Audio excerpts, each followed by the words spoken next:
I guess we can call this meeting to order with a roll call to determine the quorum. Captain Moore? Here. Mr. Moore? Here. Mr. Scott? Here.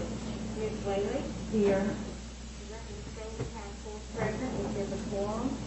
Captain Rutherford is not present.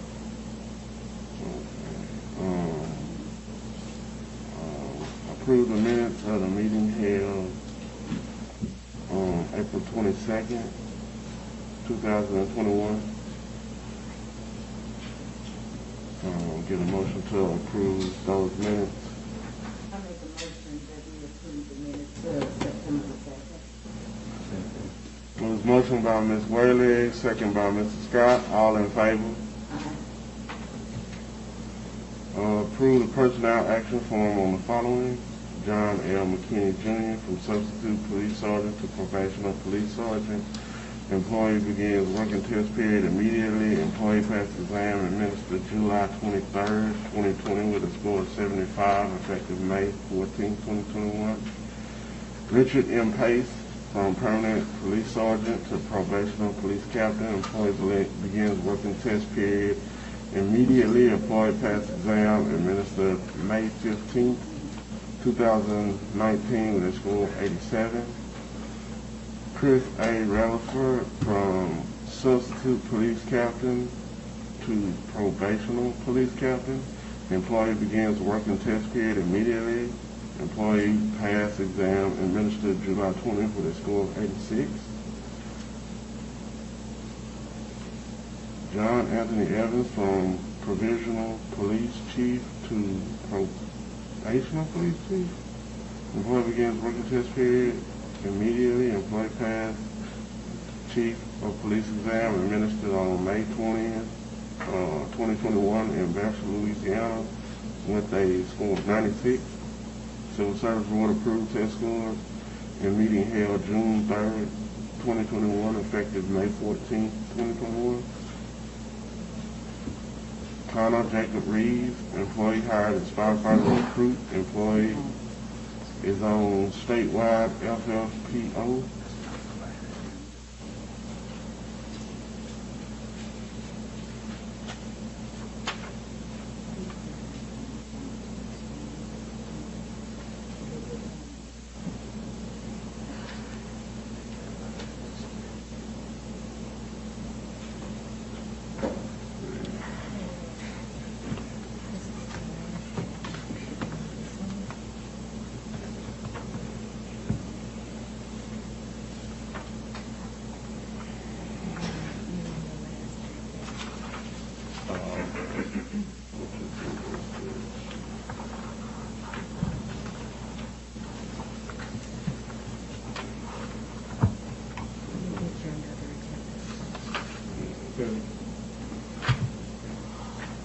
Right.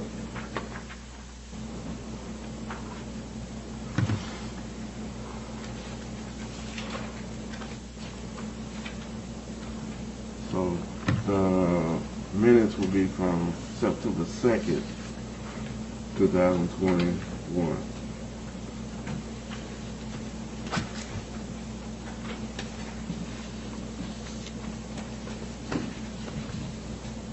Correction on the minutes of the meeting. The dates was not right.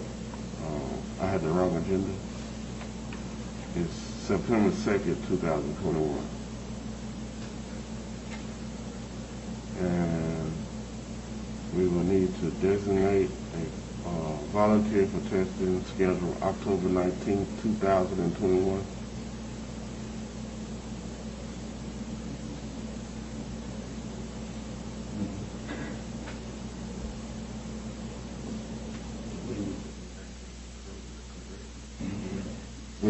We don't have it in personnel action forms yet. We starting, and I said that the correction on the date for the minutes would be September 2nd, 2021.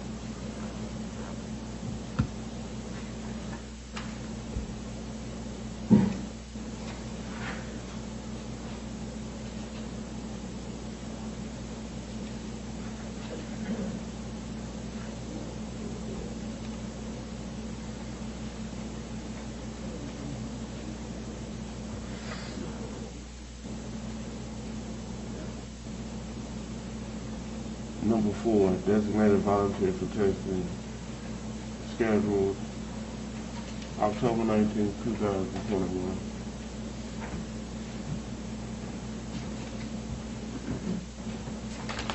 At our last meeting, we approved applications for testing. At the time, we did not have a date entered by the Office of State Examiner.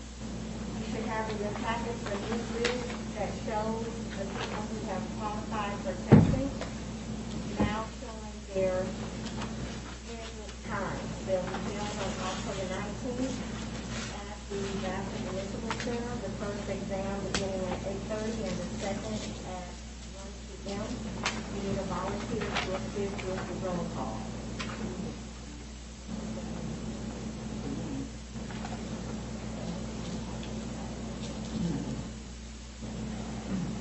Okay, I'll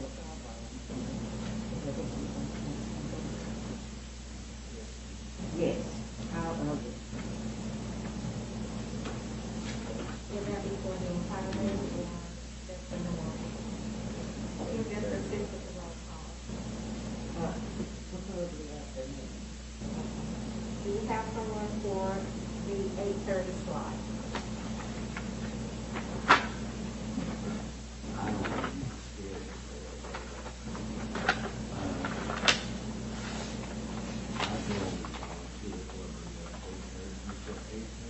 Yes, ma'am.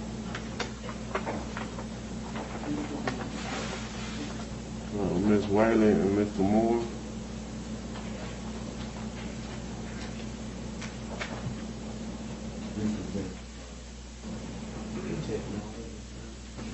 For the municipal center.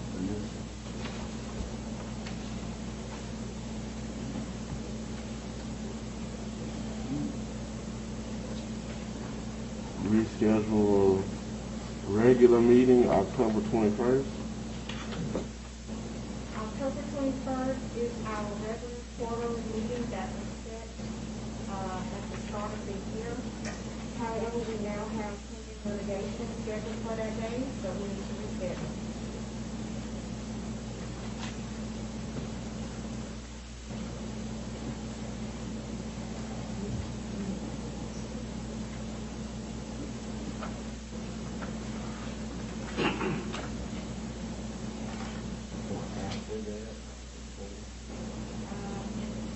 This is the board's preference, we can choose a date, and then I will have to verify and make sure that the room is available.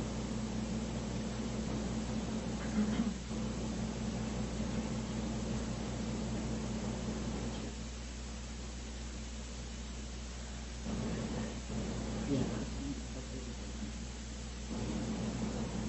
How about October the 14th?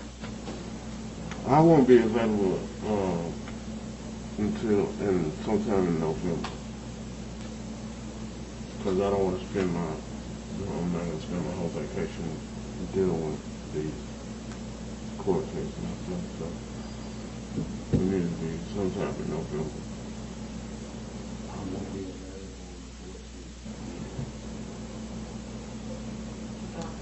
And I'm not available on the 13th, I know that. Any other day, other than the 19th, would be fine. October the 28th. But today is good. Yeah, I'm saying sometime in November, maybe. November 4th. It has to be within how long? I don't know that there's a set time, just that because we have that set schedule, we will need to reschedule, taking care of that day.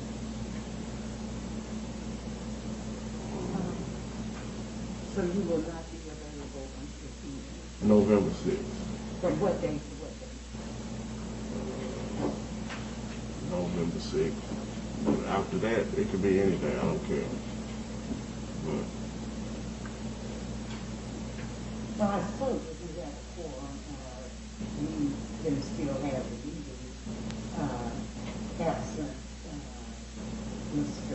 Butler. So either day would be, mean, October, November 6th, afterwards. Oh, a Saturday, well, let's look at the end of October. We don't have to, if everybody else agrees, then we can have it later on that month. You'll just know in advance that Mr. Debbie will not be there. But we would, you know, if everybody else will have to be present. Now, currently, the only dates that I will not be available is the 13th and the 19th. Well, I suppose I could come on the 19th, but then Mr. Moore wouldn't be available. No, the 19th. That's just going to We be volunteer to do this monitoring on the 19th. That's a Tuesday. Oh, okay, well, what's on Thursday? Either the 23rd or the 28th. The 21st is. Oh, okay, the 28th, October the 28th.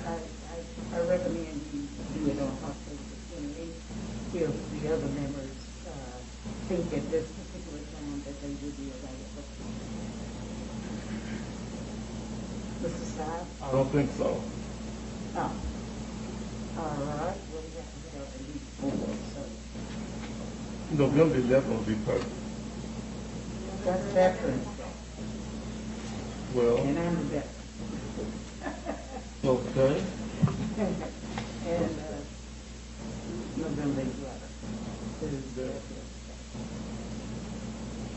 What about some of the 12th or something along those lines? I'm going to my wedding on the 12th. I'll be out of town. What about the 27th of October then?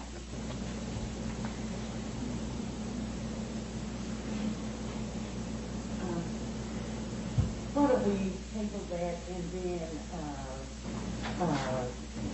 we can look at our various schedules and see if we can come to a consensus on an appropriate date. Because I don't bring no calendar, and I don't keep it on my phone. But I know that I have an actual report on the 13th. Yeah, I agree. We can maybe table this like this. Rather than do it. I make a motion that we table the scheduling of the next meeting until a later date. Second. There's a motion by Ms. Weather to table it, seconded by Mr. Moore. All in favor? Hearing reports allegations made by Police Captain Gerald Bowler against Police Chief Carl Gibbons.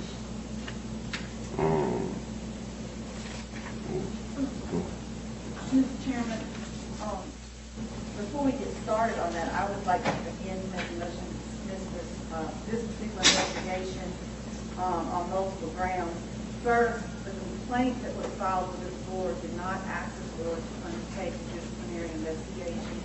It simply asked the board to remove him from the eligibility list. The state examiner came here and met with y'all in August and explained to you would have to have grounds in the city's eligibility list, none of which were alleged in that complaint. And then, so that first off, is not even a request for an investigation for disciplinary purposes. It was filed with the court to be dismissed for that ground. Secondly, after the state examiner told the board that he could not remove him from the eligibility list for any reason other than what was in the statute, the board made a motion to expand the agenda to hire Mr. Casey, but for no other purposes. And then after it was enlarged, set the hearing that we had last month as well as this one, both of which violate the open meeting law for 2 grounds. One, when they made the motion to go into to enlarge the agenda, there was no opportunity given to the public to object. Nobody asked if there was an objection to enlarging the agenda, which is required by state law. And secondly, you took up matters that were not listed when you went into the enlargement agenda, because the only issue was hiring Mr. Casey, not this investigation. And so for that reason, it should be dismissed. The other reason it should be dismissed is that the letter that was filed with this board, when you get to stuff other than the political stuff that was dealt with, which we'll be having here in the district court next month, the complaint said complaints have been filed against Mr. Gibbons. But complaints had already been filed against Mr. Gibbons. That means those complaints have been investigated and dealt with, and this board does not have the authority to reinvestigate complaints that the department and employee authority has already investigated. Moreover, for at least one of those incidences, because all the others were not, they could find nothing to support any action, Mr. Gibbons was given a verbal counseling. Verbal counseling by his superior is a form of discipline, and the law does not permit an employee to be disciplined twice for the same offense. And Mr. Casey is quite familiar with that. We've had 2 hearings in Shreveport over the city of Shreveport trying to do that to an employee. And I'm sure he will tell you that you cannot discipline an employee twice for the same offense. And for those reasons, this hearing regarding complaints that were previously filed against the police department, which is the sum total of this investigation, and due process requires you to only investigate what the complaint is, there is nothing for this board to investigate because those complaints have previously been investigated and dealt with at the employee authority level. And therefore, this board doesn't have authority to go any further, besides the fact that nothing in this letter asks for a disciplinary investigation, which is why you initially set this matter to remove him from the eligibility list, and at no time did anybody file anything other than this piece of paper, so that there should not be a disciplinary investigation going on at all. Mr. Chairman, first of all, Mr. Chairman, Billy Casey, and I want to recognize we have a full four of you, all of them, Mr. Rose, and just for the record, early on, call the roll. In response to Bruno, is that the complaint that was filed on August 6th when I Mr. Bowden, in the third paragraph, he asked that the first paragraph, he asked for an investigation by his board, but when that's supposed to be he asked for an investigation. And as I pointed out last year, according to statute, to look at RS 33.5.4 and RS 33.5.4, state that this board, once a complaint is filed or once a request is made for investigation, this board shall hear that investigation. So you have no leeway. You have to hear the investigation. We have a complaint that was filed. We had an investigation on the political activity required to be done in 30 days. But you get a complaint. Actually, it's nowhere documented where we actually voted to have a political activity investigation. There is nowhere documented that will ever taken place. Because when I read this letter in our first meeting and suggested that we do so, the board did not want to. So there is nowhere documented that anywhere we voted to have a political activity investigation. The board just did it on their own. Just did it. Excuse me. I respectfully disagree with Attorney Breedlove. My understanding after reading the manual is that any person can file a complaint with the Civil Service Board, and that you can investigate. Another thing, the complaint, I think that the information that you are talking about, actually, when the director of the state board, civil service board, came, she told us that there was only certain items that we could disqualify him for. And there was only one of those items that we would probably be sued for. We did not investigate them. However, the complainant requested an investigation of the item. And the director of the state of Louisiana specifically told us, and it was already in our packages, the other items that we could investigate, but we had a time limit of 30 days. The remainder of the complaint, we had a total of 60 days. Thus, that's why we are here today. And just for the record as well, I've spoken to the state examiner, that's when she's a state examiner, not a director. She oversees the testing of civil service employees. And when I spoke to her, after listening to what she actually said to you, because she strongly over and over told you that you need to send it back to the appointed authority. She said that on the record. Yes, ma'am, I've listened to you. If you want to, go back and watch the video. She told you that this stuff should be done at the appointed authority level. But what she very carefully said, because it was not her job to give you legal advice, was that if you believe that there was something to investigate, that these are the time limits. But you've got to remember, you had already accepted this complaint, and although Mr. Casey is right, if somebody files a complaint, you have an obligation to investigate.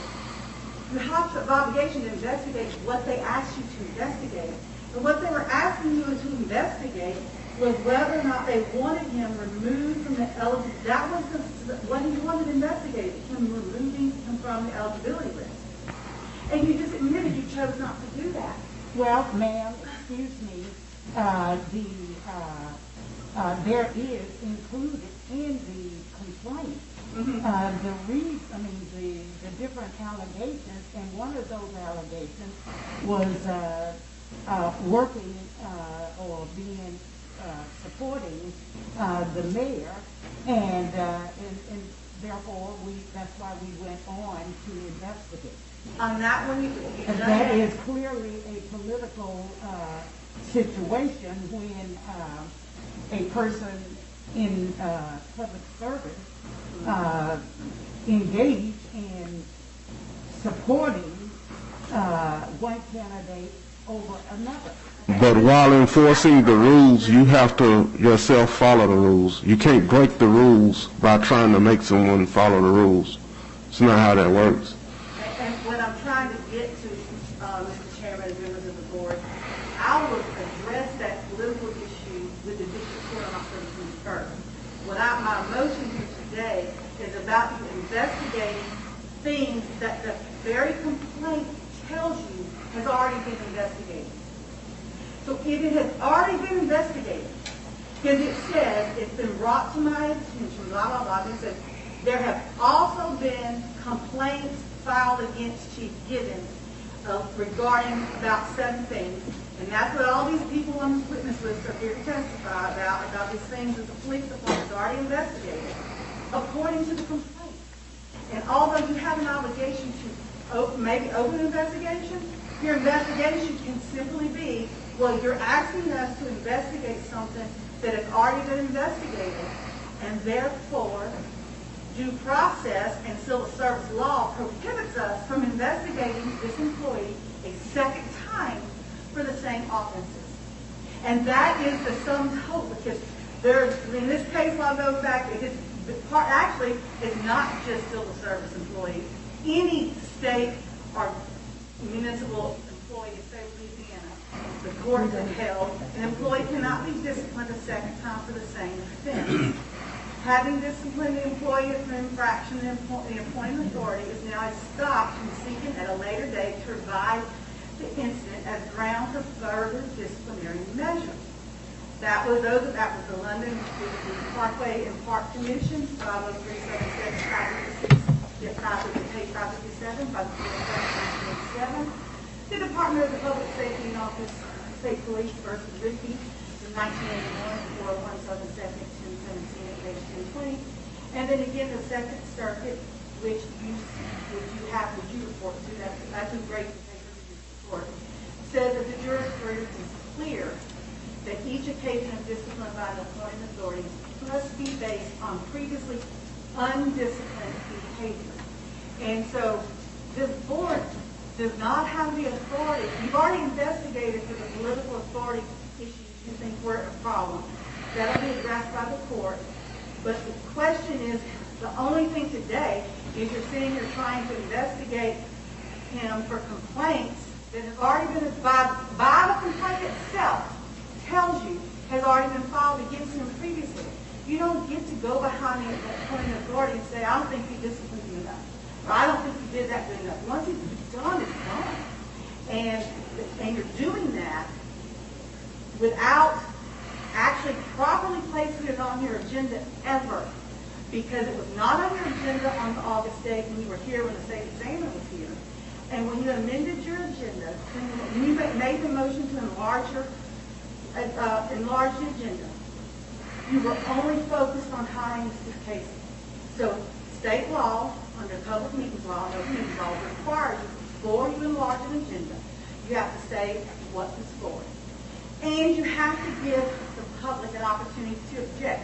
I'm sure Mr. Casey can tell you, every time Lieutenant Carter does it in Shreveport, he says it not once, but 3 times he will say, are there any objections to enlarging the agenda?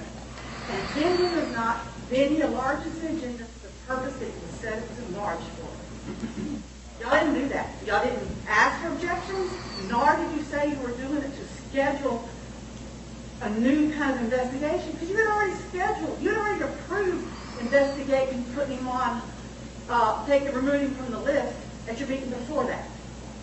So that is why you didn't follow proper procedure, and you're trying to now investigate him for something that's already been investigated.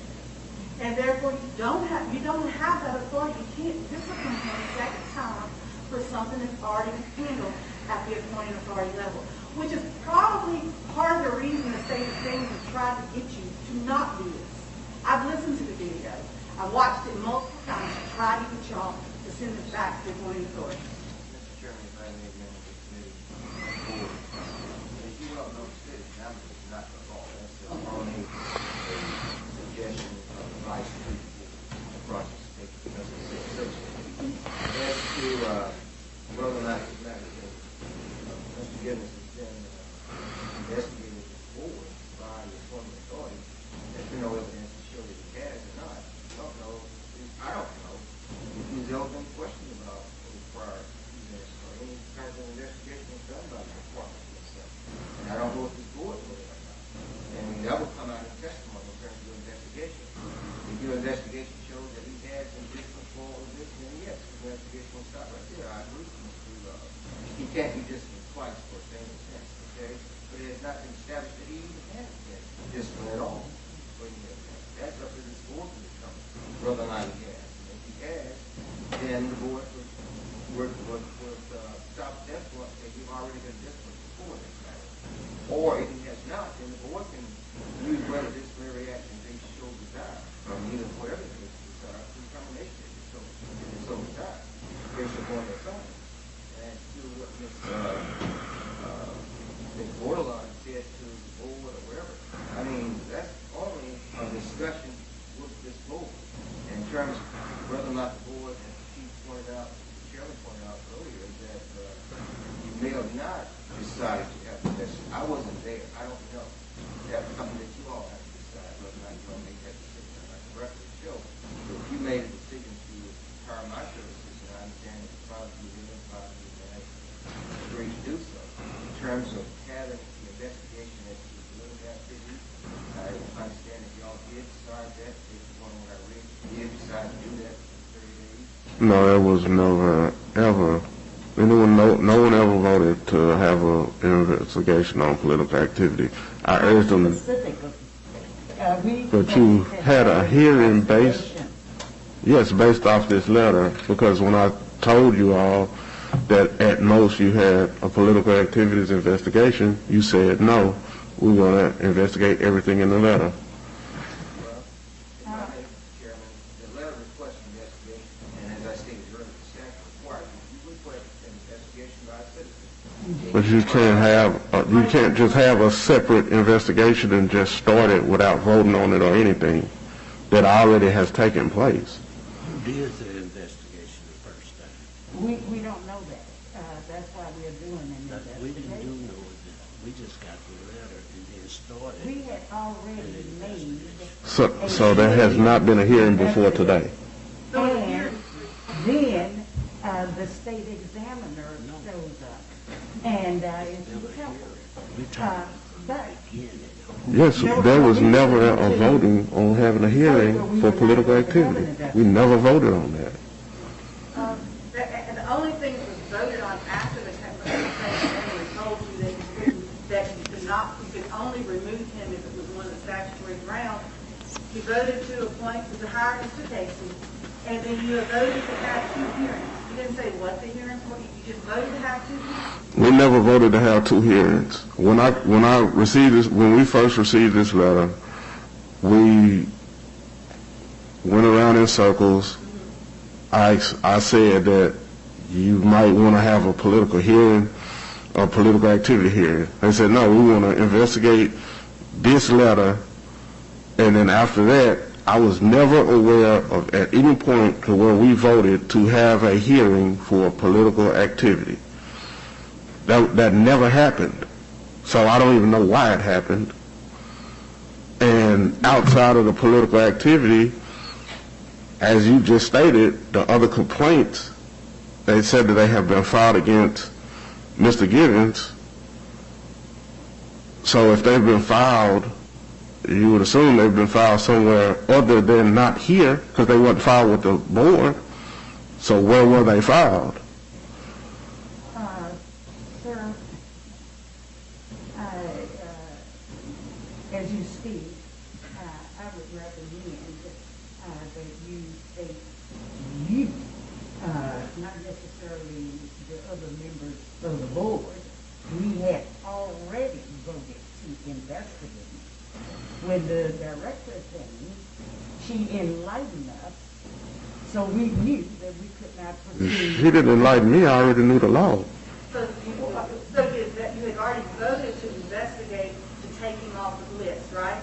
No, to do an investigation. So whether or not he was qualified to be on the, to remove him from the list, right? Exactly. And that's what the agenda says. What the director said is that under those 7 items, that basically, only one would apply. But the time frame for that was already passed. And she went on to talk about, that there was something else in there. And we even, on that day that she came, if I'm not mistaken, included in our packages what that something else was. And that we had 30 days from the date that the secretary was served to investigate that cause. And that's what we did in September the 2nd. Now we're looking at the remainder of these complaints. If a person makes a complaint, and all of these things on here, as a matter of fact, I asked the state examiner, how were we supposed to have known prior to the time that we were here, that she showed up, or the time that we made the decision to investigate, that certain of the defendants had even committed anything? And the answer was that we should have, because I said, if we do not travel in the same lane, I am sure since you listen to some tape or another, you know that I said that. How are we supposed to know? And actually, Excuse me. I finished it all. And furthermore, that we had no, from the first day I attended one of these meetings, I asked when I was handed a personnel action form, surely there's got to be more. And I was assured that it was not. However, there is more. And the state examiner said it aloud on the tape that he's listening to, that we were supposed to have had the applications filed. So as far as I know, all of us were enlightened, and so the very next meeting that we had application filed.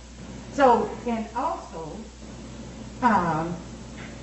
we can ask for and receive anything else that we ask for. Anytime a person makes a complaint and requests something, we are obligated to investigate.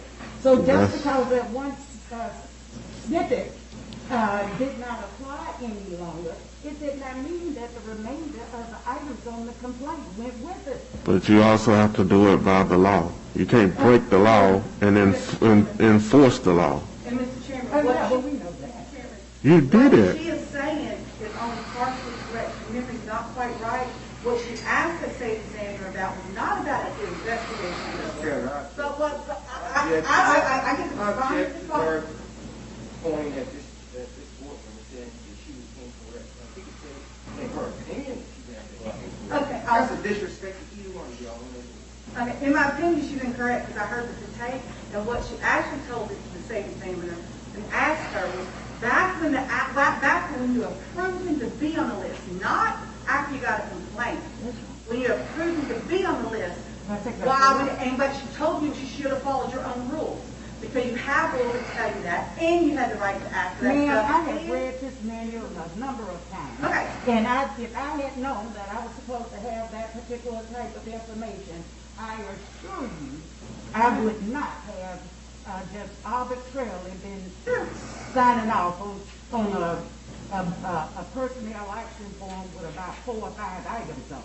Okay, and the other thing is, here is your agenda from August 10th, and this is why I'm saying this whole thing is wrong, is because on August 10th, this board had on its agenda approved request of Police Captain Gerald Bowling for request for hearing to remove Provisional Police Chief Carl Gibbons from the eligibility list of the Chief of Police.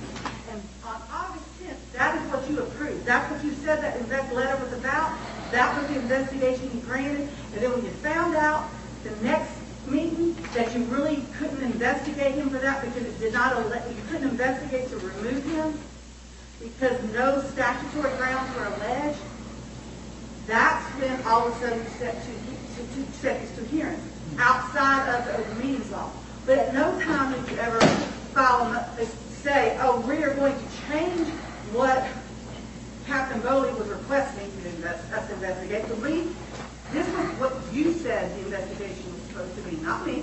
These are your words, your agenda.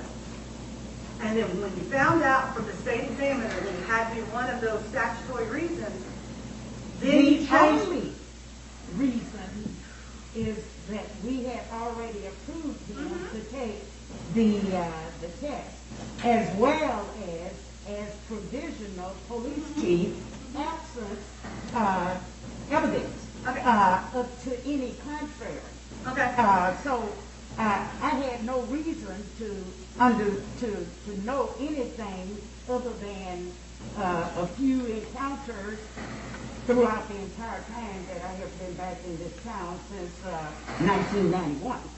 So, excuse me, so I do not, I just, you can go ahead, but I'm just saying that what you're saying is not exactly correct, to my understanding. You're sitting there saying that you wanted to get him off the list or look at whether you should get him off the list because you didn't think you had enough information back when you voted to put him on the list. But when the state examiner explained that was not grounds to remove somebody from the list, then all of a sudden we now have a disciplinary investigation going on, which was never asked of this board. Captain Bowling's letter does not ask you to investigate for disciplinary purposes. He doesn't cite any disciplinary statute, any disciplinary code, any general order that he alleges this officer violated. He doesn't cite any statute that the civil service law that he thinks his officer has violated. So he's not asking, he's a civil servant.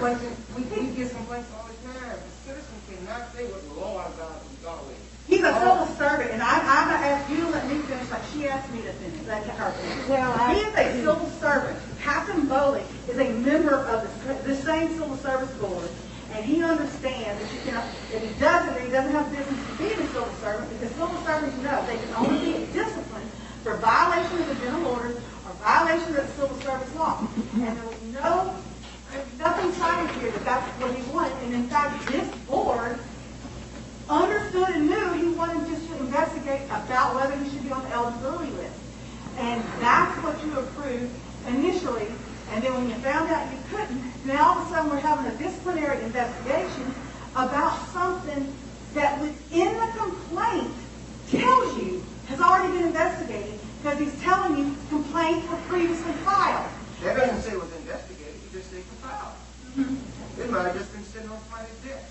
You don't know. Well, and Board if doesn't it know does, whether or not it's been you investigated. understand that the 60-day rule, and the 60-day rule passed, he still can't be investigated. So if it's sat on somebody's desk for 60 days, which we all know that all these incidents happened years ago, then But the the board 60 just the not 60 getting it.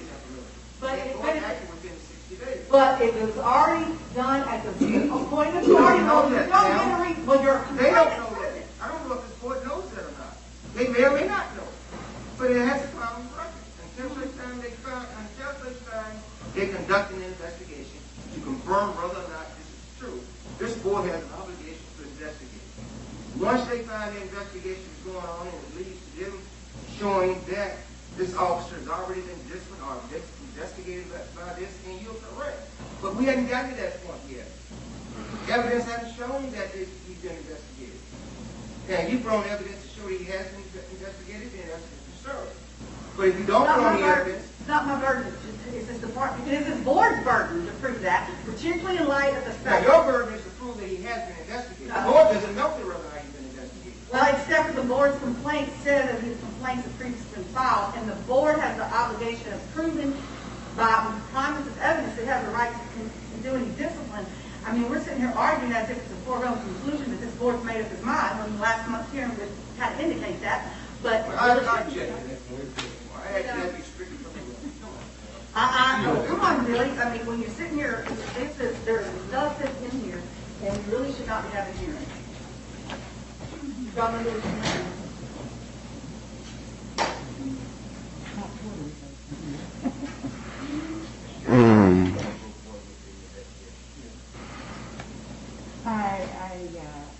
I totally agree. The complainant listed all these items as reasons that the person could be not suitable for the position that he's being appointed to. And out of all of these allegations, only one we saw the light, and we decided not to pursue them. But the other items is why we established this date to take a look at those particular items. Another thing that I'd like to point out is that neither one of us, to my knowledge, is an attorney. And we do not expect anyone that is allowed to submit a complaint to the Civil Service Board to have all of the statutes and all this type of stuff. Yes, if you're on the Civil Service Board, you need to enforce the Civil Service law. So you have avenues to find the Civil Service law. Because last time I checked, someone beating up their girlfriend, that's illegal. Shooting at someone, that's illegal. That's not what we do. That's not what we don't enforce those things. So the way that the Civil Service law reads, that unless someone has been convicted of something, you are not, this doesn't even apply to us. I beg to differ. That's your responsibility as a Civil Service Board member. Excuse me, we are discussing this, and of course, each one of us can decide as to whether or not we agree with the motion individually.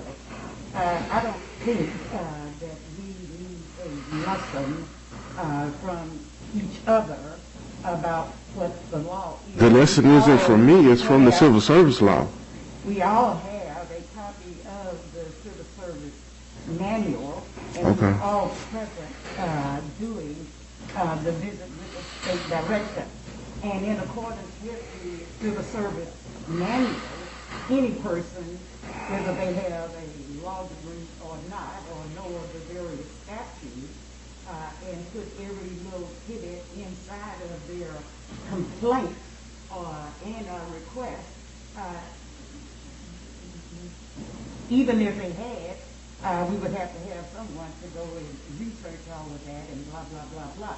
Another thing is that we are obligated, in accordance with the manual, to investigate all of the items inside of the complaint. So on those grounds, I do not agree with you, nor do I agree with. Nor did you agree with me on the first day when I advised that we should do a political activity investigation based on the information in the letter when none of you agreed then. And then you went on and had one, and if you are a civil service lawyer, correct? And there was never, ever anyone who voted that we have a political activity investigation. I asked them to vote that in. They did not want to do it. Excuse me, we voted to investigate the letter that was in the complaint. Right, and the political activity would have been separate. We were going to investigate the four walls of his complaint, in which that does include it in there. That's how we came about to decide we were going to do two hearings. The first one was going to consist of the political activity, and this was the day. You cannot just decide when you can't just do, you can't do that. Doing it in 30 days because it was time sensitive, and that's what the state required. You still have to vote. You still have to follow the That's how we civil came up service. with it. It was a vote that was conducted. I don't know where I was at that time because I don't ever remember a vote. But there was a vote that was conducted, and that's how we came about the days in the different hearings that we were having. Okay. It was a vote to have an investigation on this letter, and that's what we're here for today. We came up with two different dates because we voted for one day and we voted for the other day. If this didn't happen on the motion, we all concurred that this is how we're going to handle it. When the state examiner explained the same thing that I had been explaining, that's when the date came about of a second hearing that we never voted on. Okay. But All right. we made a motion and we all concurred. Now, I must point out that after the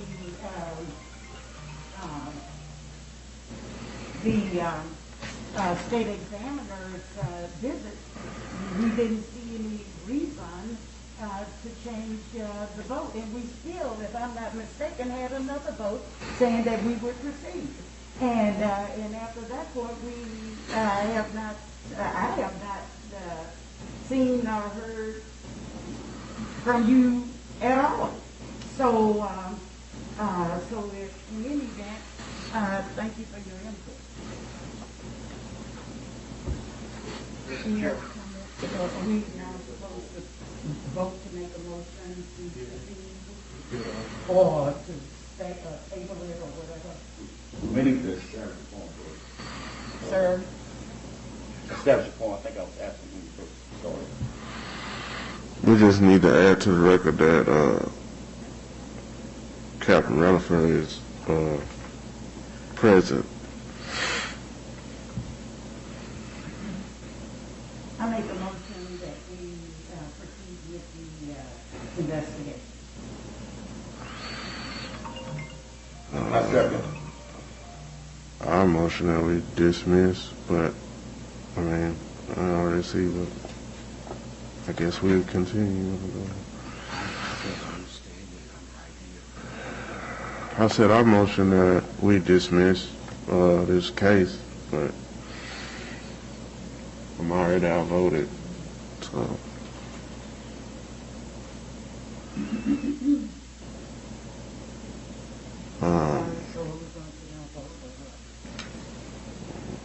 We already voted. You voted. okay. You voted. You voted. Do you have your Bill of Rights, both sets of your Bill of Rights?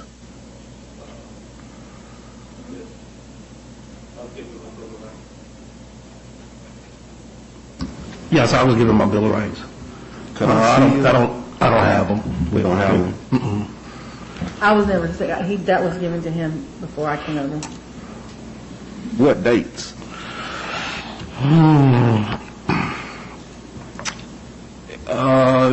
The hearing was the 2nd. I think I got my Bill of Rights on the 1st. I think by Mrs. Whaley and Mr. Moore came over to the office. It was either the very last day of the month before or the 1st, just a couple of days out. But what about your Bill of Rights for this hearing? Got one Bill of Rights, my You got understanding. one bill of rights, is our first. One Bill of Rights that stated both hearings. Just saying what he got. He said the dates, he said the dates for both hearings. Then okay. So the Bill of Rights had both hearings on Right, it? we had one Bill of Rights with separate hearing dates.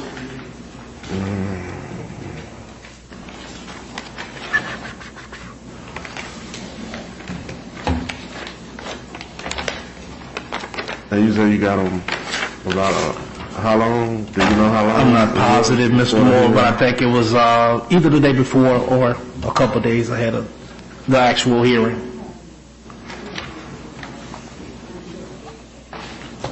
Okay. What is her name? Huh? Wait, secretary? That's that person. That's Carissa, isn't it? Yeah. Ms. Holmes, you accompanied them to my office. Do you remember the date? It was, the top of it. I failed to see exactly why you were asking for that hearing. I know you will.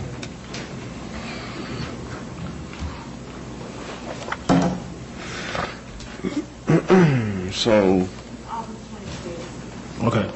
August 26th.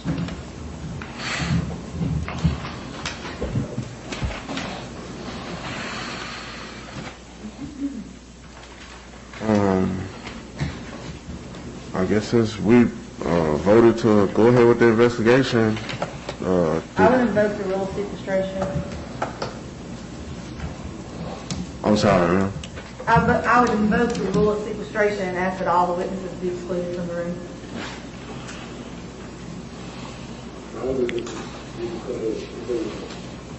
Okay. If you subpoena the Sunday court, you can come up more than that.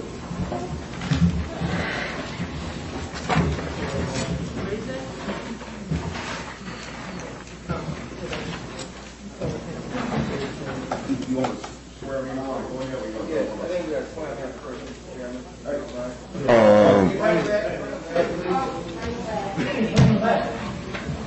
And then from. Bring it right here.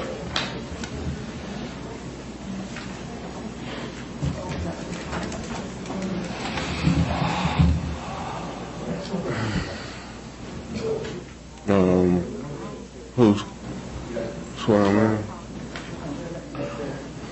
Would you all raise your right hand, please? Do you swear or affirm the testimony you give will be the truth, whole truth, nothing but the truth, so help you God? Also, Mr. Chairman, if I may note for the record, that witnesses are not to discuss this case among themselves, and they talk to lawyers, but that's what the rule stands for. Don't talk about it. So, yeah. All right. Yeah.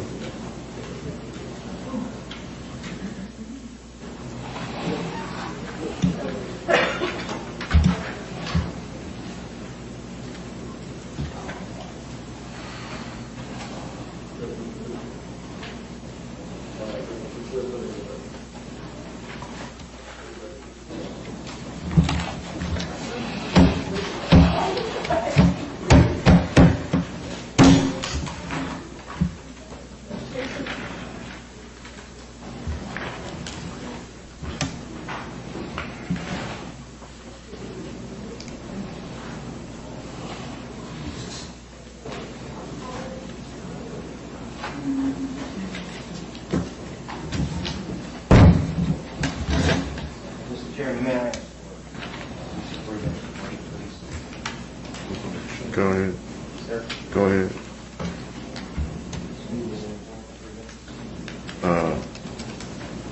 I vote that we give him 3 minutes.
Oh, no.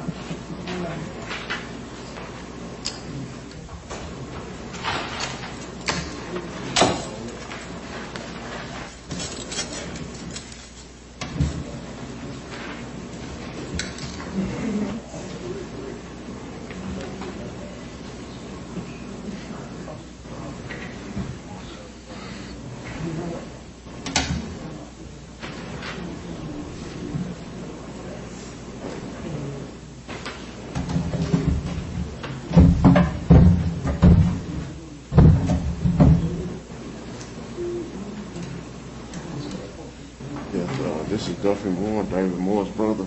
I received a call earlier.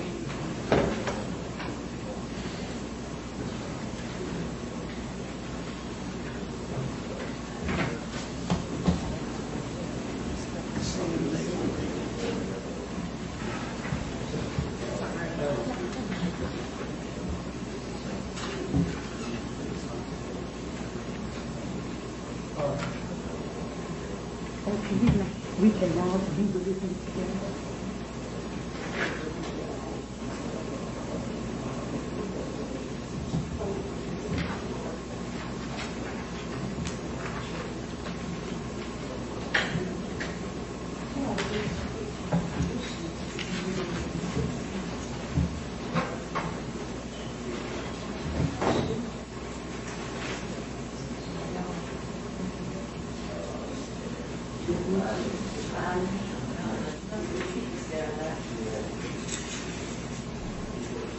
Excuse me, Ms. Wells. Would you come to me after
every once in a while we do our, basic ID license, make sure your license is valid and stuff like that. I would understand that. That's how it's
Are any of these regarding the incidences that are in this in the complaint?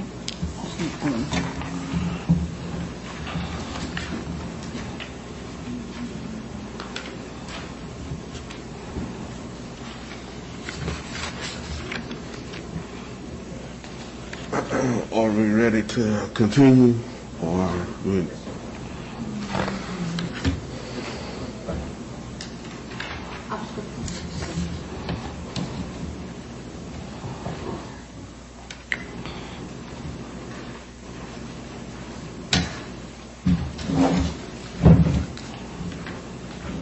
Carol, first one, wage.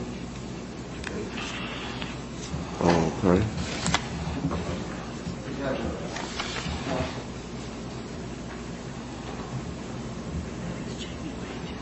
The sergeant.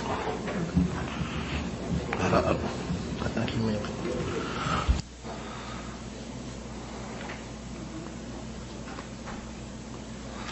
Check the hall.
You already sworn in.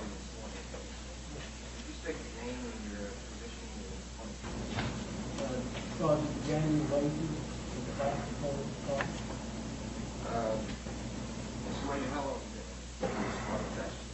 5.5 years. 5.5 years. You still employed back on about February 19th, 2018? Yes, sir. Yes, are you familiar with an incident that happened back then involving givings of an incident that you were dispatched on 553rd Street? Yes, sir. Could you tell the board, please, sir, why were you dispatched to that address?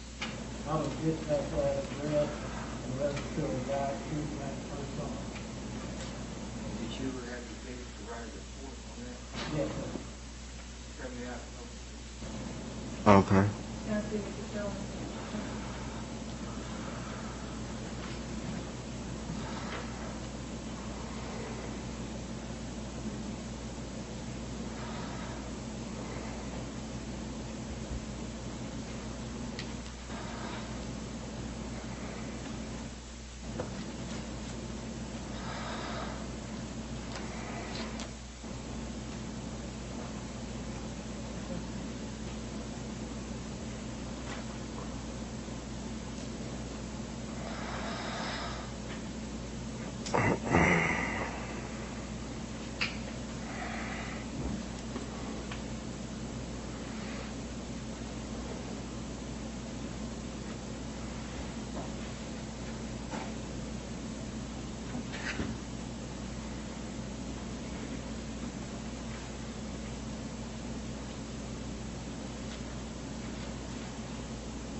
Mark, for identification purposes, documents.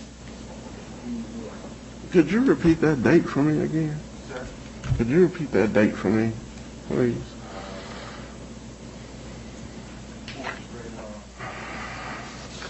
February 19th, 2018.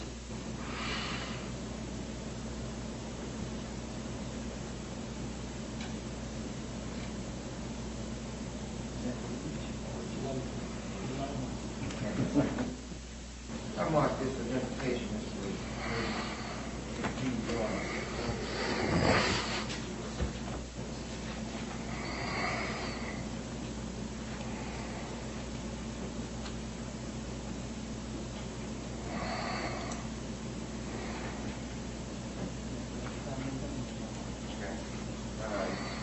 familiarize yourself with it.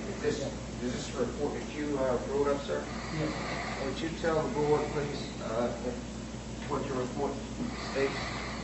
Okay, it states that I was dispatched to 502 West Peachtree, in reference to the neighbor shooting at her son. In reference to a neighbor shooting at her son? Yes. And did they identify who the neighbor? After the shoot. Yes, and I provided the call to you. That's what Mr. Gibbons done. Let's sit at the table. And Juan, did you happen to go out there? Yes. Can you kind of tell us, please, sir, what occurred once you arrived? I made contact with Jake Whiskey, which is the police at this time. He advised me that he had got 417 and that's to a party. He said a big tall black man pushed me down. I was off the step and put his knee. He advised that a guy told him to leave several times.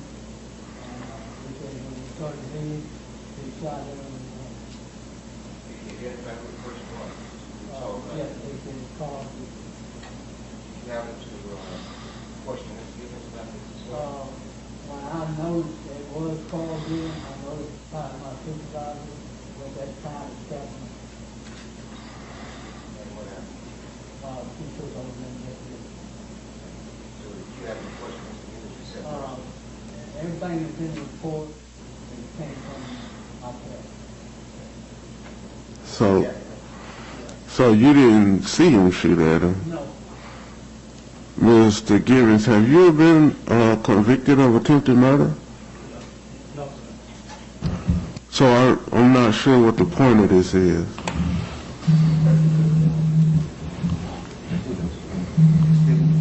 No, sir. Can we get him sworn in?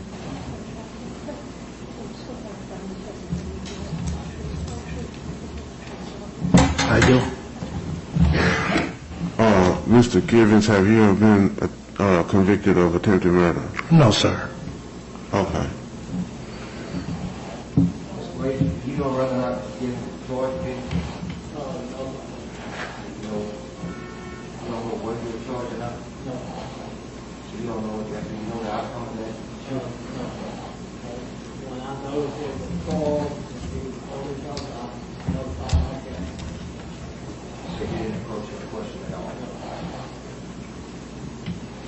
Talk to any other witnesses then. I talked to Craig Brooks' mother, and she advised that she didn't want to get involved. Is there anyone else that you talked to? So you did talk to Mr. Whitford himself? Yeah. You really did? Yeah. He said he was not deceased? Yeah. And from your Severe. question, Mr. Whitford, you stated that he pushed down as far as me? Yeah. Is that right? Yeah. And he was shouting? Yeah. God forgive me. That's what was stated by him. That's his report, sir. Right, that's in the report. That's something that he took down from someone else. Anytime a police officer takes something down, it's a report. Exactly. But you said I'm not. not standing for the truth, but I'm just saying that that's what happened. But the only thing that we can say is he's never been convicted of attempted murder because that's the way the law is. I don't know if he's been convicted or not, sir. I just asked him. He stated he hadn't, under oath. That's it. He just stated under oath whether he I'm was just, convicted. all I'm getting out of this was, Mr. Jerry, an incident happened and he reported it, he wrote it. Sure, a lot of incidents have happened in life, but we have to enforce the law and go by the law.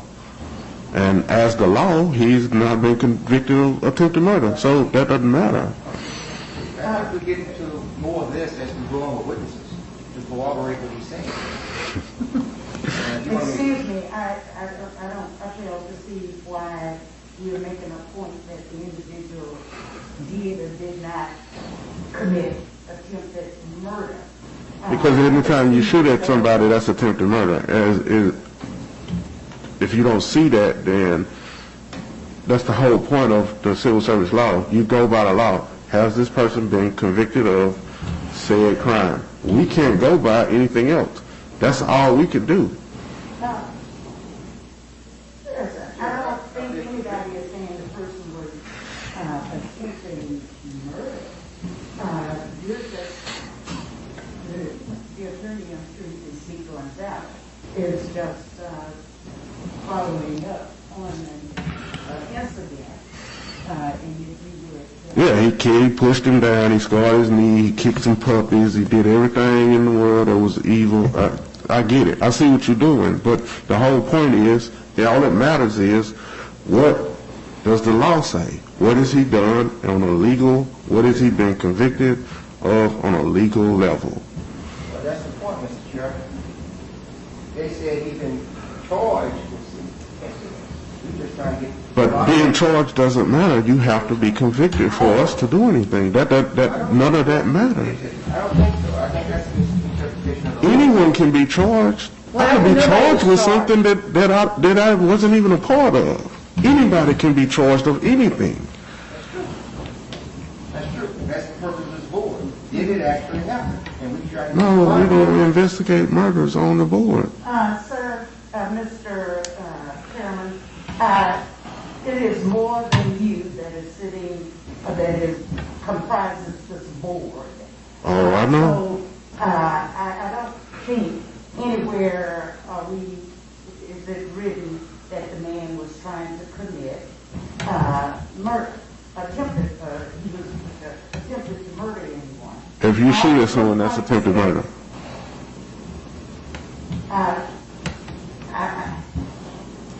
You're a police officer. If you shoot at someone, is that attempted murder? I think as the chairman, you should wait till you get, okay. I'm not going to misunderstanding. What we're doing today is we're presiding here to hear the investigation, and we are. I'm just asking the The question. responsibility of being the judge. So we get to determine whether or not any information constitutes a crime or not. That's what we. Mr. Chairman and Mr. Vice Chairman, you don't get, the only thing you get to decide is whether or not this officer violated a general order of this police department or civil service law. And that's the only thing you get to determine. And I understand where the chairman's going is because generally what happens in every other civil service board in the state, if there's criminal allegations, those are investigated, and then the officer or firefighter is disciplined for them, and then if they try to appeal to the board, then that's always what y'all look at. Were they convicted? Yeah, well then we're going to let whatever the appointing authority did stand. If they were acquitted, then sometimes y'all reverse what the appointing authority did. But you don't get, this is whether or not he violated a civil service rule, which I've yet to hear any evidence that he has. I understand asking questions for clarification, but I think that we basically need to hear the rest of the story, and we can always. But that's all it is a story. The elements of the law that during our discussions. You talking about civil service law, and you talking about stories. All I want to know is, if you shoot at someone, is that attempted murder as a police officer?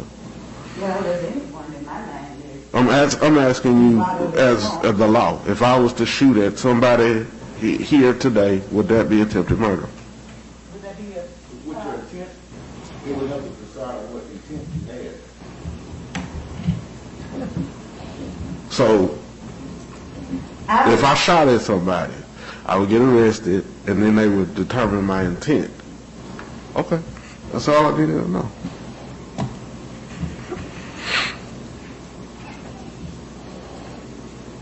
So, Go ahead with your story, Mr. Kennedy. I just ask you questions. Go ahead. Okay.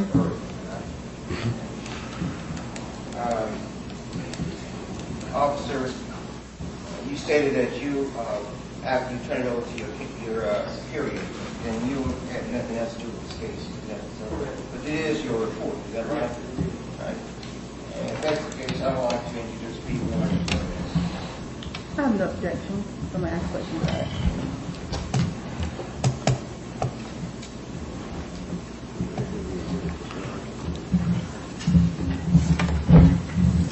Chairman, do you want to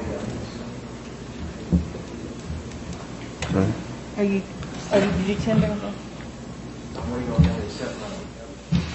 Do y'all accept it? I make a motion that the exhibit be admitted into evidence. Wait, now you didn't. We're in a hearing. You can just accept it or not. Excuse me, Madam Court Reporter, I need to get what was just admitted into evidence. First on Sergeant Wade, are you familiar with Mr. Blooper? Yes. And Mr. Blooper had lots of mental issues. And in fact, in your report, you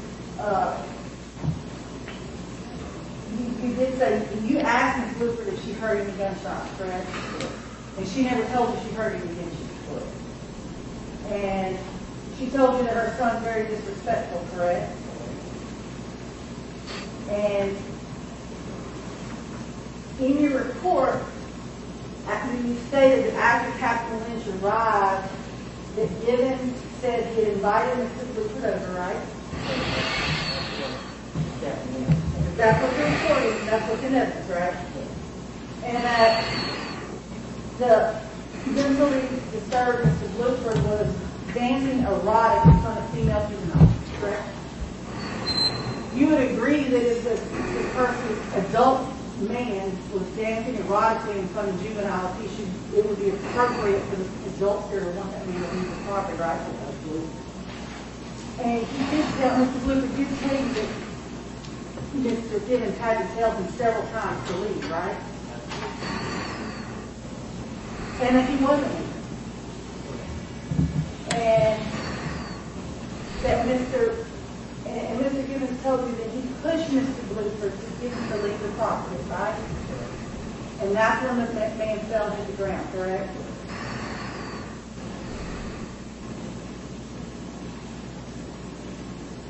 And there were other people at that party that day, correct? And nobody at that party told you or your supervisor that they heard a gun go off, right? And you would have written down in your report that he told you that, right?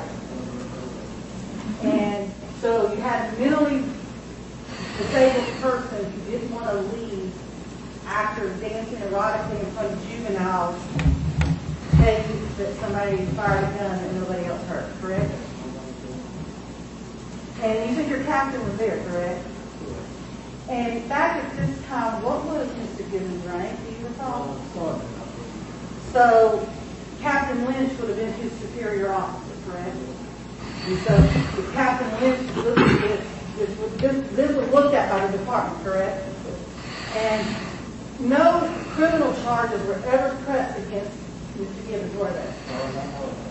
Right. And you had no evidence that he ever actually discharged the gun, did you? And nobody told you that on that day, right? And that would have, generally when somebody hears a gunshot, that's something they tell people, right? And so you can't tell the Lord that Mr. Gibbons ever shot a gun, right?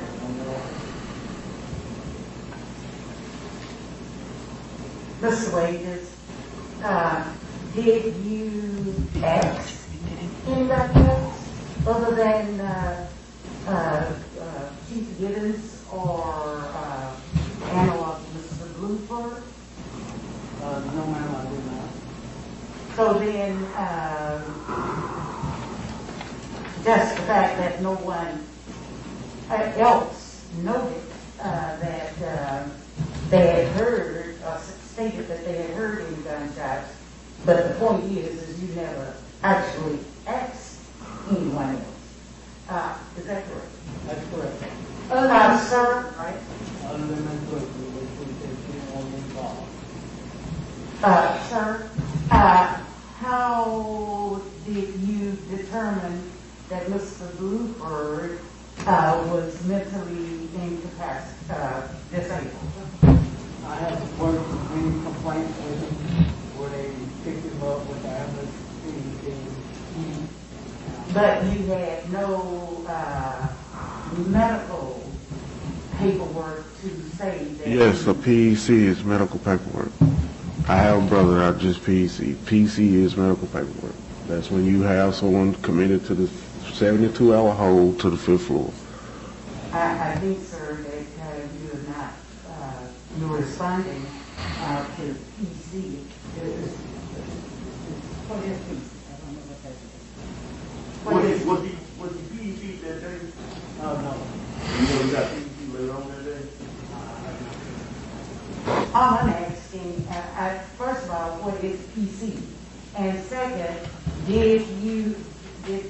have you all had any medical diagnosis on the now deceased individual, Mr. Luther?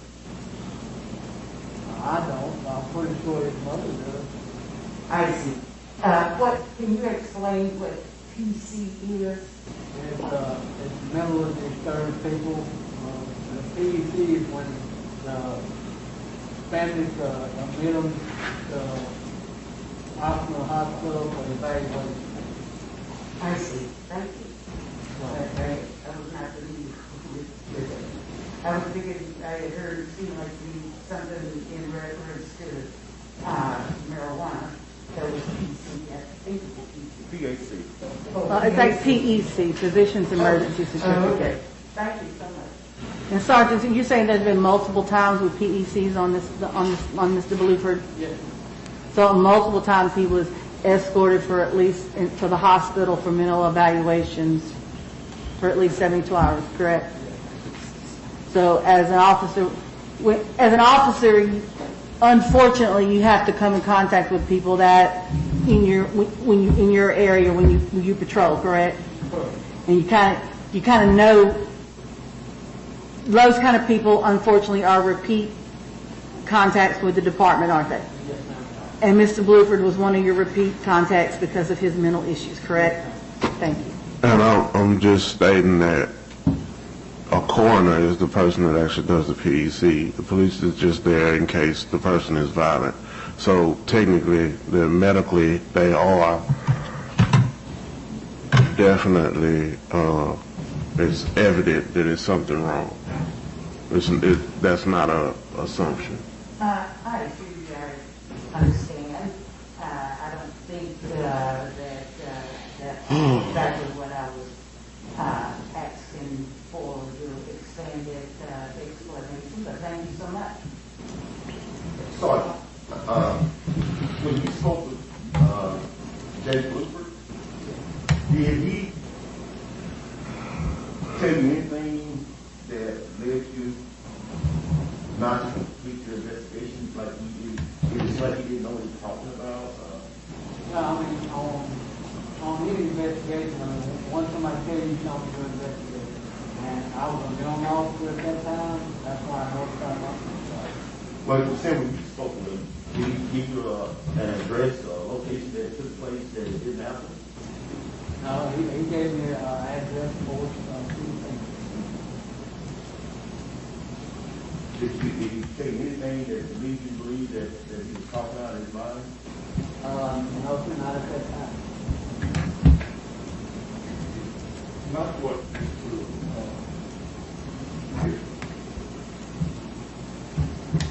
was you aware of Mr. Bluford? Yeah, I was aware that he had some issues. So this happened at your residence? That's where I was staying at the time. Okay. He was standing across the street, and I felt for him, so I did invite him over because we dealt with Jake, several times, as Sergeant Wade just was speaking of, and I was just trying to be kind to invite him over and give him some food, and he was there just shortly before he got, way out of hand, to the point where he's actually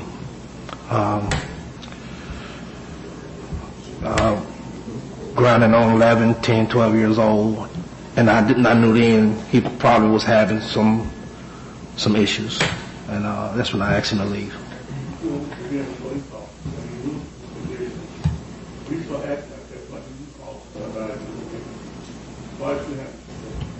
Why? Because I felt it needed attention right then. He wasn't listening at all, and it was getting out of hand. So instead of sitting and waiting, I was telling him I have a right on my property to tell him to get out, get off my property.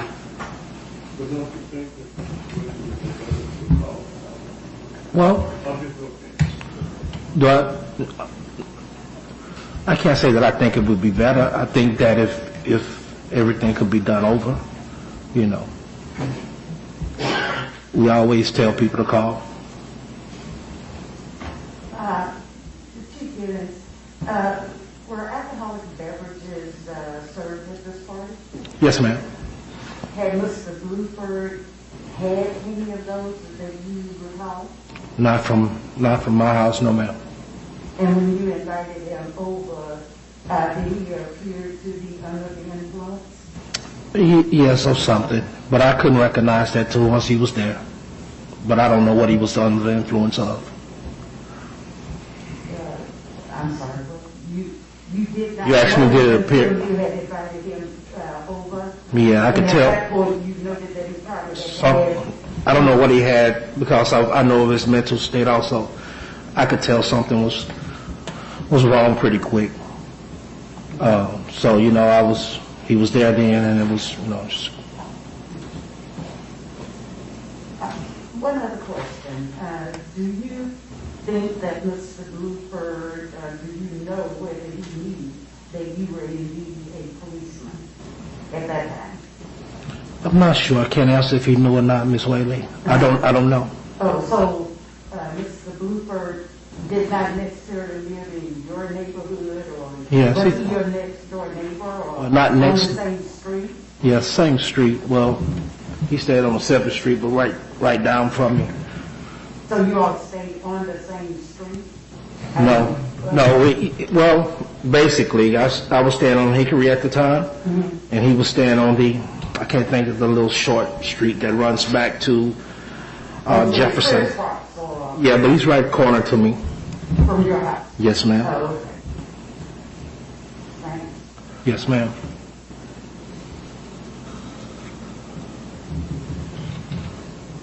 I didn't think of no further questions. Chairman, that's all I have. Does anybody else have anything?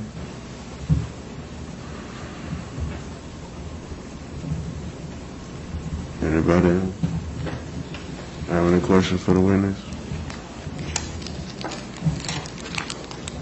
I guess you're free to go, Mr. Wade. Thank you. Thank you. Chairman, I'd like to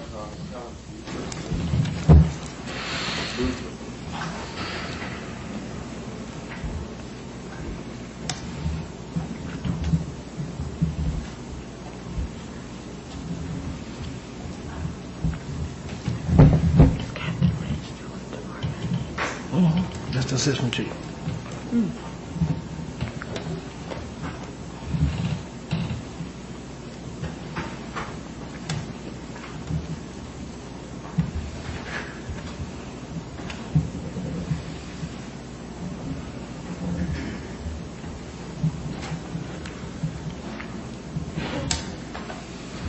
You may sworn, you may sworn, that was Ms. Brooke, would you state your name, your address, for the record? Helen Ann Booth, 014 North Holden Street, That's your address, correct?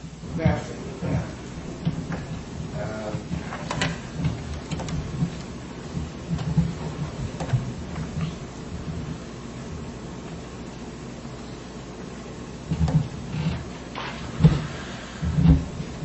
Ms. Buford,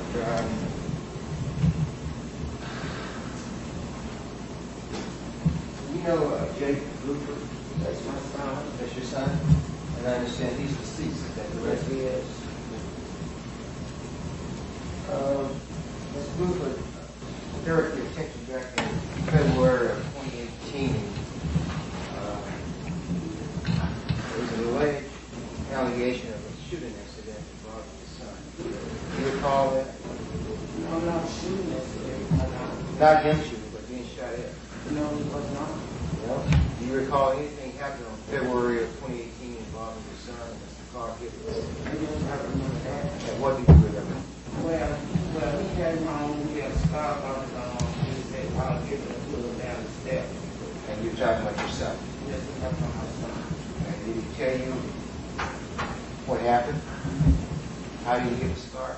How did Mr. Gibbons give him the scar, allegedly? Well, he said something about a young lady over there, and he was talking to her. Did he tell you, he said Mr. Gibbons, your son said Mr. Gibbons gave him a scar, pushed him down? Dragged him down the steps. Yeah. Did he say where this happened at? It's from across the street from where I live, from 502 West Hill. And who lived across the street from who lived? I don't know neighbors, so I don't know who stayed there. Did you know where Mr. Gibbons stayed at that time? I don't know if he stayed there or not, but my son said he was going to get it. I don't know if he stayed there or not. But he said he had contact with Mr. Gibbons. That's what he said. Do you ever recall contacting the police department, Bastrop Police Department, trying to follow up on the incident with Mr. Gibbons and your son? You know, I never called. You don't recall calling them and asking about the shooting? What the outcome of that? You don't recall? No, I don't remember that. You don't remember that? Do you recall hearing a shooting? I did not hear no shooting. Okay. And you say across the street from where your son say he was injured by Mr. Gibbons? You didn't hear no shooting? Never been no shooting. Did you actually see the scar on your son's body? Of course, And where was the scar? on his arm. And you pointed at your right elbow? That's where it was on his? Was there any other injuries you saw? No, Did he tell you any other injuries to his body that came from this incident? no, never heard him say about that. Did you ever talk to Mr. Gibbons about any of this? No, I did not. Did you ever talk to the police about any of this? No, I did not. Do you know Sergeant David Wade? The gentleman just walked out of here? I don't know my name. But you've seen him before? Yeah, I've seen him before. And can you tell us where you saw him at? Well, he came to me. He came over there and he was still there for. You know, I never know what he was over there for, you know, and he brought up that part about what he would have done. And I was told my son said he was gone over, but I'm not witness to that. My son said. So based on Mr. Wages and Mr. Gibbons, what about the gun? He said, tell us about the gun. Well, they were pointing the gun at him. Who was pointing the gun? Mr. Gibbons was pointing the gun at my son, Dave Rupert. Did Officer Sergeant Wages say anybody with the gun fired? No, I was outside. There was no gun fired. You didn't hear it? No, I So you already know that it was fired or not? I'm sure I would have heard it if it was, but I don't think it was no gun fired. And you said Mr. Wages, the gentleman just left as a sergeant, he approached you about the incident with a gun being fired. You can't see actually why I didn't report it. And like I told him, I didn't report it because my son told me that I wasn't no witness to that. And like I told him, the police, the cops did it. That's why they didn't, check out. Okay. Do you know your son to be truthful? Well, yes. Would he lie to you about something like that? Make up? Nothing like that, I'm sure you would not.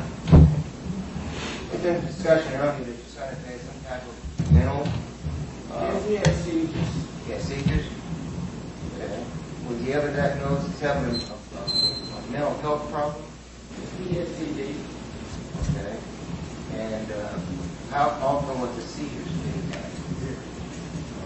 Taking care of 3 or 4 times a month. And on that particular day, around that time, you had a discussion with your son about the incident on his arm from Chief Gibbons.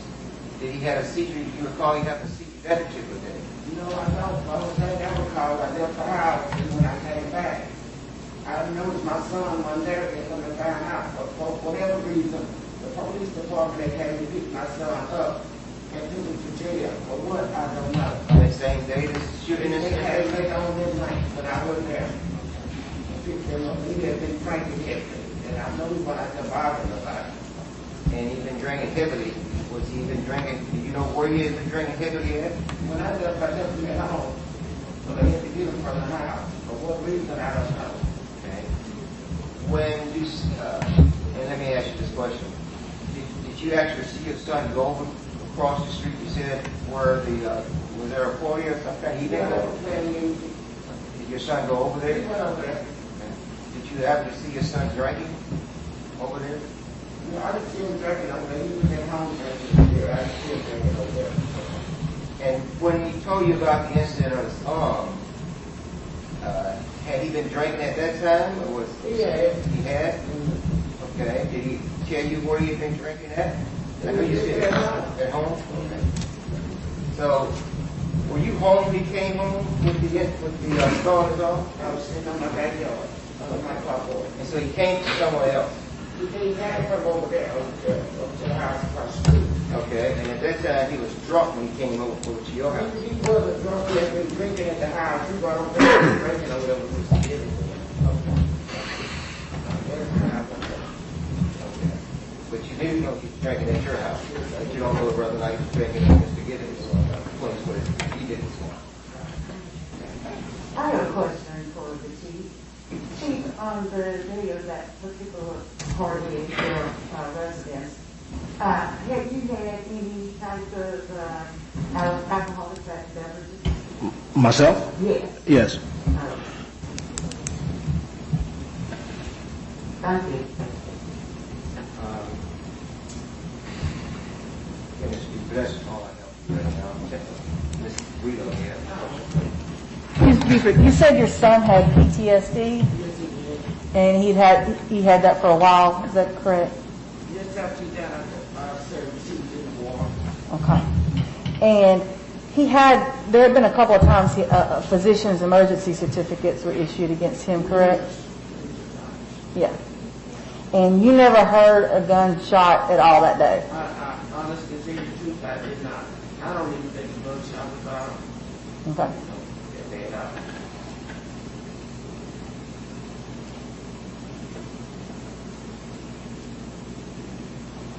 And your son had a few beers before he went across the street. Yeah. I have no further questions. Ms. Hubert, you did say that you left the house at one point. Yes, after all that happened, I left after all this happened. You left after all that happened? After all that happened. When you say all that, what do you? What happened with my son and this kid? With the stars on? Yes.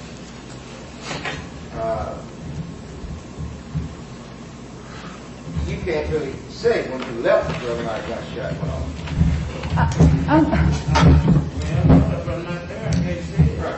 So it very well could have I'm happened. going to object because the police report that he's already said this alleged gunshot took place before the police were Actually, called. said alleged. He said the shooting. He Yeah, said but the shooting occurred before the police were called, so what might have happened after she left later that day is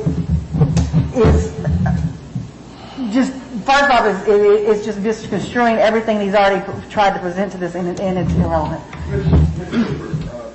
Who called the police? I have no idea when it happened. I said, well, let's have to do this again. I don't know what I was going to Well, say. according to the official report that the Bastrop Police Department has, they had to listen to the complaint. I didn't know the police that they have to remember that. And as far as the dispatch notes, they said that in reference to neighbors shooting at son. I without telling no police that they have to know. And apparently, the dispatch was Abraham. Police didn't even look around. They were about to speed on that. They didn't know that. They didn't know that. It shows that it was dispatched to 502 West Hickory when the joint commission and Officer Sergeant Wages indicated that he did go to your house. I don't know how it happened. I really don't. It's not saying you didn't, you just don't recall it. I don't even think I called the police. You don't think? I would object it's relevant who called the police. I mean, It is very relevant. That's what brought the police to their location to start off with. just who called the police? According to the report. How is that any relevant to Because what it- my client may or may not have Because done? it has statements that supports it when it says the neighbors shooting at son. That's the dispatching information that they received from the complainant. And the complainant just told you she doesn't think she made that, so that, I mean, that they're getting to look at. So in order to, So you want to impeach the witness you no, called? I don't Try want to force something. I don't want to impeach the witness.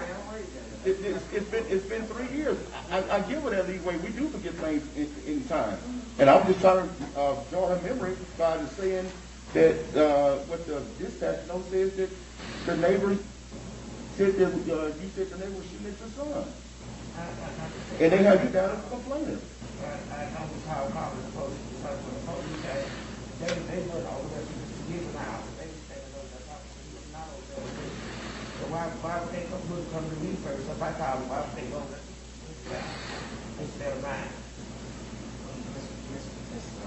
Did you ever talk to the police that day? You recall? And my son talked to him when they came you. over. My son talked to him. Did you? No, I didn't talk to him. They talked to my son. When they conversation with him, I don't know, they talked to him. Well, let me ask you a question. I'm looking at the complaint. It has a number 5561122. Was that your number? Is that your number? 5561122. Yes, ma'am. I know the number. Was that your number at that time? I think, I'm sure it probably was. What about number 499-2470?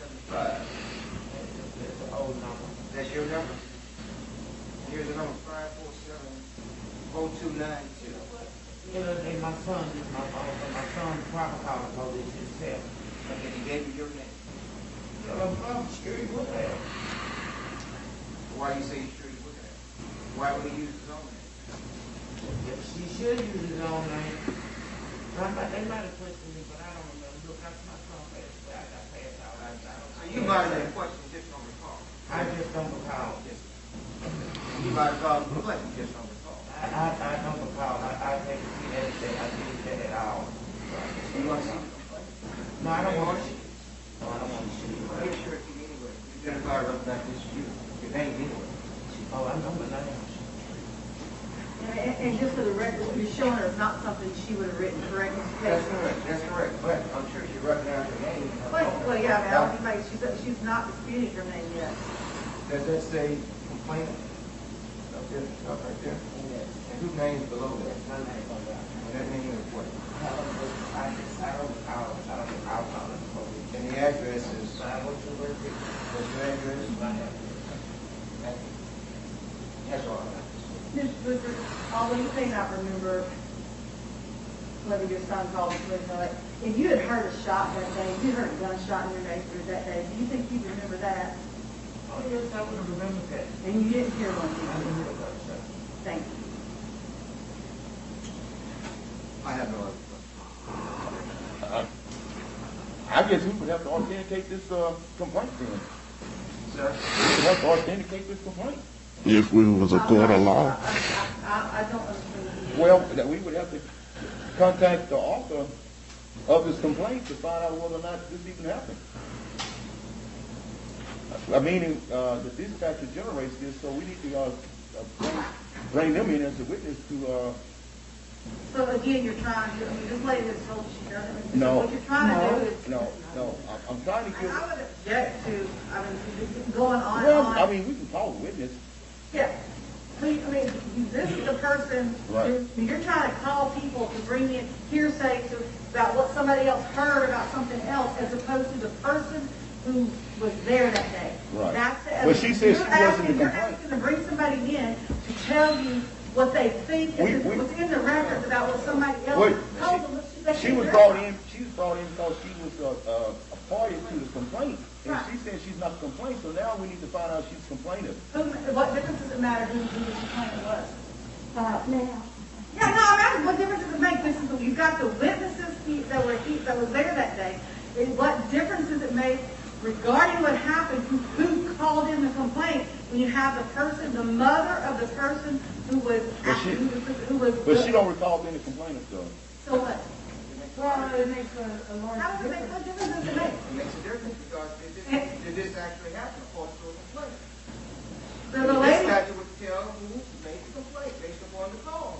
the dispatcher, the dispatcher can tell you what was said maybe can tell you what was said that day, if the dispatcher still works here. If she does, all she'll be able to do is pull up and say what her records show. Right. Yes. And in her records, I mean, as an officer of the court, am not going to sit here and try and tell you that I think some dispatcher wrote things down wrong. That doesn't mean this lady called. If her son said it was her name, that used her name, there's no way that dispatcher is going to know the difference because dispatchers aren't psychic. They can't be there. So it really, that is my objection, that we're going on down this rabbit hole trying to establish something because and it appears that the board is trying to prove that what was written down in this complaint is true when the person, the mother of the person is right here. And she's the one, so what somebody who may or may not have been her, but it was either her or her son, may or may not have said, and what the dispatcher understood what was said. This is your witness. This is your evidence. And you can't use hearsay to impeach the actual evidence. And that's why I object to this witch hunt. Okay. I agree. I agree. Miss Blueford, for the record, what did your son say to you? Well, he came home, and I was like, what happened to you? I don't know because I gave his name or not, but he had a big old scar on his arm, and he said he was down the step. I was just a young lady over there that he went to school with.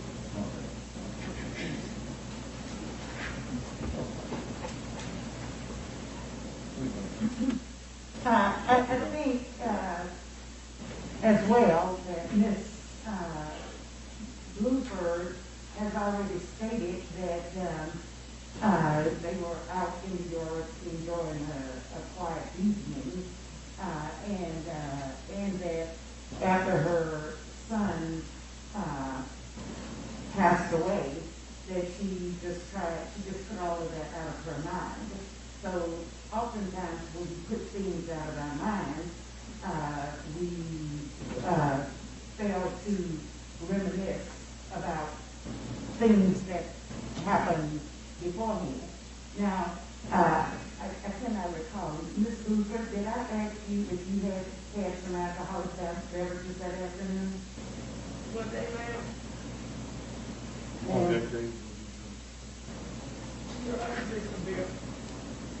Oh, okay. So basically, you all were out in your yard socializing, you and your son and so forth, when he went to the chief's party. Me, my son, and my baby sister sitting up on the carport, and he heard music, and I hear my dad with something to drink, and went straight over there. Another thing is that the post-traumatic stress that was diagnosed after, right before or after he had been in the military services. He was diagnosed after the surgery. Then, did he have any diagnoses before he went into the military? None at all. Okay, thank you.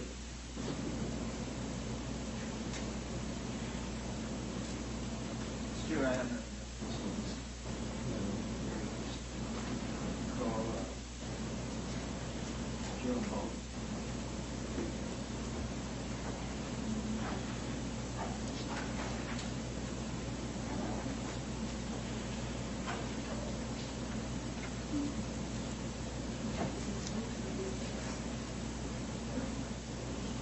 Yes, yes.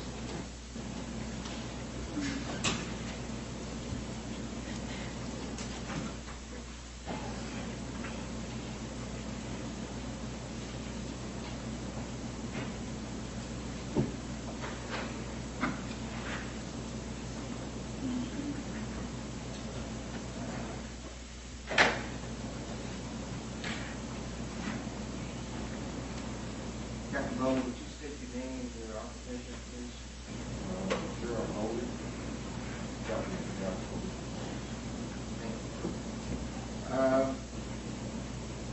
Captain Bowley,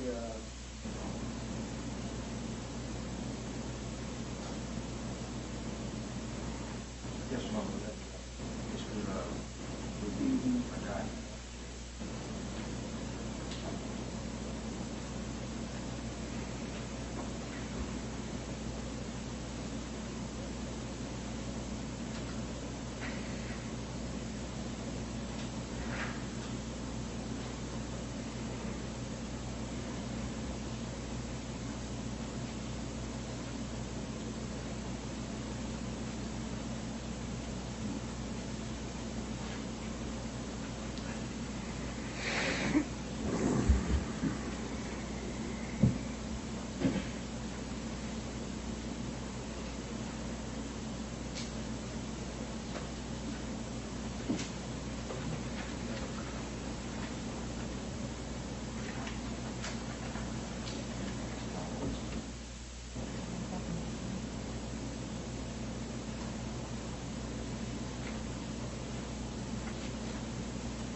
filed a complaint against Chief Carl Giddens. Complaint was received August 6, 2021, is that correct? Do you recall calling a briefing complaint? Let me share this with you. Mark identification for the brief.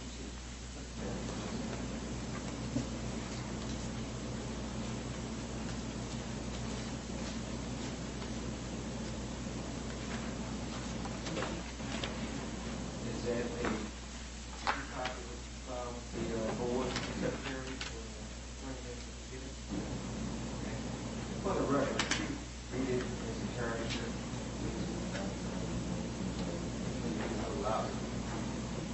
I'm going to object him reading the complaint. I mean, the complaint's been filed, we're here to investigate, but the complaint is filled with lots of hearsay, and I would object on 803B grounds for him reading the complaint as if it's evidence. I mean, the complaint is evidence. He wants to ask these questions what he has personal knowledge about. That's one thing, but 803B prevents hearsay, and I mean, it's been brought to my attention. I agree. Mr. Chairman, I want to ask him to read what he wrote.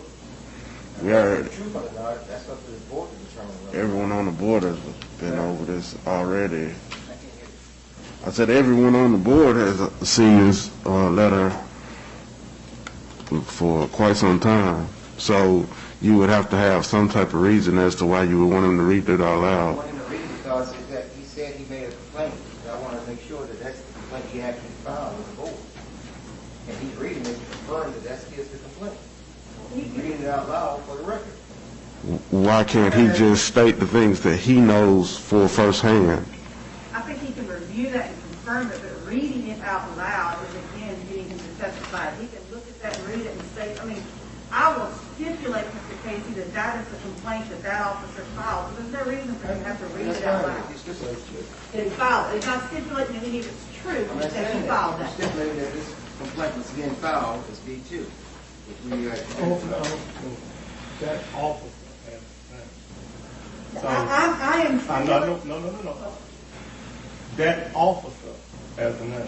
Okay, I'm So when you sorry. pointed, you should have said his name. Me, that's disrespectful. Okay, I'm sorry. I'm trying to do three things, Mr. Scott. Well, take your time, and do what you're supposed to do. Okay, what I said is I will stipulate that this piece of paper that he has marked as B2 is the same document that Captain Bowley signed and brought and gave apparently to Mr. Rellifer. That was the testimony last month. I'm not stipulating that anything in here is true, but I am stipulating that he signed it and turned it over to Mr. Rellifer.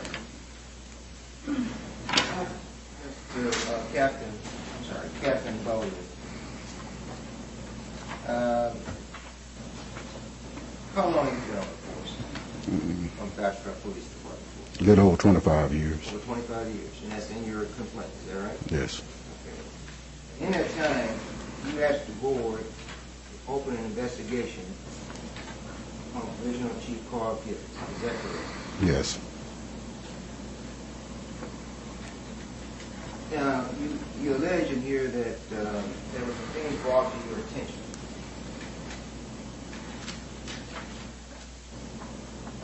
About Chief Gibbons, is that correct? Yes. Okay. And you mentioned that alleged that there were several unethical. Again, I'm going to object to the witness testifying about things that other people told us. I didn't say other people. I just said he alleged that there was unethical. I'm going to get to why he alleged that. What personal knowledge? Let me get to the point. The personal knowledge is supposed to be asked first. Well, he alleged that there were several unethical incidents.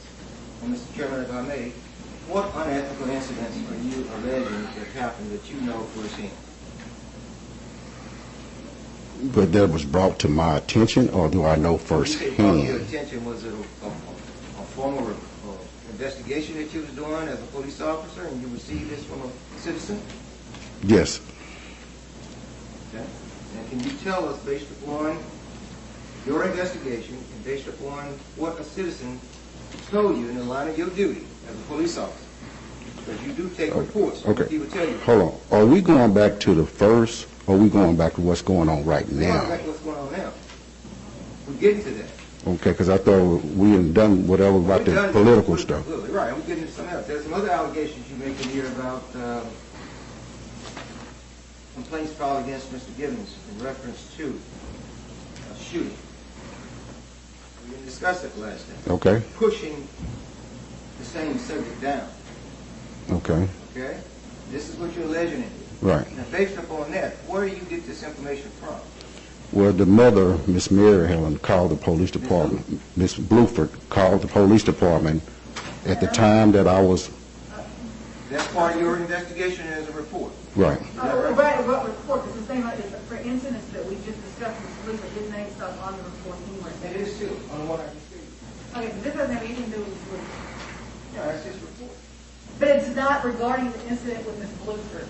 And so you're asking about information that would be, everything would be hearsay because he would be trying to report what the two witnesses who just left this room talked about. If you want to ask him about his report about the incident he knows about, then I have no objection. But otherwise, 803B hearsay prevents him from talking about what other people told other cops. That's all policemen do is write reports.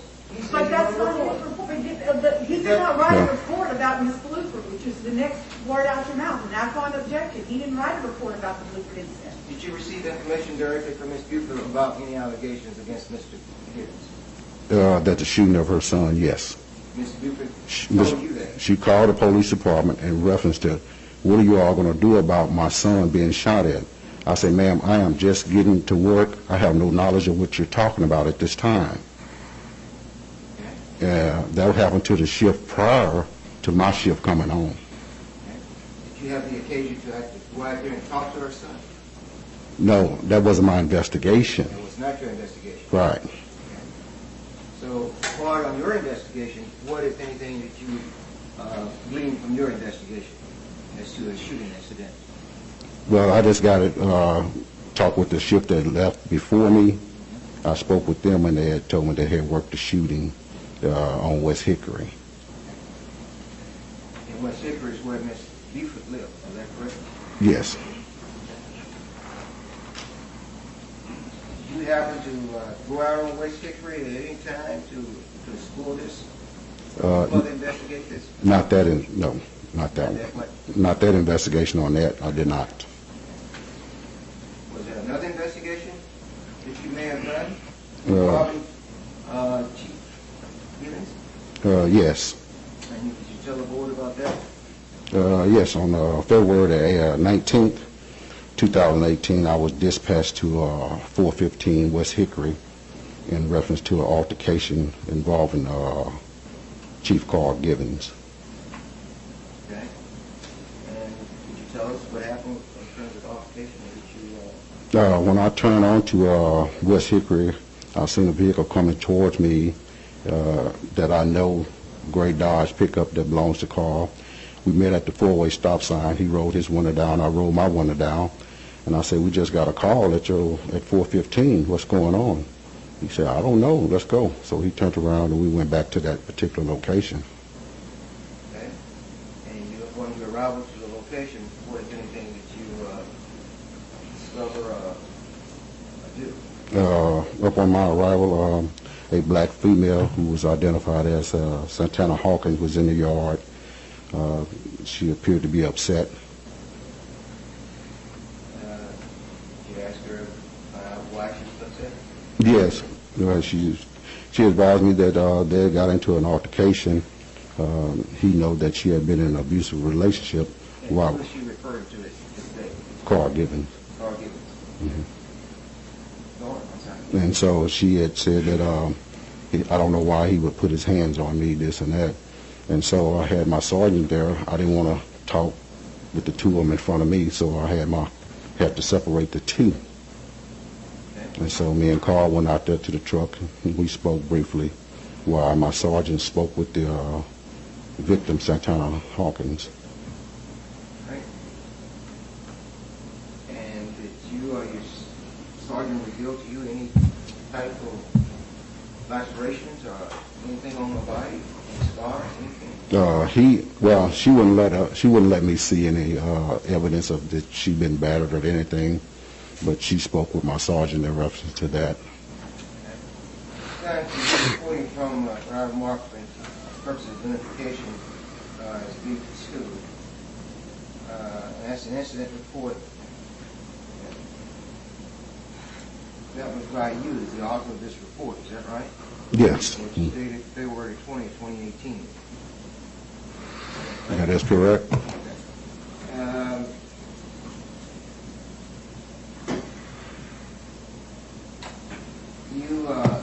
When you say you separated the two, you started to talk the lady, Ms. Hawkins, and you talked with Chief Gibbons now, Right. separately, right? Yes, I did. From your discussion with Chief Gibbons, what, if anything, did he told you as to your report?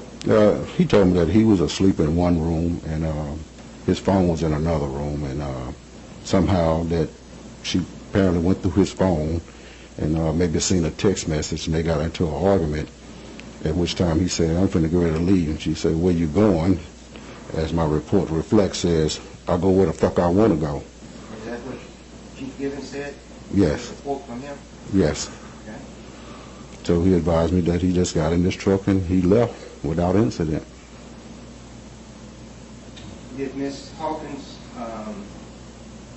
state to you or to your sergeant, who's your subordinate, what, if anything, Mr. Gibbons did? No, Mr. Gibbons. Yes, Mr. Chief Gibbons did to her?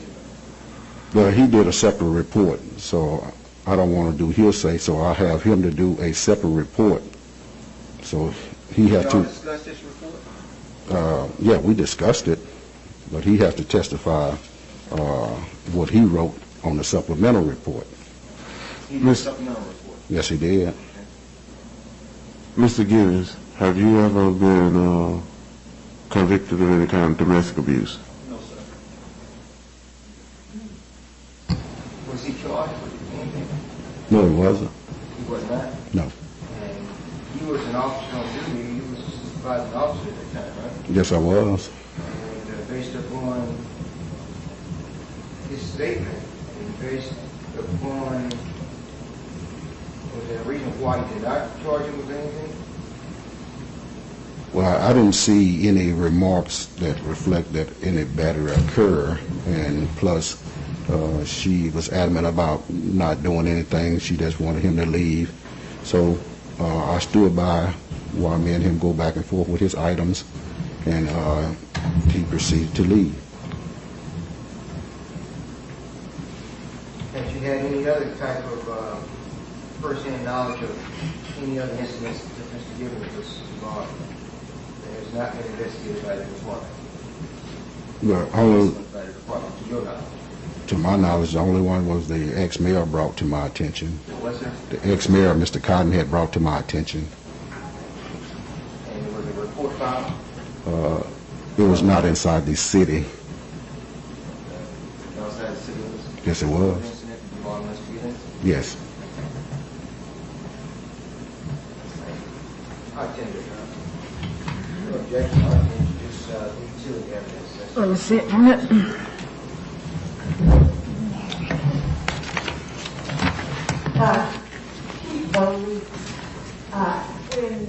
When police shifts change, the outgoing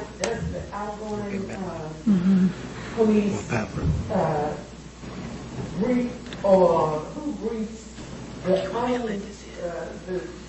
shift that's coming on about the day's activity? Do you all do that in advance, at the police station? Yes, as we shift change, we will say that nothing major occur or something that occurred that we need to know to maybe look out for as we oncoming our shift. Now, as I understand it, then the business about the shooting, actually, if Mrs. Woodford called the police station, how is it that the call was transferred to you?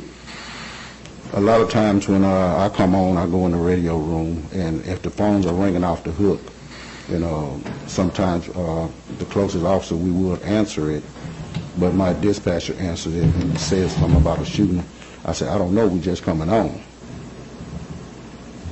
So basically, what ended up happening in this particular, basically what happens normally is if the phones are ringing, and the dispatcher or whatever can answer all phones, then you all pitch in to answer the phone.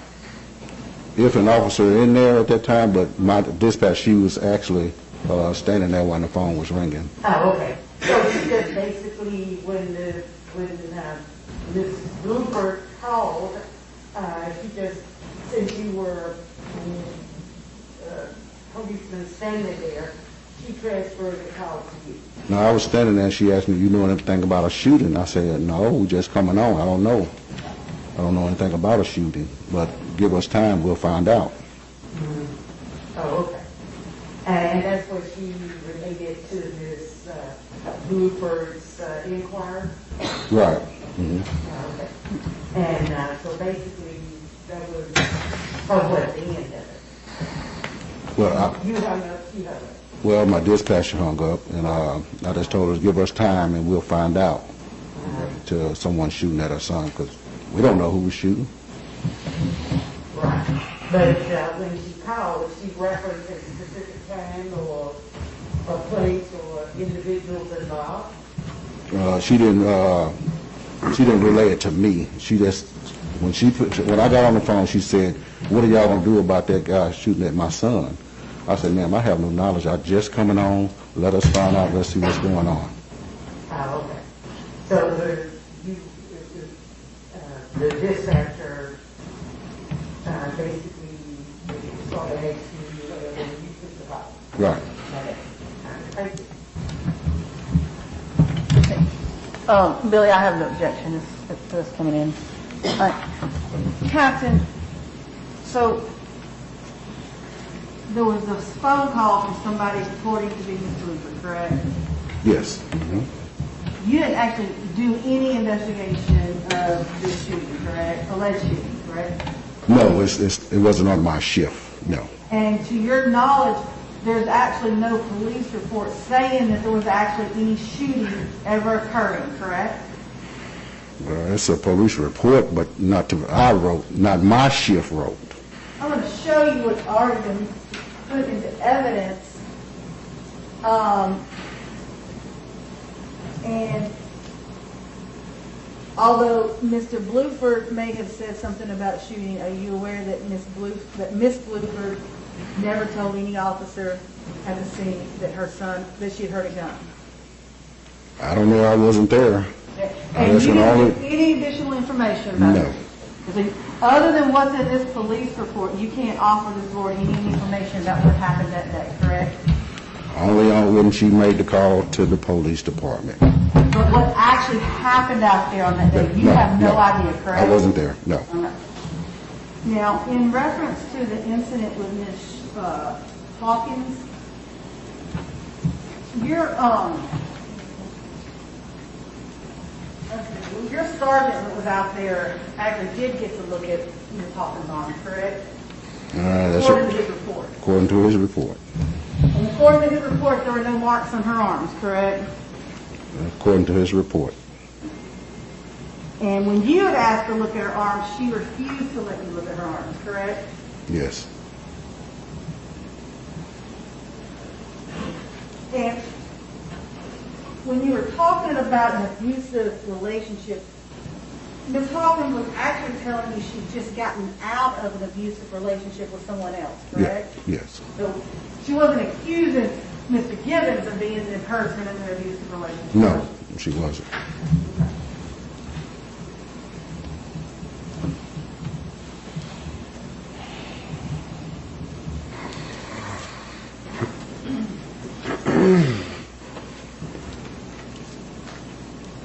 And no charges were ever filed against either person, correct? No. Now, as an officer, if you go to a scene about domestic violence and you see evidence that one of the person who complained had actually been hit. Like you see a black eye, broken nails, different scratches on their arms. Even if that first victim doesn't want to press charges, you're required to arrest the other person, aren't you? Yes. And nobody was arrested this day, correct? No. That's all the questions I have. So I got a so if you call and someone says like my son was shot at and your response was just basically you just referred to the police report and just told her that you had just got to work and you didn't know what she was talking about. You saying Miss Buford, when she called, you said, I'm just getting to work. I don't really know what you're referring to. When she called, she advised that her son was being shot at. What y'all gonna do about it? Okay. You asking? I'm saying, and well, your response was to do what? What all did you do after that when she called? What I supposed to do? I mean, you're the police. You're not the police. Tell me You tell me what I'm supposed to do. You. That's what I'm asking you. You told me. I'm asking you, what else did you do? Okay, she called. I said, we're just coming on. Let me check into it. I wasn't an investigator. This has already happened. Right. I'm aware. But I'm saying after that, what else happened? It's not my investigation. Okay. Yeah, you said you checked into it.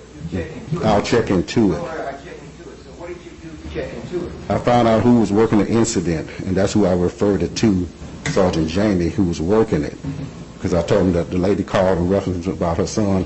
I said, what's going on? And then that's when he went on to tell me. So it's up to him to further his investigation on his report. Okay, and Ms. Brewer showed you the report from Sergeant Jamie a while ago. Right. Do you recall anything he told you? No, he was saying they was dispatched to that particular location in reference to a shooting. Did he tell you? I said, well, Ms. Bluford called and said, what are y'all going to do about it?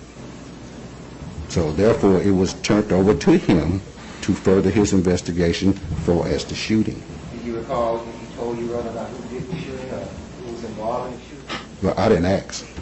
And he didn't volunteer to tell you? No.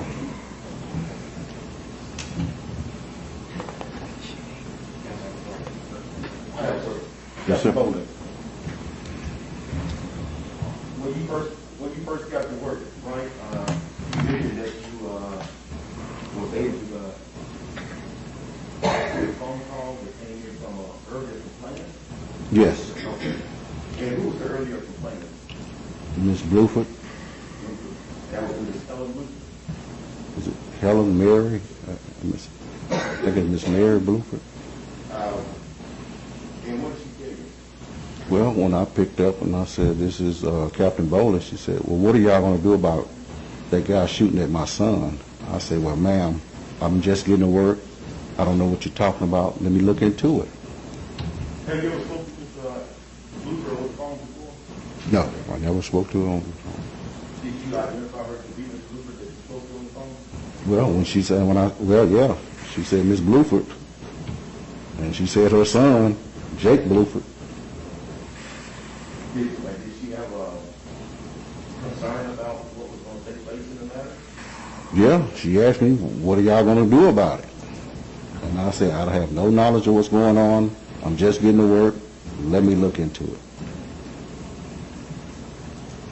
And by you looking into it, out of respect, you referred it back to the shift that was working there? Yes.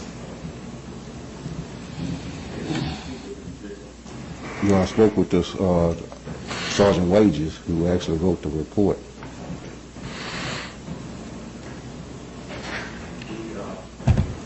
Says Mrs. Bluford, or Miss Bluford, was the one who made the call. The mother. The mother. Exactly. She didn't make the call. Yeah. She did. she said that. She made the call. Captain, did you know Miss Bluford before she made that call to you? I know her by working several complaints in reference to her sons and grandkids and stuff like that, but not personally. Okay.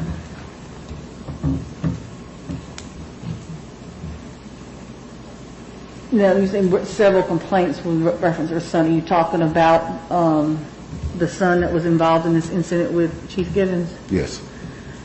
And when you were handed the phone, she told you who she was? Well, she said, "This is Miss Bluford. I want to know what y'all going to do about that guy shooting at my son."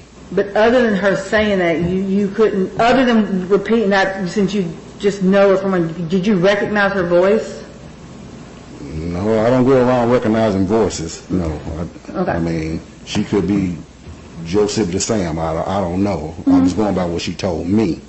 And that's What all the I can person on do. the phone told you? Exactly. Okay. That's the only thing I can go by. And beyond somebody calling and saying that, you took no other action in that matter, correct? No, it's not my investigation. I can't overstep my boundaries and just go and work the case when someone's already on the scene working the case. So my best thing is to do is go see what's going on. And if she called back, I can say, well, this sergeant said such and such so-and-so. It's turned over to him. Mm-hmm. But my point. But you didn't do anything other than talk to the person who went to the scenes, correct? Right. That's all the questions I have. In that, Captain, Sergeant Wages indicated that he turned it over to his superior, Captain. His what? Captain, he said, in this testimony earlier, he said when a policeman was involved, he found that Chief Gibbons was involved, and he was new to him at the time, he just got on the force after that case. And he turned it over to his superior, which was Captain Lynch. Yes. Did you ever talk to that captain No, I about this didn't. incident? No, I didn't.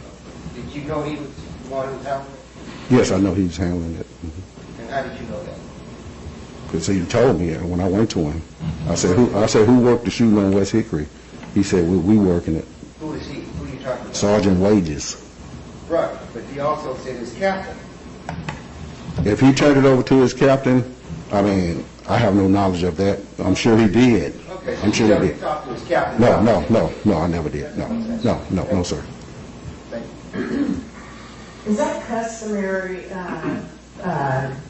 Captain Bowley, that when you all go out to investigate, I suppose, certain incidents, because I had called the police a couple of times, not anything to me, but does it matter? It sounds like to me that in that particular instance, is it because of the type of circumstance that they were calling about, that the sergeant as well as their chief appeared at the same time, because I recall him saying that he turned, when he realized that it was now Chief Gibbons, that he turned it over to his supervisor. Was the supervisor on the scene initially? Okay, let me back that up. Let me relate it to you. When you went out to, in reference to the call from the ex-girlfriend, Miss Hawkins, if I remember correctly, did you and the sergeant go, or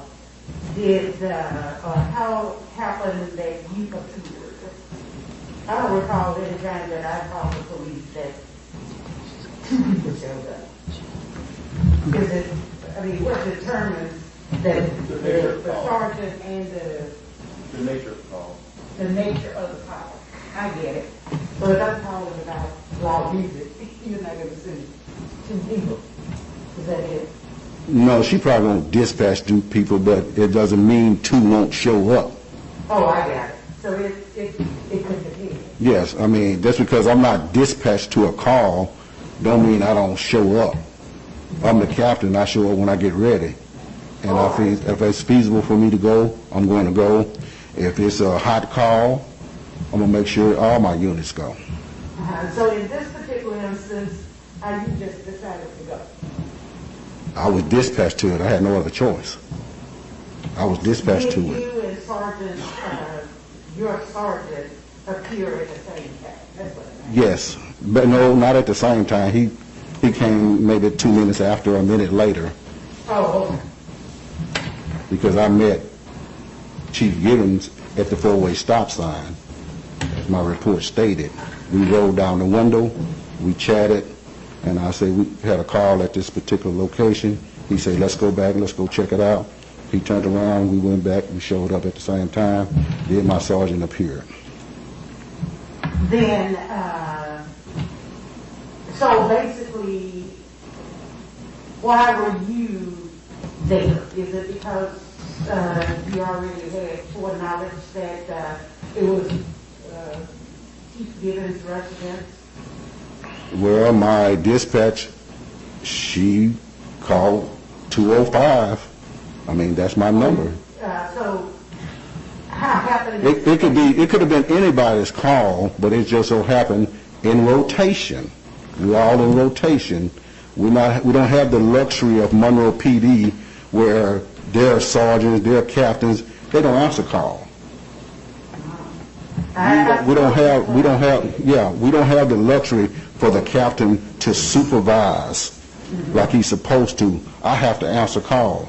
Sometimes I have to leave call to go because one of my officers called me to answer a question or come do this or do that. We're small, and it just so happened the captain and the sergeant, we have to work. Oh, I see. So basically, in a sense, if you know that your sergeant or whatever is somewhere else on the other side of town, and you're closest or something like that, you might go. Yes, I would take a call. Yes. But I was so happened dispatched to that particular call that night. Oh, I see, because it was right. Yeah, it was my rotation. It was in my rotation, yes. Oh, okay. Thanks.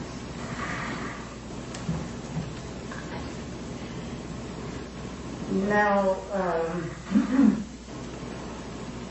oh, that's right, you did say that the sergeant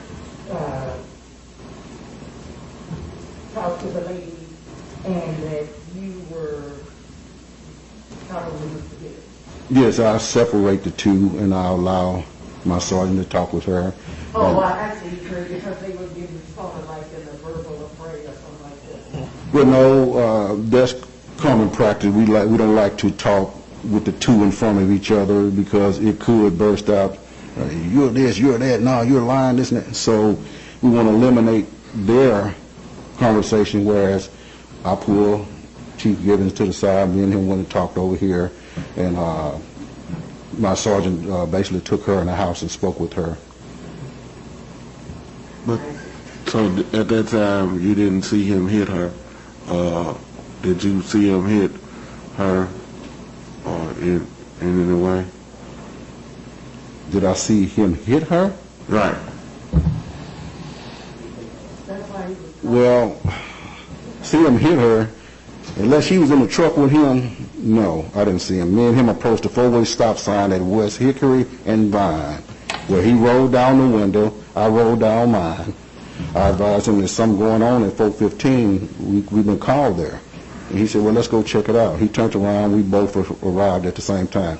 Now, I don't think nobody going to disrespect any officer. I wouldn't disrespect him, and I'm sure he wouldn't disrespect me and strike her in front of me.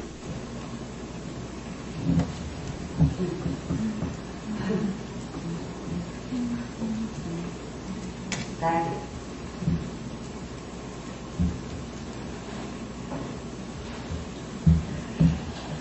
Chairman, that's all I have to say. Before we go any further,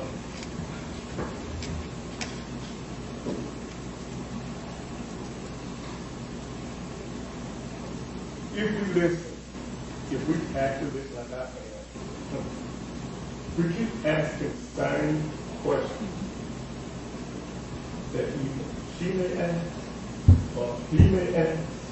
So we sit up to go back asking the same questions that's always been asked. We're going to be here until 8 o'clock again, and that's not coming. We got a lot of other people in that thing, in that room got to answer to ask questions. Let's not just ask the same stuff over and over again. Intelligence means a lot to me. That's just not saying to you. She asked questions. He asked, and we go back and ask the same thing.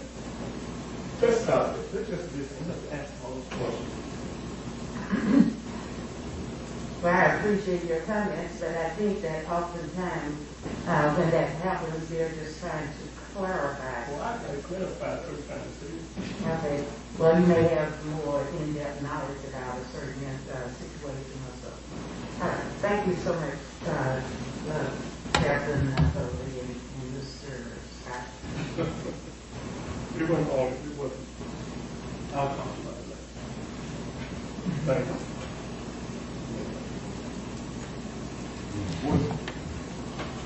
Y'all want to go get it going now? You want a break? Or? I'd like to go to lunch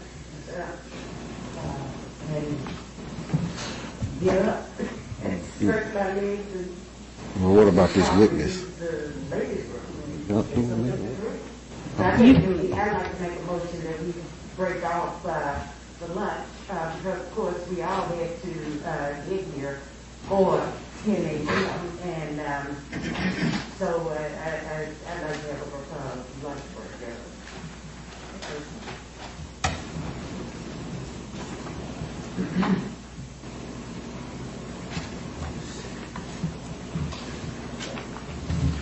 Second? Motion by Ms. Whitaker, second by Mr. Moore. How long you gonna, if you do break, what time are we gonna come back?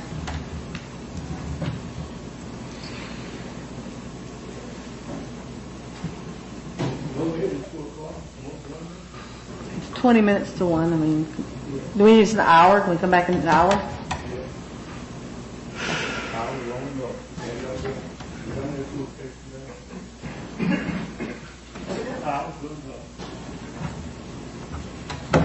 If you have some questions or come back in an hour. Yeah, ma'am.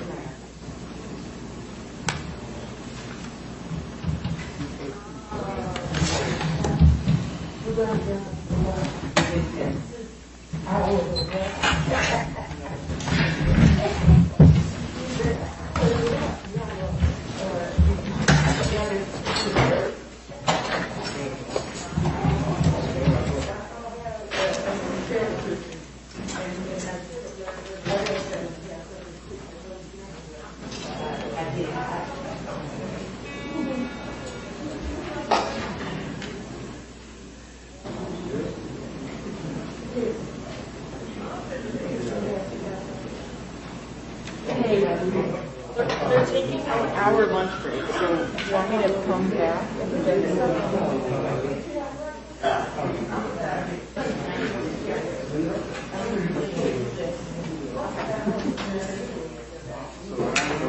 Okay. I'm gonna come now and get my stuff. Yeah. Okay.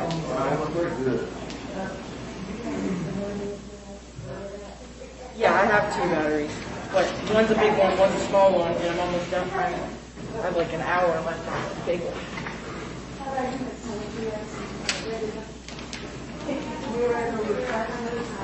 Okay, just in case I have to go by.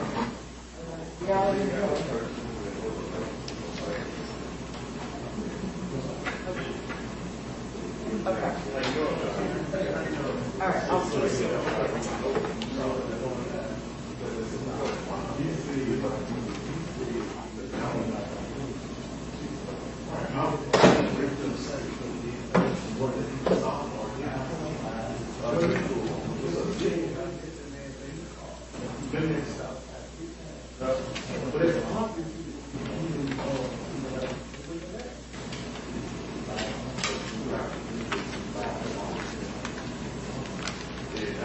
You gone for the day? All right.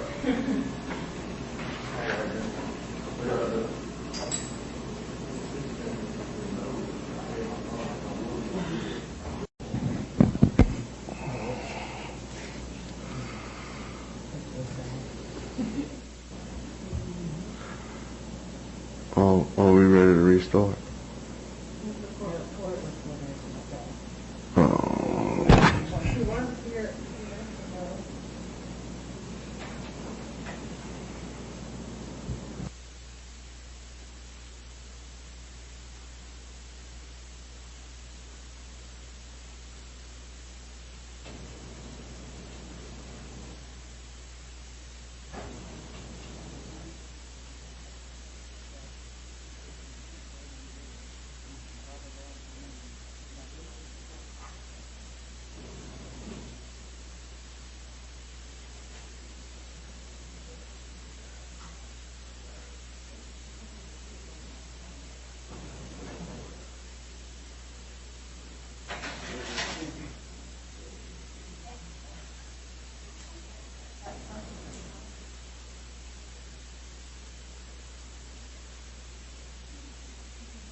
I know, I didn't even,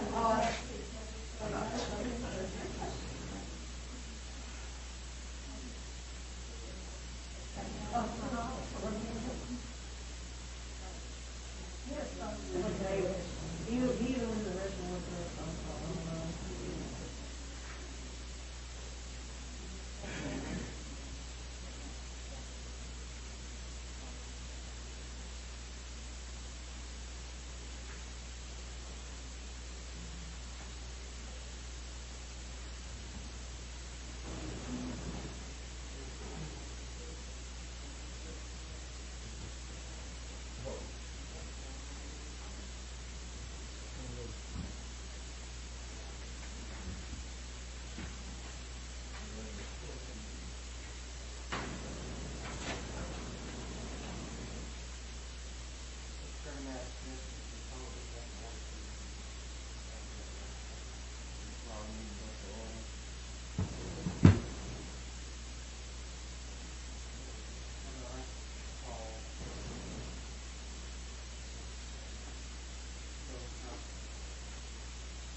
Yes. Rose Thompson, 120 Parkhurst Avenue, Bastrop, Louisiana.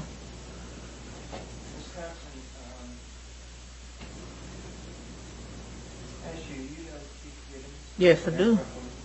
Yes.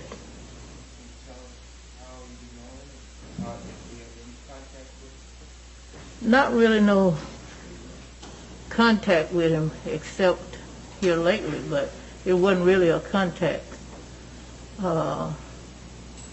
deal. It was just some things that had went down, and I had a comment.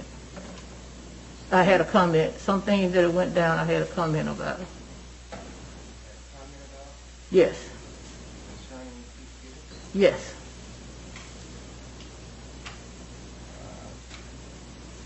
Was that in the nature of duty as a police officer? Yes, sir.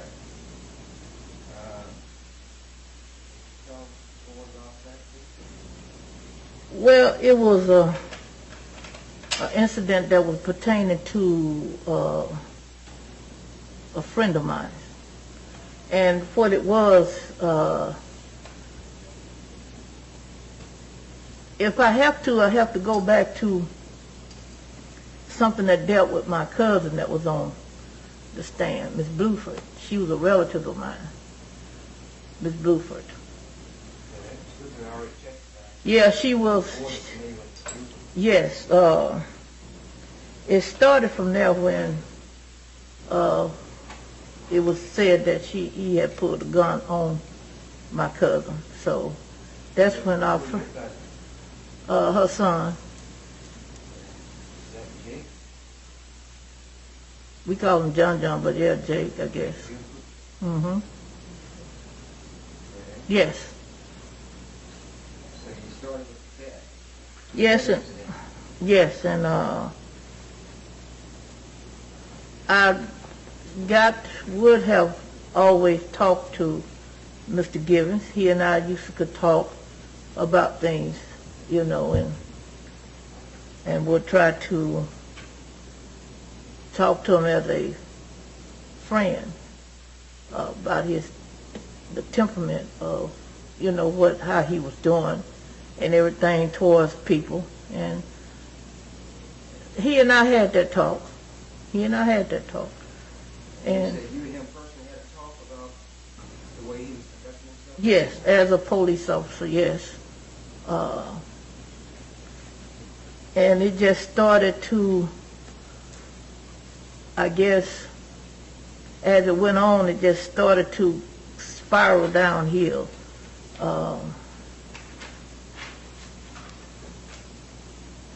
Just like I said, just talking to him and trying to hopefully get him to change, in my opinion, to change what I saw that was, was not becoming of a police officer. What was that? Remember, we don't know anything about what you're talking about. I know. Well, let me just break it down to you. It's just like, say for instance, when she came to me about that, Miss Bluford, yes. She was very upset. I told her what to do, to go, file a complaint, whatever. And she did that, and from then on, I started to hear other things that was transpiring pertaining to Mr. Given. And You know personally saying Mr. Given, not what you heard. not what I heard, but what I What you saw.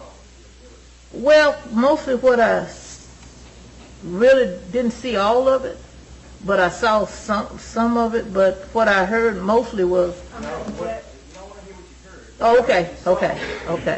And what you directly talked to Mr. Given about. what I directly talked to Mr. Givens about was his attitude, and I saw that firsthand. What was his attitude? About what? The conversation me and him had, you know, I was talking to him about how he dealt with people and how he talked to people, certain people that he talked to, and I was asking, you know, just why would you do that, you know, in an unprofessional way. And that's how he and I, like I said, started going downhill from there. We just trying to find out for you. I know. Like I said, it just, his attitude. And I saw firsthand with his attitude. When I had said something on Facebook pertaining to him, how he came back and said things about me and others that was involved in it. So what did you say on Facebook, and what did he say back to you? I said that he was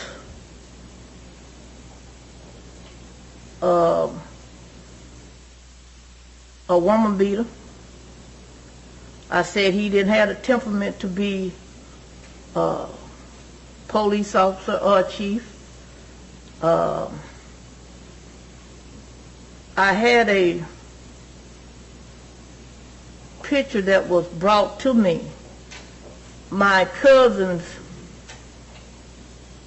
goddaughter, where him and her had an altercation. And The goddaughter. yeah, the goddaughter of my cousin Larry Frater, What's the goddaughter name? Santana Hawkins. Santana Hawkins. Yes, And her name was mentioned earlier. yes, She and Mr. Gibbons, girlfriend, boyfriend? yes, at that particular time, yes. Now, what do you know about in-town incident between Mr. Gibbons and Ms. Hawkins? She had, Any hearsay from Now, I didn't say what she heard, I said what she knows. what I know is that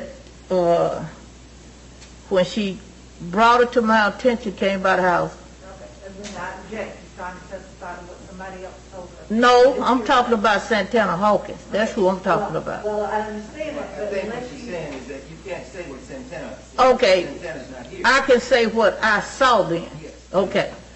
What I saw in the pictures was, and the bruises on her face firsthand. I saw this for myself. Her arm, she had a black eye. You have reason to believe that those...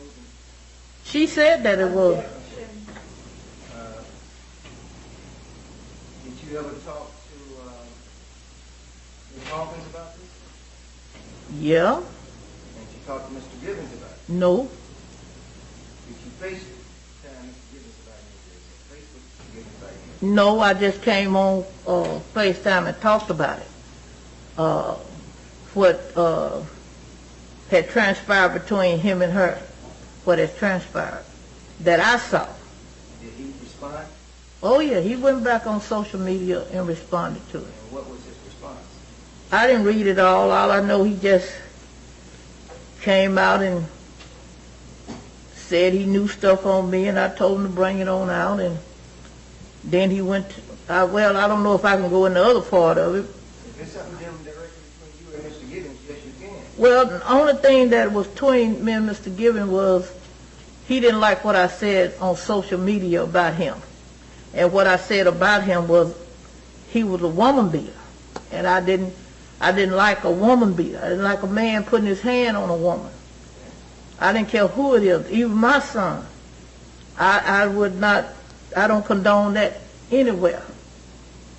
And that was my main thing. And I said then, anybody that put his hands on a woman don't deserve to be the chief.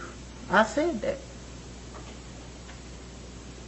And he don't have the temperament to be the chief. I said that.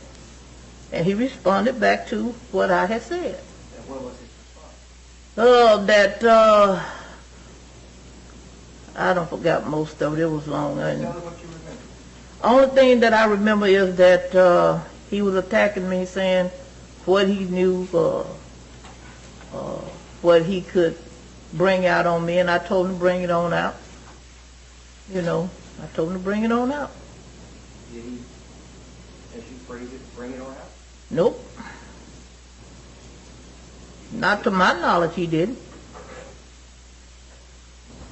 And you said you had a son. I got 2 sons. I know both your sons know Mr. Gibbons. One of them is his friend, Talbot. My baby boy is his friend. He done helped Talbot out a lot of stuff, and that's why they're friends. Have you observed Mr. Gibbons and your son together, the one you said? Yeah. Mm-hmm. What's his name? Talbot. Talbot. Talbot Thompson. What have you observed Mr. Gibbons and your son doing? Him and other guys sitting around drinking and just having conversation. Where were they drinking? At different ones' home or somewhere like that. Inside, outside? Outside. Were they in a position where the public could see them? Yeah, if the public passed by and saw him, yeah. Drinking? Mm-hmm. Have you ever observed or seen Mr. Gibbons intoxicated such that he's drunk? I'm gonna I asked you if you ever seen him. No, I'm going to object because you're asking about things that are not contained in the complaint. As we stand here today, all through all this, although the person who filed the complaint may not have known what he was complaining about over the statute, I've yet to have the board tell me what rules my client has alleged have been violated. And now Mr. Casey is going way beyond what is in the complaint. There's no complaint about whether or not my client drank. And anybody can have a drink at their house or somebody else's house. I know that there's no. And there's nothing wrong with drinking outside. The board has the authority to investigate any complaint made to it from the general public, members of the classified service, or the governing body regarding violations of civil service law. This authority is found in revised statute 33.2537, 4 and 5, and revised statute 33.477, 4 and 5. So his conduct is what she is claiming, what she testified to. Carol, that's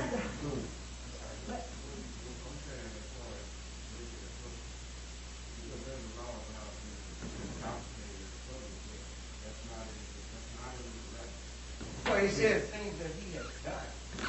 Well, she's identifying the things that he has done. Wait a minute. So we're here, so we're going to go through everything that my client has ever done in his entire life. If he's in violation of Well, let's civil service law. You just said y'all can investigate, but if you said a violation of civil service law, what civil service law says that a police officer or a firefighter can't sit at somebody's house and have a drink of alcohol? outside, Outside. you can't get public and drink out in public. You're not in public when you're in a yard. When you are in a private yard, that is not public. That is private property, and you can and didn't say it doesn't matter when you get drunk on private property. First off, second off, there's no complaint that my client got drunk at somebody's house one time. We are going so far beyond what was allegedly complained of and you under due process prohibits you from just saying, oh, well, since we have a complaint about this, we are going to just investigate everything you've ever done. It's called sustained unrelated, and you know sustained unrelated is reversed. Every time it goes to the courts, you know this, I've heard you say in the Shreveport Civil Service meetings many a time, you and Mr. Parker, we can't investigate stuff. All of a sudden you have enlarged this investigation of her for your own words. You're wanting to ask her, did he get drunk at somebody's house one night? That is not what this investigation is about. That's what I said. I said, have you ever seen him get drunk? Well, that is irrelevant. That's no relevant to he's not being accused of being drunk. Is she making these allegations? She's not making allegations. She's a witness. She's testifying that She's a witness in a case. So what you're trying to do is ask her to give new allegations against somebody. She's not the complainant. We've already established that. That was Captain Bowley. So now you're going to try and call witnesses and see if they have new complaints? That's not how the law works. No, that's not so. Then what? She's testifying to social media. She said that she had conversations with him on social media. but she also saying death. Death was a public. If you read the letter, sir, it says in complaint filed against Mr. Gibbons, reference alleged shooting someone pushing the same 30 feet, okay, fighting, cursing the citizens about an officer on Facebook. She's talking about social media. Well, no, you Now just, she moved towards what she actually saw. no, you just asked this witness about whether or not he had been drinking at somebody's house. It's not in the complaint, Billy, and you know it. And so that is not. That is coming out of her testimony. Because you're asking about something that's irrelevant to the investigation. That's not so. This board is doing a full investigation Of what? about this man. No, you can't just do a full investigation about some man, Billy. You have to, you About the chief, I'm mistaken. No, I'm not talking about any, I don't care if it's the chief or any other officer. You don't get to just do a full investigation of Why somebody. not? It's brought to the board attention. No, what hasn't been brought to the board attention? This lady is testifying to what she's seen. No, this is the board. Remember, you're the board. You're the board. I'm throwing my objection. He is part of the board because he's just forced to When a board member speaks, we should But I'd like to point out that you keep referencing what happens in career court, and I'd like to point out that in the civil service manual, there is a section in there that deals only with circles, and several other cities in the state of Louisiana. So since that did not apply to Morehouse Parish or Bastrop Louisiana, I did not use it. So, but I'd just like to point out the distinction between what happens in career court is different than what happens in Morehouse Parish. Well, the Morehouse Parish doesn't follow civil service law, then that's a problem. Yes, ma'am, I said that is included, a whole section of pages directly related to career court only, as well as 4 or 5 other cities in the state of Louisiana.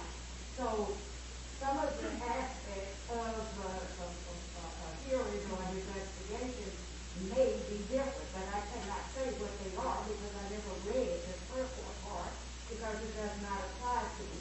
The only thing that's different is they have a bigger board. They got 9 pages. Well, there's a whole, like I said, there's a number of pages in this manual that only applies to them as well as 4 or 5 other states. So But what does apply? following the Louisiana State Civil Service Manual only. Well, the state civil service manual, which is based on state civil service law, which is applicable to every board, including Shreveport, but in particularly this one also, requires you to, 1, notify the person who's under investigation, the nature of the investigation. So that is what that complaint is. That's what he was provided, and that's all he's been provided. But nothing, but you still haven't told me yet what rule this board thinks he violated by based on the complaint. But more importantly, that complaint says 4 things. Not one of them is whether or not this man ever had a drink of alcohol at a time, not, because we're not talking about the days of these events. You want to go ask him about some other time, did you see this man have a drink? Did you see him get drunk? None of that is in this complaint. So what the board's attorney is trying to do is generate new complaints, which is against the law. It's against civil service law, and it's against the Louisiana State Constitution, because there are due process provisions within the state constitution that are applicable to him in his employment, because as a civil service employee, he has due process rights. And that question is violating due process in civil service as well as relevance, because whether or not my client may or may not have had a drink or may or not have more than one drink at a private house has nothing to do with the allegations that are before the board.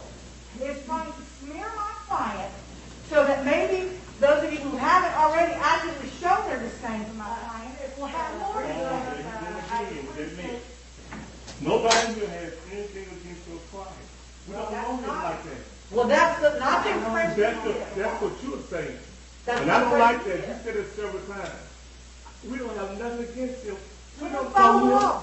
Then follow the law and quit acting. Well, stop making those silly statements. Well, if you follow the law, they wouldn't be Or you made. stop making those, you're supposed to be intelligent. Stop I making am those intelligent, statements. Well, and I- act like it and stop making those silly statements. I'm only You've been reviewing doing what that I since see. you've been up here. Even the last time you keep doing that. Stop doing that. Okay, well, then follow the law. Well, you said the right thing.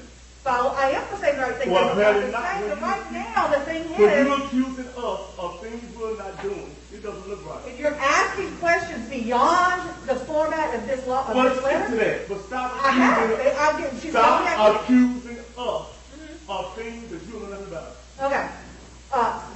You are limited to this complaint. We got this. And so I object to those asking questions about stuff outside of that. Ma'am, does that include the lack of, the performance of evidence? I'm sorry, the ethics and so forth, we have a whole manual on ethics that applies to this board, and I assure you, we are aware of what you're saying. I'm saying the performance of evidence that within the four walls of this complaint doesn't apply? It does apply. Okay, it does apply. I think you can question these interrogations and you bring in a witness and testify. You want to go there? I mean, the reason that he is bringing these allegations, in my opinion, he recommended to the protocol officer, the paragraph before, as a police officer, it is unethical to participate, engage in, and blah, blah, blah. Now, we understand that people normally will sit outside having a party or having drinks. I think that he's just basically just created a pattern of why he was talking about things that he took exception to as far as his behavior as a police officer, whether in uniform or not. And let's just say we're not hung up on whether a person can be outside with friends having a sociable drink as long as they are not misbehaving and being out of control. And that's That's how the police are. well, the board, I hope the board understands that although the code of ethics actually applies to everybody in this room, all of you sitting up there, my client, and Mr. Casey, because he is hired to represent y'all. However, you do not have authority to investigate ethics violations. That is only to be done by the ethics commission. And so if I'm confused about why, I know it's in here, but y'all don't have the authority to investigate ethics violations. You can only investigate whether or not he violated civil service law. And you're limited to investigating the issues that were brought before you. Because if you expand beyond the issues that were brought before you, then you have violated civil service law, as well as due process rights guaranteed by the Louisiana State Constitution. And this witness didn't bring those things up. The board brought those up by their lawyer asking the question. And what I am objecting to is any of that information coming in because it's totally irrelevant to the issues. There's nothing in here at all, first off, about him drinking. That's not even in the four corners. And second off, she's not talking about any incident. He was not asking a question about any specific date of the incident in the complaint. And that is why I object. And none of that information should come in. We should just move on to the only issues that are in this complaint. Well, Ms. Blooper brought up alcohol first when she mentioned that her son had been drinking and they saw that they had music playing across the street and they also were indulging in alcohol. They brought it up first. But that was a direct issue about what was going on. This is not, that was actually a day of the incident. We can't just assume that it didn't happen. But Mr. Relaford, Captain Relaford. It's so important to whether or not there's a behavior going on with that. Captain Relaford, there was questions about, yes, her son, the other witness's son was drinking, and then that she was also drinking. That has nothing to do with whether on a different day my client had drinks with friends when he's off work sitting at somebody's house. That doesn't have anything to do with the complaint. It absolutely doesn't. It does with his character. And that's the other thing. You can't use character. You cannot use character to prosecute somebody.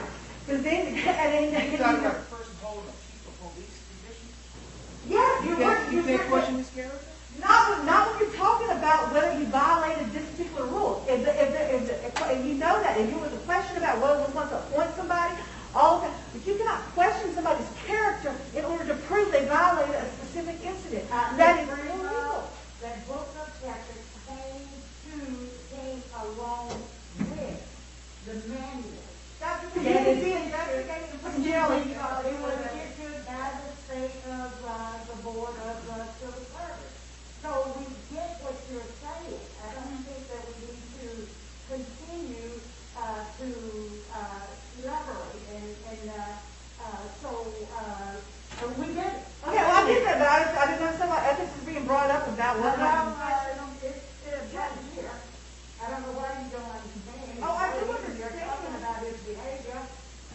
the code of ethics was given to you so that you would know that you were bound by it because you could be investigated, fined, and extra violated. That doesn't have anything to do with whether or not you get to go down a rabbit hole and ask questions about my client's character, because that it's the code of ethics, the rules of ethics, the rules of evidence do not allow you to offer into evidence of bad character to try to prove somebody's acting in accordance with that. You know that's not true, and it is a complete violation of due process and civil service law, because you're limited to investigating these 5 different instances. But you still only have to, excuse me, I don't think that we need to go on for 10, 15 minutes. well, the question is, are you going to allow those questions to be asked? I'm done with this witness. Okay.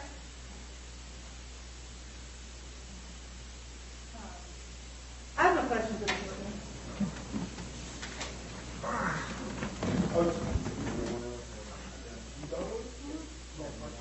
Y'all got any questions? I have a question. Yes. When the chief you made on FaceTime, I'm not real familiar with that. Yes. To an audio system, Yes. some type of FaceTime on Facebook. Yeah, I do a live chat. Oh, live chat. Mm-hmm. Oh, okay. So now when so at the time that you did this live chat, his response to you, was it at the within the same live chat or at a different time? Did he send you a message or something?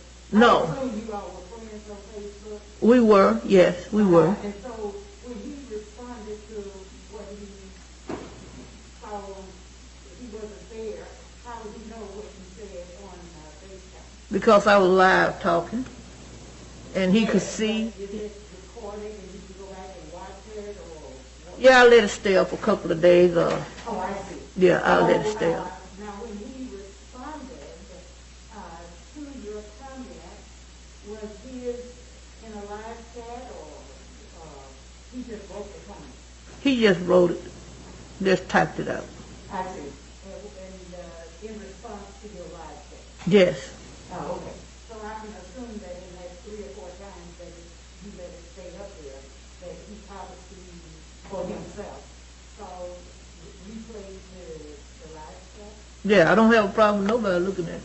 Yes, that's what I'm just trying to understand. Yes. When you say FaceTime, I thought, well, I'm a FaceTime, I'm familiar with it, and I don't No, like it's- it on your phone. You got friends that you have, and then some friends that you have are recorded.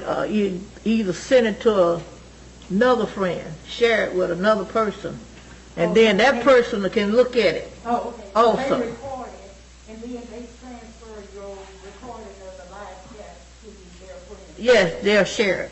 Oh, on their Facebook page. Yeah, they'll share it on their Facebook I page. see. Mm-hmm. Thank you so much. Okay.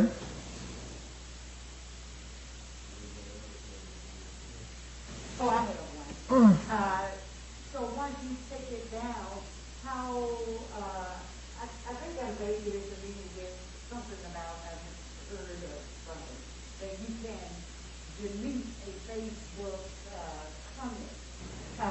So on that Facebook, or in reference to your live chat, Mhm. is that still there, or is it gone? I'll put it in my archives. I'll save it. Oh, you still have Yeah. it? Mm-hmm. I see. Thank you so much. Mm-hmm. You also have his response? No, I didn't save his written response. I didn't save it. So is that still on your Facebook page if you don't know, you just read it and moved on? I just responded to it after I saw it. I went back on live and I responded to what he was saying about me. Yes. So you do not know whether that is true or there because you just moved on? I got so many I couldn't tell you. Oh, I see. Yeah. Okay.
Leandro Dwayne Reed, Captain, Bastrop Police Department.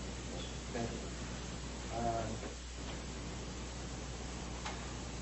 Mr. Reed, Captain.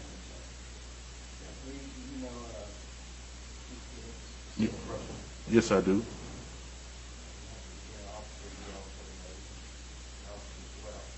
you had the occasion to interact with him on Facebook or any type of social media? Have I had the occasion to do, you say? Or have him communicate on social media with you or about you, concerning you? I haven't had any interactions with him on Facebook since the post he posted when we all passed the Chiefs test. That's the only interaction I've had with him on Facebook. What was it? It was when he congratulated all of us for passing the Chiefs test and let everyone know that all of us passed it. Besides that, I haven't interacted with him. You have not ever interacted with him on Facebook? No, Had any history? since that post, I haven't directly interacted with him. You understand what I'm saying? I haven't made any comments on his page. Has he made comments on your page? Has he made comments if you read his page? He's made comments and I've read his page. Yes. Was any of those comments negative or positive, or what was the comments? Some of them were negative, some of them were positive.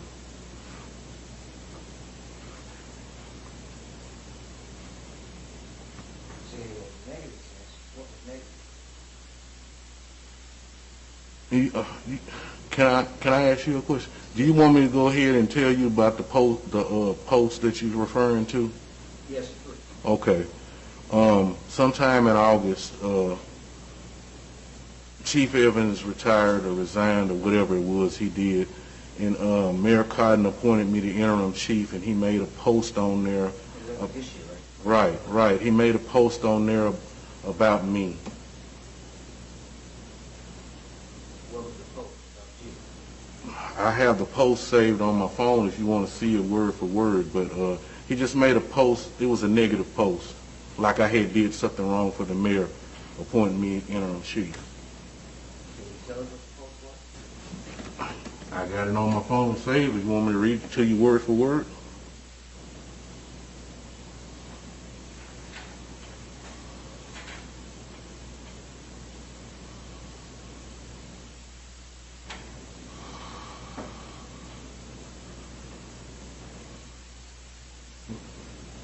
You want me to go ahead and read it? Yes. Okay. It says, on me being chief, Leandro Reed, you can stop now with it all. The department is in shambles.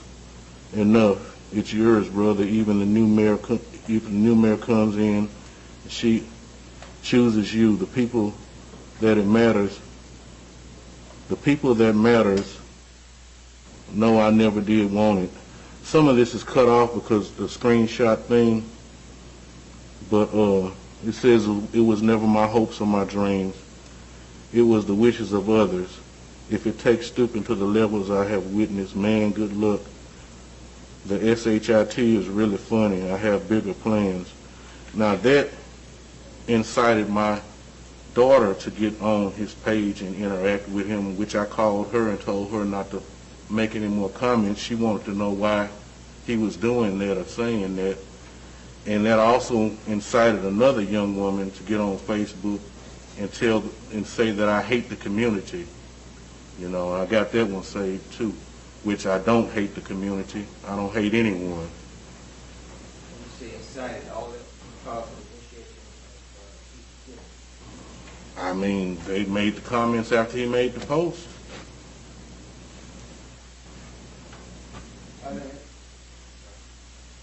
Other than that, have you had any other reactions from Chief Evans?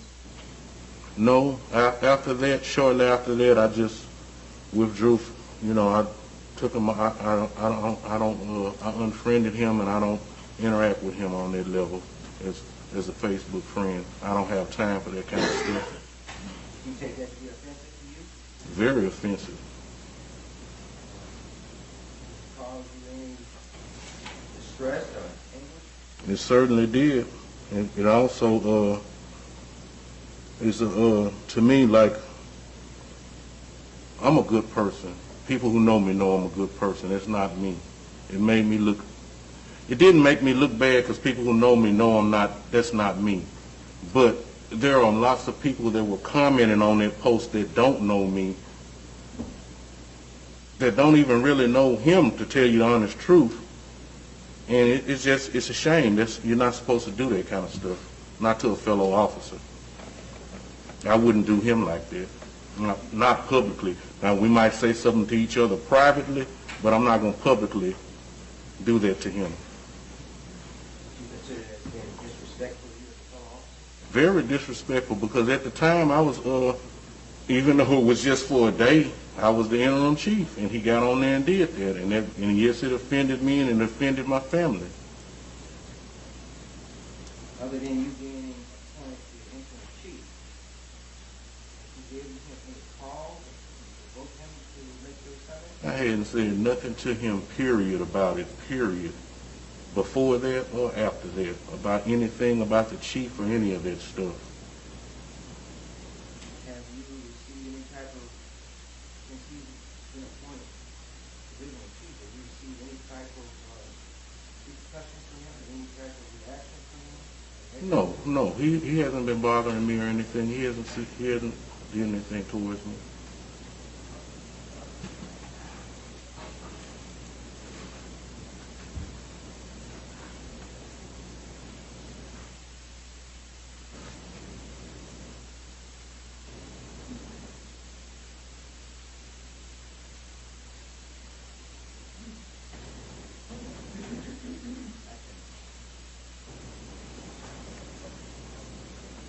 Captain, can I see that post? Can you go back and look at it? So,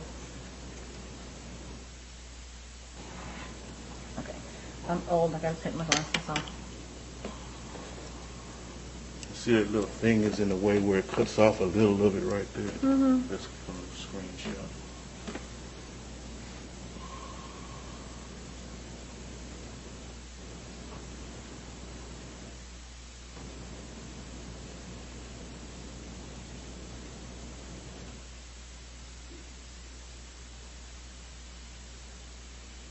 Okay.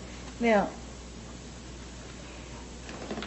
he says, on me being chief, Leonard Reed, you could stop now with it all.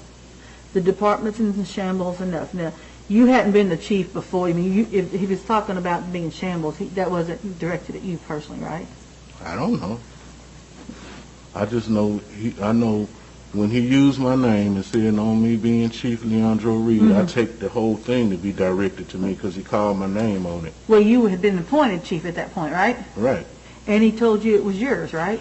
And I wasn't even aware that I was appointed chief until later on that day when the mayor at that time called me in and told me that morning he had appointed me the interim chief. I didn't even know. But for some reason, I guess he knew. But if he knew you were chief and was saying this was after the fact, though. This was like the Saturday. That happened. I was appointed the interim chief on the Friday, and that was made on that Saturday. The next day. Now, he tells you it's yours, even if the new mayor comes in, if she chooses you, right? Right. And that people that matters can tell you, I never did want it, right? Right. Okay, now that's not anything against you saying he never wanted it, right? That's not what offended me. What offended me and what caused me to be upset was the post that came after it. Okay, but those weren't posts he made, right? No, but they were made because they were in response to this post. But he didn't make those, correct?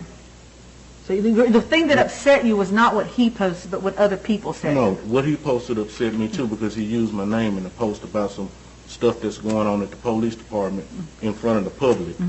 So yeah, it upset me. Yeah. But he wasn't saying anything in here that was derogatory about you. There's nothing in here that says that Leonard Reed, there's anything wrong with Leonard Reed. It doesn't have to be derogatory to me. Okay. He used my name in a post about some stuff that's going on in the police department in the public, and we don't do that. Did he say there's nothing in this post that's derogatory about you? Is there, Captain? About you personally, there's nothing in that post that says anything bad about you personally, does it? Sarcastically, it would. Sarcastically? Yeah, in a sarcastic way to me. That's my opinion, though. That's your opinion, but there's nothing here that he's saying. That's my opinion. There's nothing in here that he is saying that you've done something bad or anything wrong. No, he didn't say I did anything wrong in the post. And he even tells you good luck, doesn't he? Sarcastically. Okay, but he tells you good luck, right? I take it as sarcasm. Okay. How anyone else takes it, that's how they take it. Okay. And how long have you been on the police department? 21 years, So you're familiar with the rules and regulations of the department? most of them. Okay. And is there a rule against being sarcastic? No, but there's a rule about us getting on public platforms talking about what goes on at the police department. And is there any information, there's nothing in that information that says what one person or another person has done in that post, is there? But one person, I'm That not post, it understanding. doesn't say what anybody in particular has done at the department other than that you can have the job, right? Right. Okay. No further questions. Excuse me. I fail to understand, who originally made the Facebook? Yes. Who originally made Facebook? Chief Gibbons. Oh. He made the post, and then you commented to the post? No. People started commenting to the post. Nobody asked me about what offended me is some comments that were made after he made his post. So he was just making statements about the things that was happening within the organization on social media. Right. And for some reason, he used your name. Right. And then people start piling on. And, Right.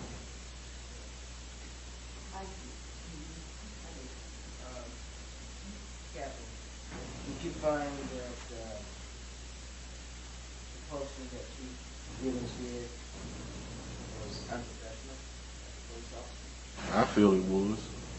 You find that it was courteous as a police officer, not officer? I find it was. And as the cause of his initiating the post initially, you stated that you began to see other postings that were also offensive to you. Right. From other people. Right. But for him initiating that post, more likely you would not have seen those posts. Objection, I don't know how this witness can answer what was in the minds of other people that aren't for this board. Speculation. So I guess how you feel and what you saw. The feelings are not evidence, and, this witness has admitted that the things that were offensive were posted by other people. Whether or not those other people would have chosen to post something offensive about this witness had Chief Gibbons not told the man he could have the job if he wanted it, is irrelevant, speculative, and beyond the scope of this person's knowledge. I differ with you, Counselor. I think it is not speculative. It's telling based upon the way the comment came to him. Even though he expressed his displeasure that initiated all by Chief Gibbons. And as he stated, that's very unprofessional of other officers and other officers. Based upon those allegations and based upon those facts, other people responded, which was also offensive. Using his name. If his name was nothing used, he wouldn't be here today. But his name was, he had just been appointed chief. And saying somebody's been appointed chief is a factual statement. The fact that this witness thought it was sarcastic is not, being sarcastic is not a violation of the rule. Nothing that was said in that post that he just read was something that was not true or something secretive that's done within the department, so therefore it can't be any kind of violation of any rules or regulations. The fact that other people in the community chose that post instead of other posts to express displeasure with this gentleman or say things that upset him is beyond the control of my client. Furthermore, it is beyond the knowledge of this witness to ask him what other people would have did but for that post. There's no way that witness can answer that question. It's pure speculation into the thoughts and actions of third parties not here to testify and therefore should not be admitted into evidence. I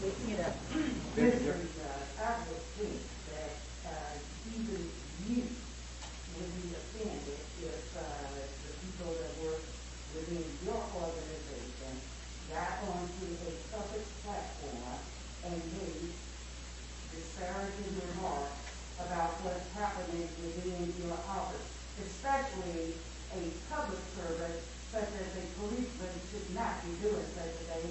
All that does is create in some people's minds that already have certain meanings for them that is confirmation of what they are probably already thinking. So I understand where you're coming from, but then on the other hand, I also fully understand what Mr. Reed is talking about. So I cannot imagine that any public official reading that, what one of their own is saying about them, whether it's in generalities or not. Well, the problem is that the witness has just admitted, and you read it, there's nothing in that post that's derogatory about that witness. No, I know. He said that it wasn't directed, but his name was mentioned, and he was speaking in general terms of other internal matters in the police department. And with the First Amendment right to speak without revealing any information about the police department, not a violation of rules to start with. However, my objection, ma'am, is he's already testified to those issues. My objection is whether or not this witness has the ability to testify what third parties who we don't even know who they were, which are total all hearsay, whether any of those people might have said something that offended him anyway. People, obviously, Facebook is like that. People say all kind of horrible things about people all day, every day. And there's no way for any of us to sit here and say that somebody that may not have liked this gentleman, may not have said something bad about him on a post or somewhere else, just if my client had the post where he mentioned the fact that he was the Scottsdale chief now. That is why I'm objecting to talking about what could have happened by other parties.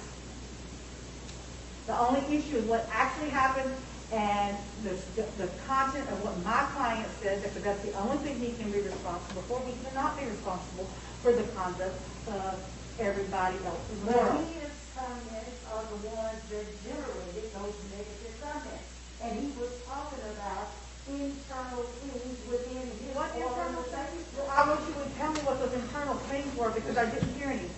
I read it twice. You can't say for a fact that nobody was trying to do this. Yeah. I know that. That's why I don't do that. It says that this comment generated those comments. I think you are not seeing the big picture here.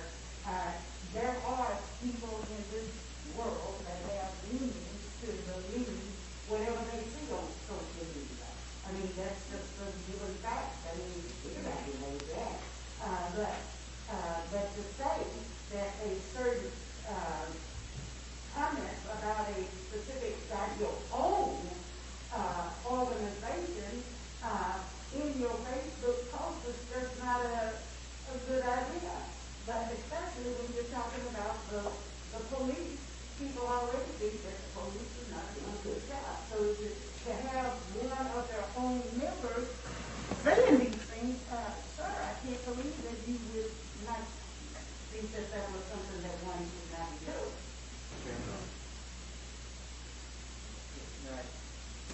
He's There is a part on there about me stooping to levels. I didn't stoop to any level when that action was done. I didn't stoop to any level. I didn't even know that the man had appointed me interim chief until the end of the day when he called me to the office. So I didn't stoop into any levels for the appointment.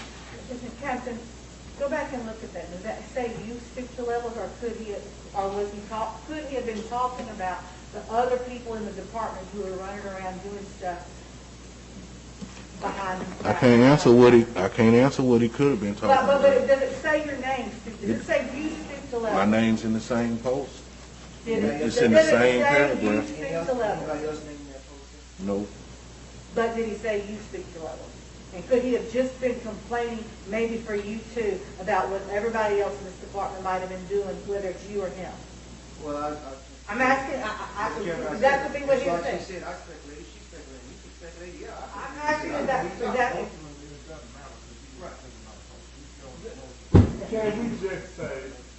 Can we just say he voted, the evidence he voted, and let's just move on? I have no other question.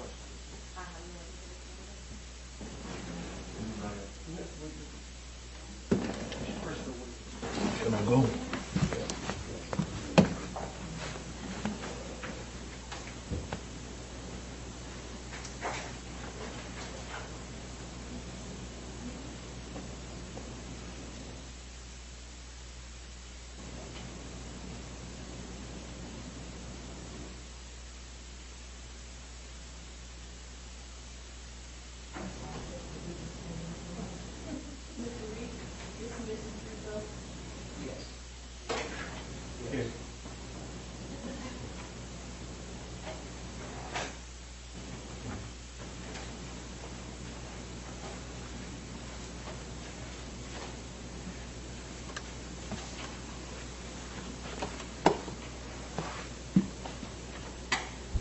Okay.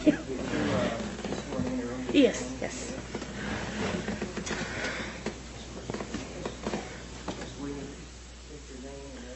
My name is Crystal Williams. My address is 421 West Hickory Avenue, Bastrop, Louisiana.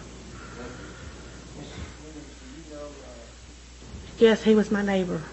Was your name? Yes. Do you know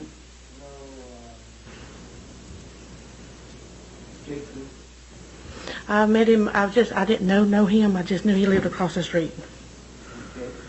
Yeah, I guess that's what his name was. I really didn't know him. You said it's what his name was. I didn't know what his name was.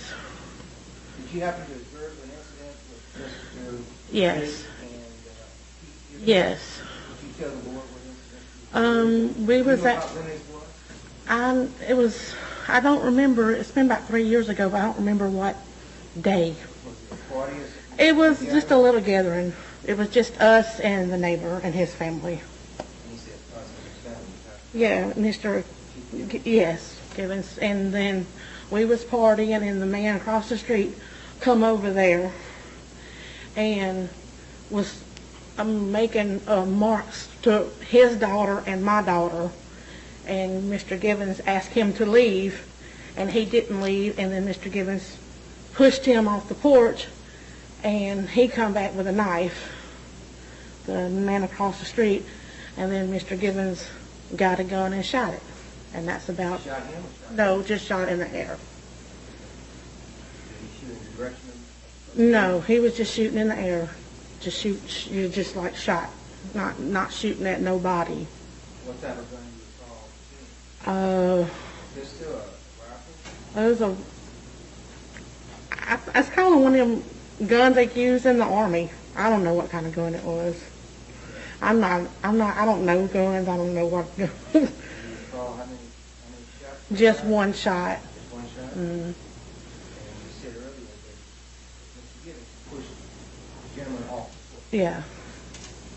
I asked him to leave, and he didn't, so we pushed him off the porch. You saw this yourself? Yes, I did. The man that was pushed off the porch, was he sustained any injury? Not that I think of, no. No? No. Can you recall what happened after that? We was just partying, and we was not really partying, we just all sitting outside. Mr. Givens was cooking, grilling, and we had a cookout, and after all that, we just took our food home and ate it, and then after that, I don't know what happened after that.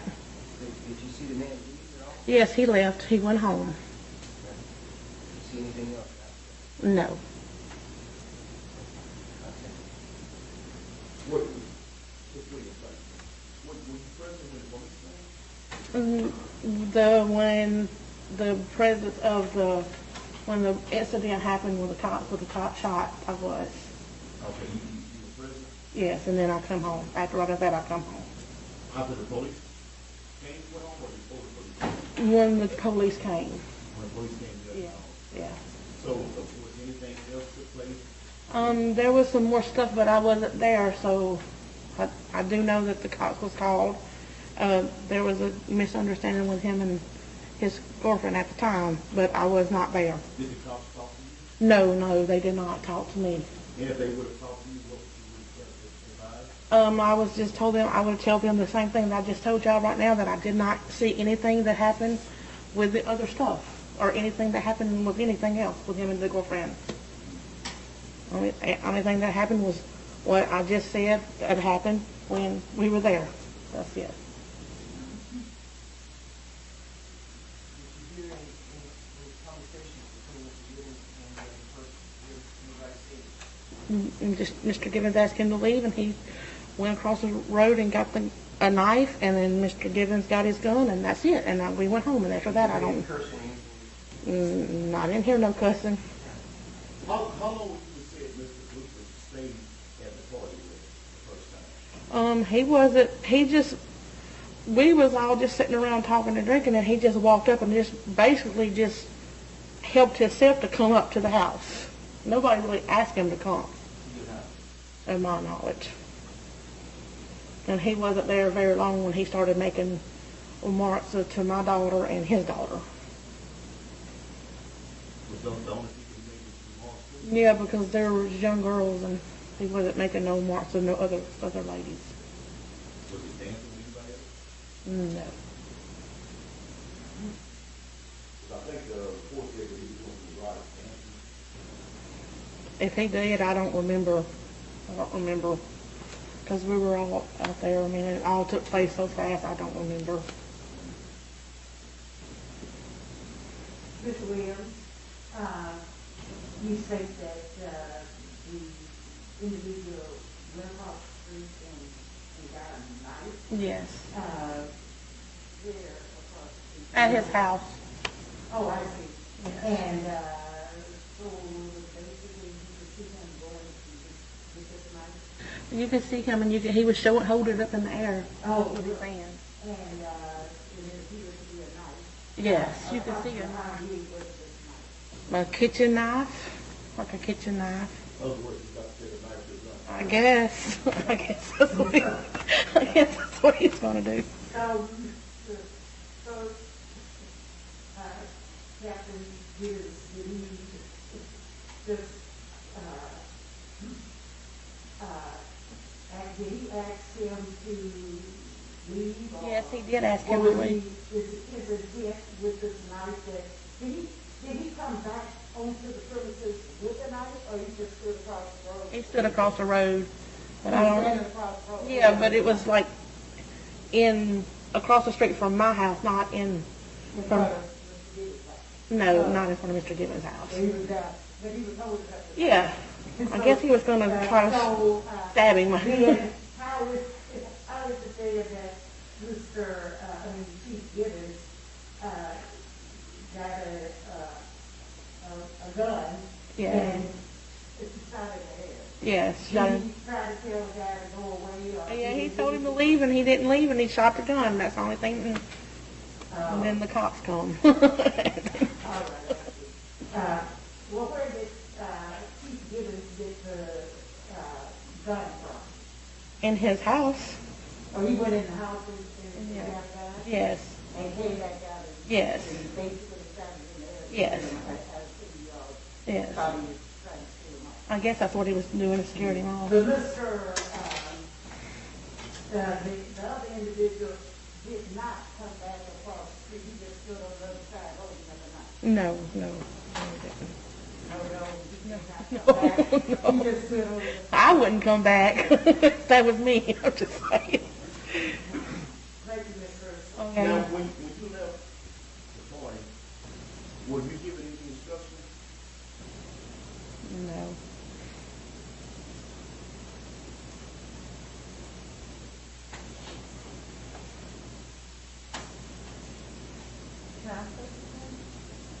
As far as the incident that occurred, was anybody instructed anything? No. Because the party was over and I went home because I had to get my kids to bed. So if anything else, I don't know.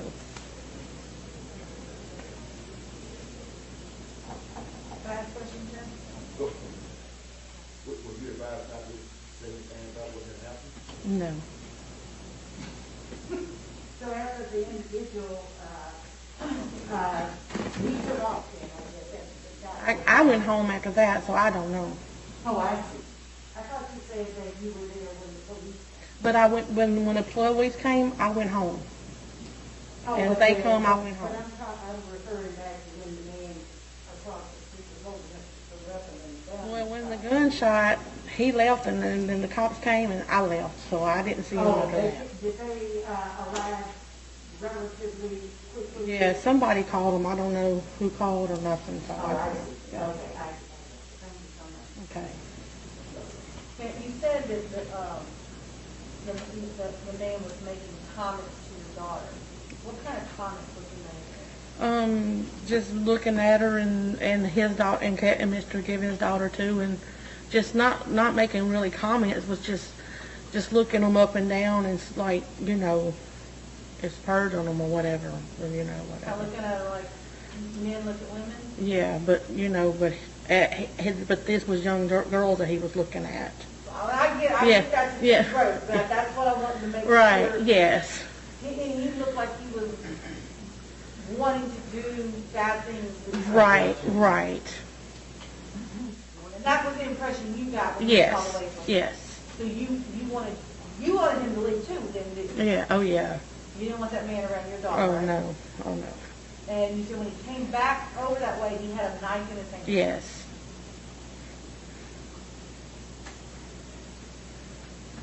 Ms. Williams, how young were these children? Well, I'm thinking Mr. Gibbons' daughter was 18 or 19 at the time. I don't know how old she was. And my daughter was 14, because she's supposed to be 17. I don't really know how old your daughter is. No, she wasn't. Okay, well, she might have been grown. I don't know.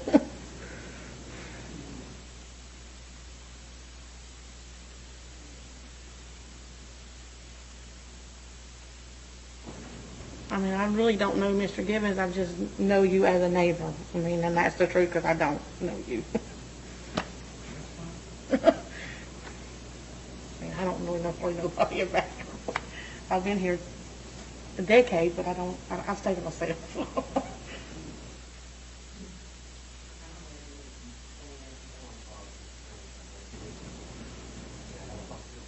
Ms. Williams, and you and talked about this incident that occurred? No. Does he still live over there? No. Does he? No.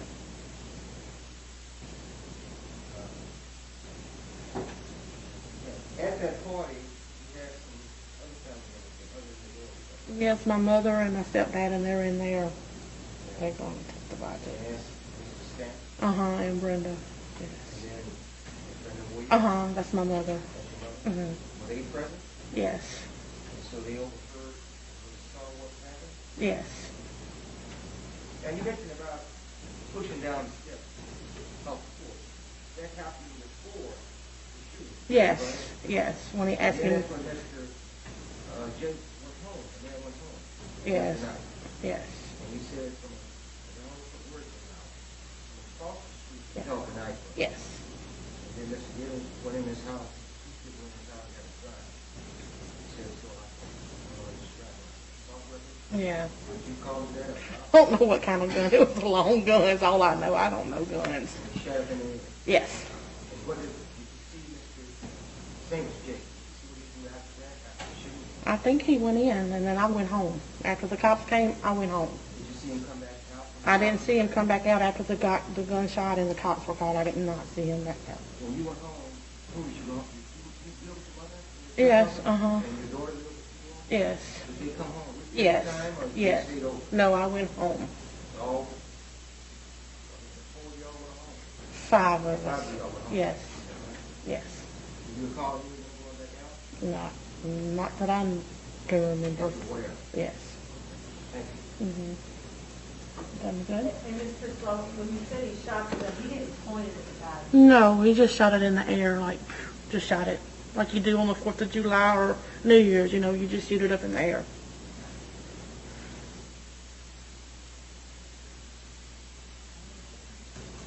But it wasn't a 4th of July. No, but I'm just saying, you just, yeah. Is that it? Is that it? I don't know.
Yes, I would.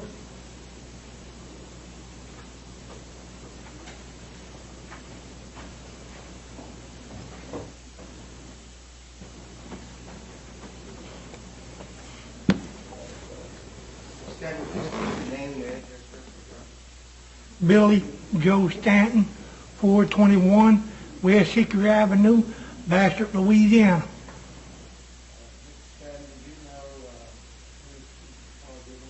Yes, I do. Actually, he's a friend of mine, and at one time he was my neighbor.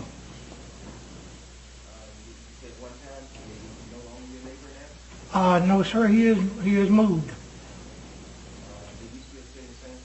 Yes, I do. Let me ask you this.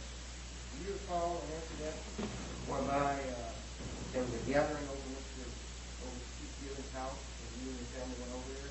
Remember it well. And could you tell us, sir,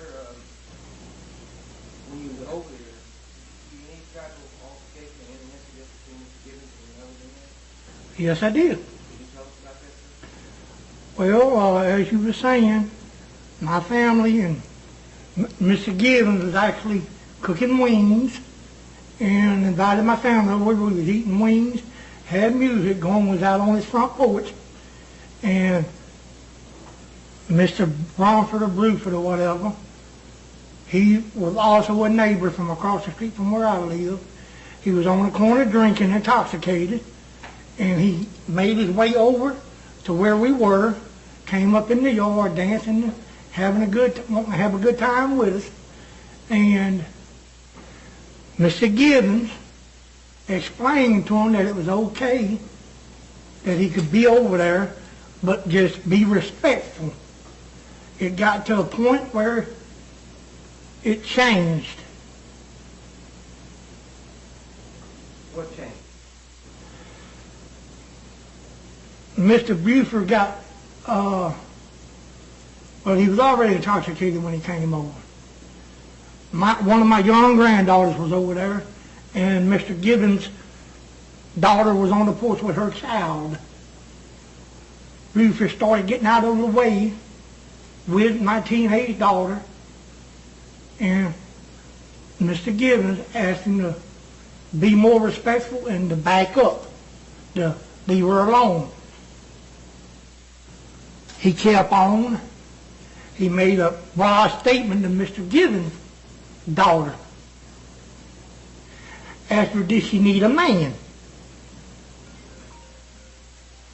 Then he turned around, and at the time, Mr. Gibbons was with a young female named Miss Hawkins.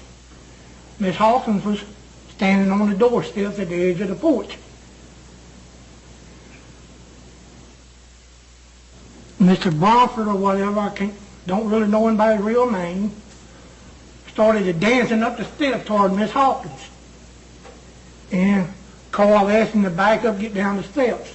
He wouldn't, he kept coming, and that's when Mr. Gibbons reached out, pushed him in his chest. He stormed back down the steps onto the sidewalk. He got up mad, cursing, went over to his house on the corner, started to come back across the street, cussing with a butcher knife. His mama come out of the house, hollered at him to come back over there, and he proceeded to come across the street with a butcher knife. So did he ever come across the street onto Mr. Gibbons' property, or did he stand away from Mr. Gibbons' property? He was out in the middle of the street with a butcher knife. He was not on Mr. Gibbons' property? No. What did Mr. Gibbons do, if anything?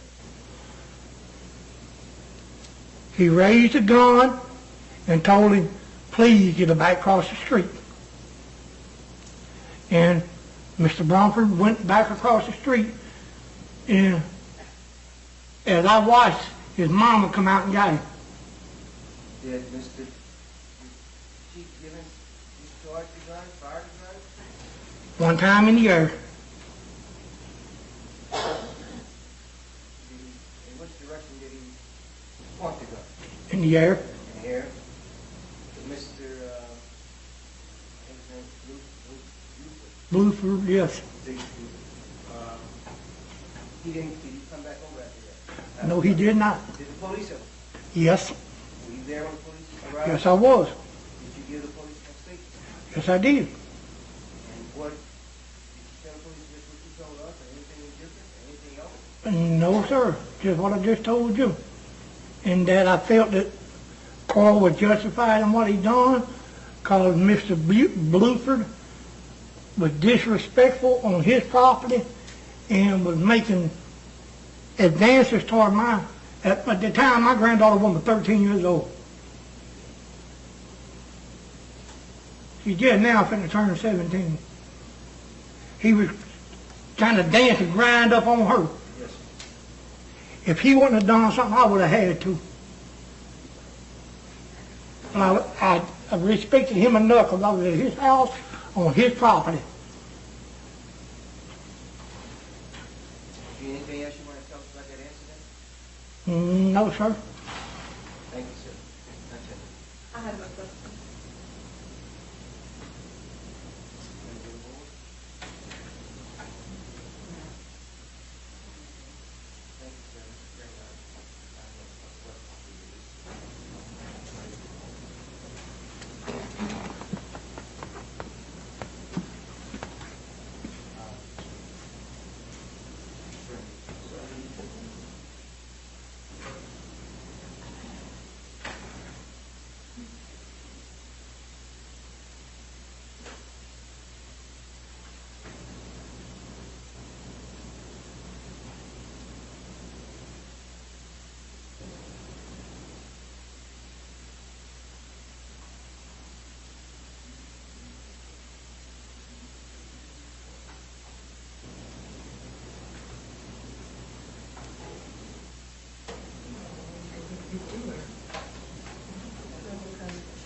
Just right over here.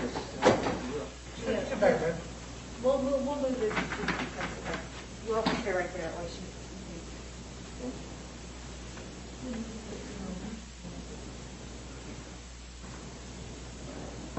You may have to come.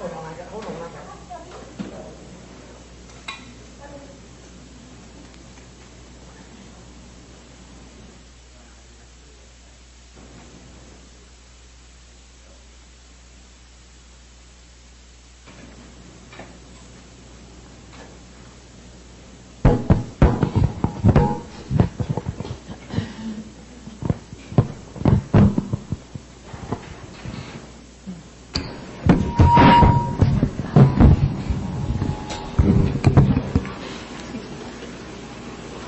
That's all right.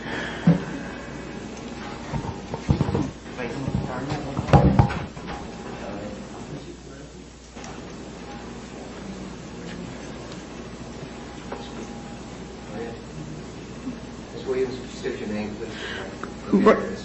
Brenda Williams, 421 West Hickory Avenue, Bastrop, Louisiana. How long have you been living where you are? About 4 years. 4 years? Terry, to take you back to an incident that happened, your testimony from a gathering at Mr. Gibbons' house? Yeah. Was that? Yeah. You recall being there? Yeah, I was there. Along with your daughter, your granddaughter, and your husband? Yeah. Is that right? Yeah. Do you recall an incident whereby a man by the name of Mr. Buford? Right. He called, asked him to leave because he was, I think she was like 16, 15, a young daughter, a granddaughter. Who asked him to leave? I'm sorry to hear that. Mr. Gibbons asked him to leave. But he was making eyes at my old young granddaughter and his daughter. And Mr. Gibbons asked him to leave. So he didn't leave. Mr. Gibbons pushed him off the porch. He left. He come back with a knife in his hand. Mr. Gibbons shot his gun up in the air, not over his head, not pointed at him, but over him. And he went in the house to get his gun. Which I know that he was in the wrong by doing that. Who was in the wrong? Mr. Gibbons.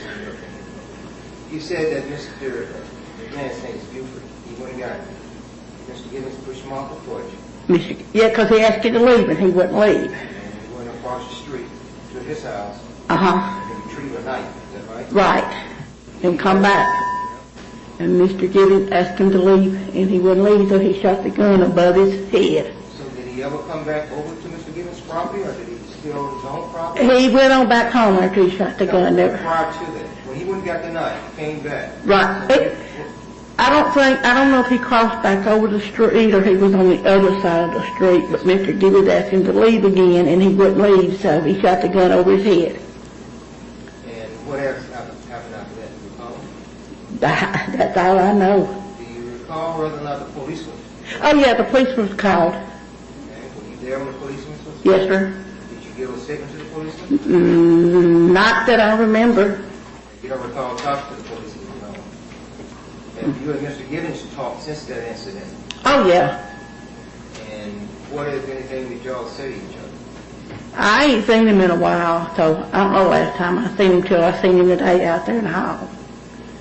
Did he ever make a comment to you that we won't tell nobody what happened? He did say, don't tell nobody, but I'm not, when the authorities come to me, I'm not going to lie. I'm going to tell the truth, because the lying gets you in trouble. Right. Did you say anything to him when he said that to you? I don't remember. Do you recall him making that comment to you? Not actually to me, to everybody that was there. Thank you. Okay. Ms. Williams. Ms. Williams, when the guy has been asked to leave the house, property, right? Right. And he wouldn't leave. No, he was making my old granddaughter and his daughter Inappropriately? Well, Mr. Gibbons took it that way because there was drinking. I'm not going to tell you what. I don't know who was drinking because I don't drink. Mm-hmm. But, you know, when you have a party and you see things, it may not happen the way you see it, but you see it that way. Mm-hmm. And the man was told to leave and he wouldn't leave. Right. And so eventually Mr. Gibbons pushed him. Right. To get him to leave, right? Right. And he fell back when he got pushed, is that correct? Right. And then he got up. Was he cussing when he fell? When he got up? I can't answer you because I don't remember. Okay. But he went back to some other house, whether it was his house or... It was where he lived with his mother. And he got a butcher knife and started back across the street.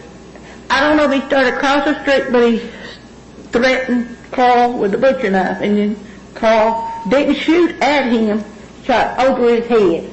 Up into the air. into the air. All question behind. Mr. Burns, real quick. Uh-huh. You say he pushed him from the porch. How tall was the porch?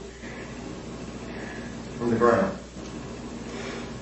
I'm not real sure, not many steps, Can you do an estimate, like, so high? maybe 4 steps. I really, Is there anything in the room that you could probably put your hands to how high it is? And he was pushed from that level to the ground? yeah, and it's like concrete.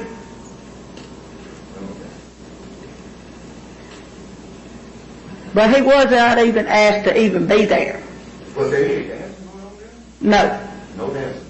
Just We were all partying and he seen us dance until he come over and Mr. Gibbons asked him to leave and he wouldn't like leave. So the only thing was music Yeah. and alcohol. Well, I don't really know if anybody was drinking And when? but I don't drink. I don't know how many was drinking. I never seen Mr. Gibbons drink.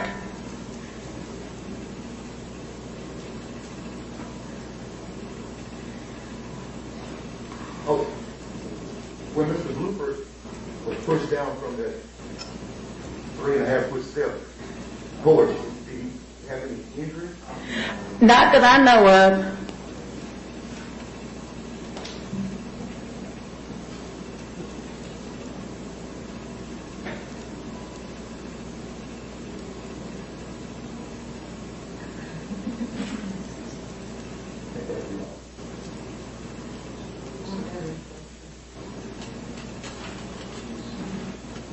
Excuse me, thank you very much. Okay. He's gonna have to come get this. You get your husband to help you. Yeah, he's coming.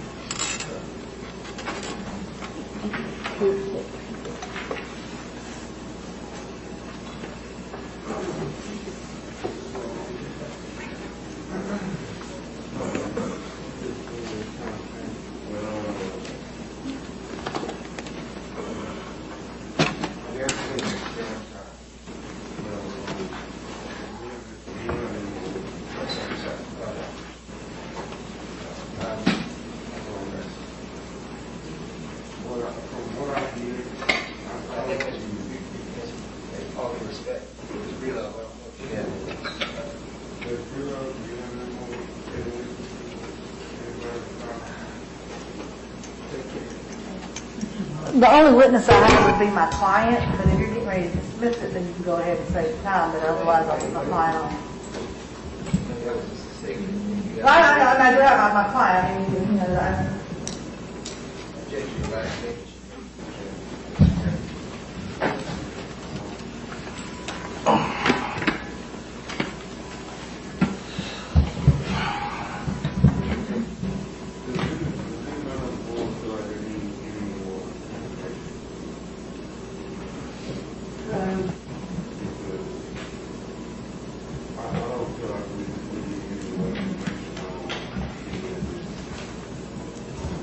And Mr. Chairman, all I've got to say is for the record, as long as the case is being dismissed, I have no problem with my client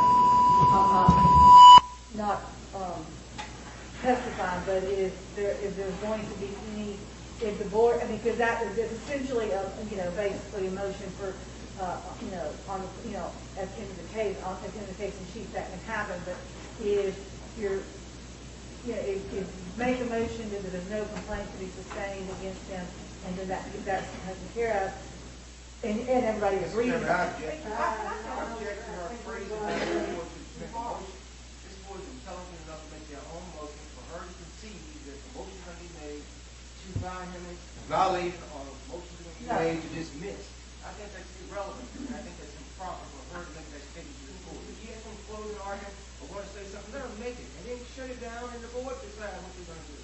I don't object to any disciplinary issues against my client if he doesn't get to testify. That's what I'm trying to say. When the plaintiff, which is this case, Mr. Casey, he said he has any evidence, if at the end of the plaintiff's case in chief, the trial jury, which is y'all, determine that they've not come close to meeting your burden, then you can say, okay, well, this case is over, so we don't have to listen to the defense.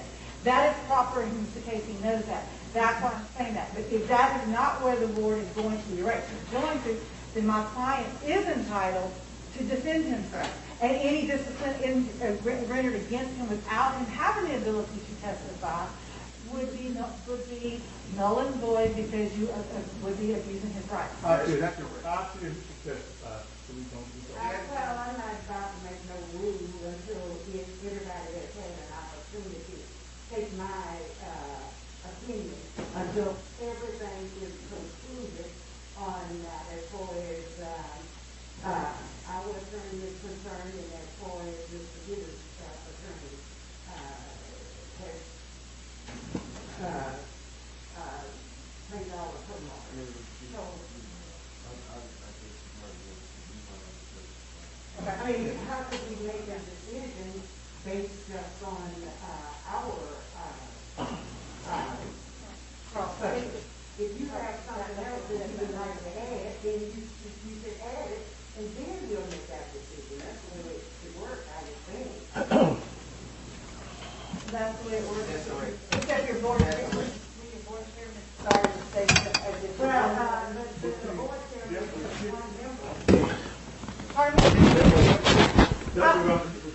Well, I understand that, Mr. Down, but that's why I was saying it the way I said. If his was going to be, this is all done, and then that would be a proper motion because all the evidence gives him the benefit.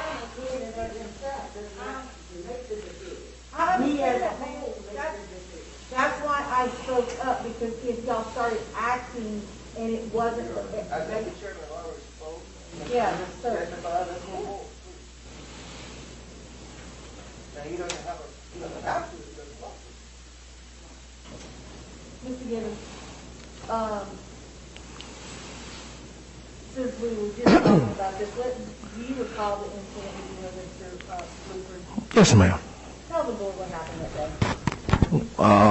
Like several have testified, we was having a get-together cookout, and it was mainly just me and my neighbors that just got out the stand. Mr. Blueford, he didn't just walk over like some say. He kind of was standing over across the street by Locke's Mortuary, and he was hearing the music, and I could see him kind of dancing, and so I actually invited him over. I was planning to fix him a plate, offer him some food, and allow him to sit in and chill there a while if he wanted to. But shortly after he came over, it wasn't long at all before he just got out of line. He was making several comments to what I call babies, young kids. And it was dancing, and he did some dancing in front of them. And it was very obvious that it was very, very inappropriate, and it kind of caught everybody off guard. And I attempted to ask him. I attempted to reason, because we have had several dealings with Mr. Blueford, and I could tell I didn't feel like he was in a good state at the time. So I tried to reason with him. But not only did he refuse to leave, he actually became aggressive with his refusing to leave, meaning pushing by me, dancing on girls. I tried to talk to him again, pushing by me, dancing on and saying stuff. So after a while, I said, hey, you got to go. So he was already standing on the second step. I said, you got to go. And when he came back, tried to come back up again, I did push him. He did fall. He went back over to the house, and he grabbed a big butcher knife and started making his way back over there. I got a yard full of people, including my children. And at this time, I don't know if Mr. Blueford had, really snapped. I have personally have dealt with him during times where we've had to go hands-on.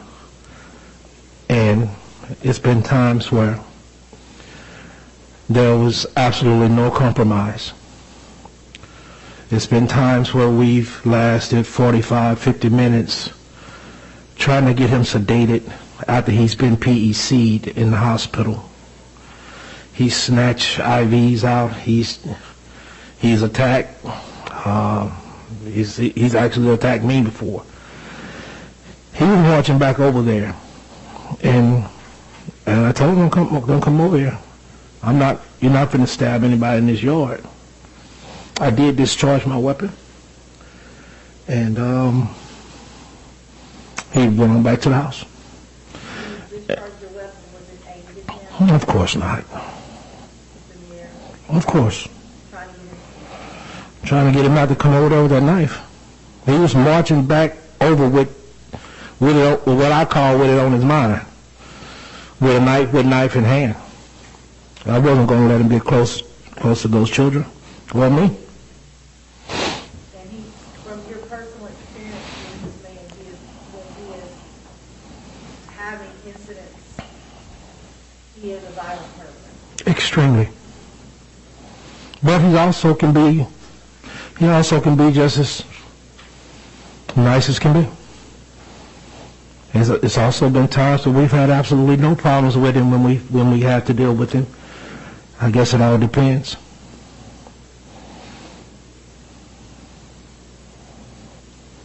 On that day, trying to defend and protect the children in the yard. Of course, as well as myself. Do you believe the actions you took that day were appropriate as a property owner and a father? I feel they were necessary. I don't know if appropriate would be the word. I believe they were necessary. So yes, appropriate. And when the police came that day, who did you speak to that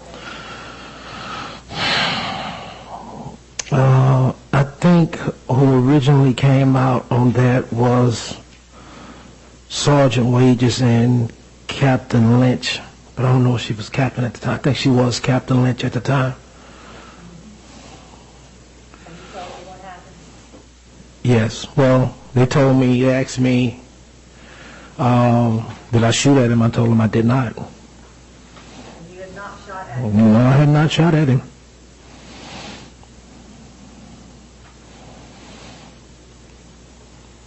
And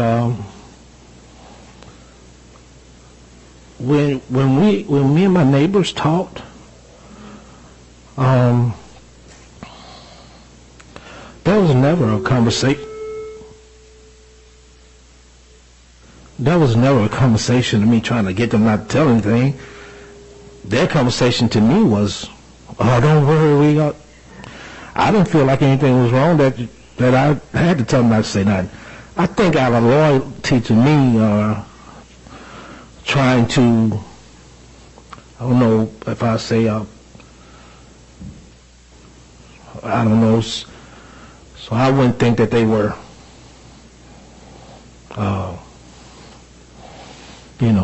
they volunteered. "Oh, don't worry, don't worry. Fine, man, I'm not worried. So was no reason? No reason for me to worry. I mean, when it comes to me, it's just some things that I just feel necessary. I'm not going to let anyone. Not only was the young ladies on the yard, but my young son was on the yard. My young grandbaby was in the yard. He's very unpredictable at this state. I was just trying to do anything to deter him, not to continue to proceed over into my property. So that you wouldn't have to think. Right, because I would have.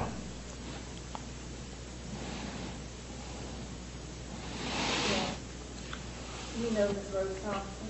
Yes, ma'am.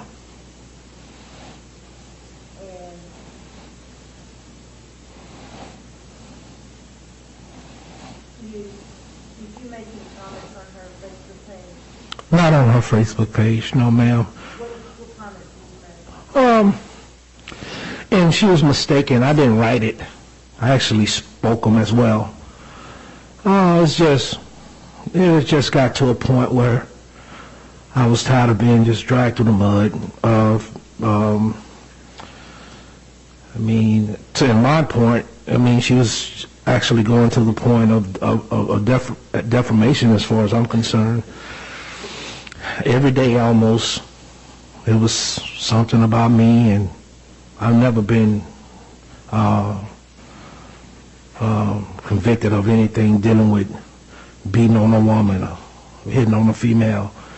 That situation, what you read right there, was the last incident. The only incident, and it says there, that just wasn't true. I got tired of it. So I said some things that I wished I wouldn't have said. I did use some profane language, but the profane language that I used was not directed to Ms. Thompson in a manner of you this or you that. But I used some language that was unbecoming. And when I got back to the office, Assistant Chief Evans called me in and gave me my discipline. He gave me a verbal counseling, explained to me, that it was wrong, and insisted that I remove it, and I did. That's the only thing I've ever said, the only time I ever responded to her after millions of just degrading things about me and my family. You were disciplined by that, by the assistant chief? Yes, ma'am. My assistant chief gave me a verbal warning, or gave me a verbal counseling, and insisted that I remove it. Did he tell you that this is when he was talking to you, that he considered this a verbal counseling? Yes, ma'am, he did. And he said that that's as far as it's going to go, and don't do it again. And I haven't. With regard to the post that you made referencing Captain Reed, did you want that, tell the board about that post and why it was made? Well,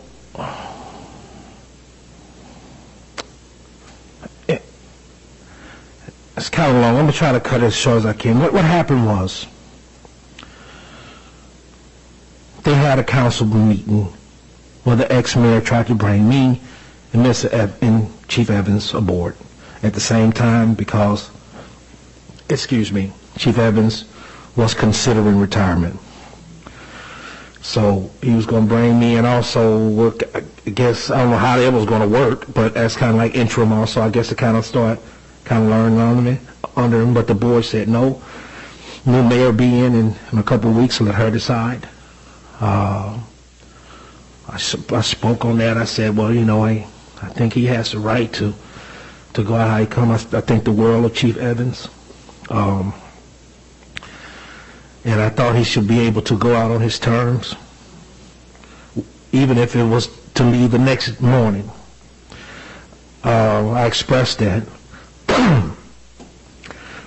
But he was upset, and he went right in to the office that same night after the meeting and resigned, typed up his letter, and turned it in the next morning. Well, he made it aware that the mayor at the time says, well, hey, now that he has resigned, I'm going to have an emergency meeting to go ahead and bring you back in front of the board to see can we get you started. So, in that time, other officers, from my understanding and from what was told to me, convinced him to do otherwise. I wake up the next morning and Captain Reed is interim chief. Okay, the ball gets to rolling, and I know there's people here that knows this is truth. Officers did not agree with me or agree how it happened. I'm not real sure to the day what's the real problem, but they didn't agree with it. So the fight was on, you know. The coming at me was on. And I actually had officers that I told, you know, I'm not going to involve you in this mess, you know. But it's officers that actually come to me and say, hey, man, they really plot against you. This is what Captain Reed told us. And this is what the plan is going to be, and to stay in touch for, and for us to stay in touch, plus another officer that I don't want to mention going to be getting in touch with you and telling you what to do, what we're going to do. So it already was in motion to get me out of here. That's just the bottom line. So I post that. I called the mayor, and I originally was actually be taken out of consideration is when I made the post to say, hey, we can have it. It's not that important to start doing each other like this. Look,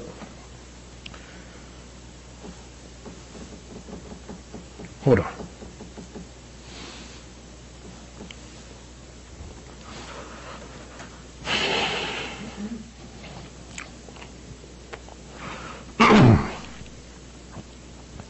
Give me a minute.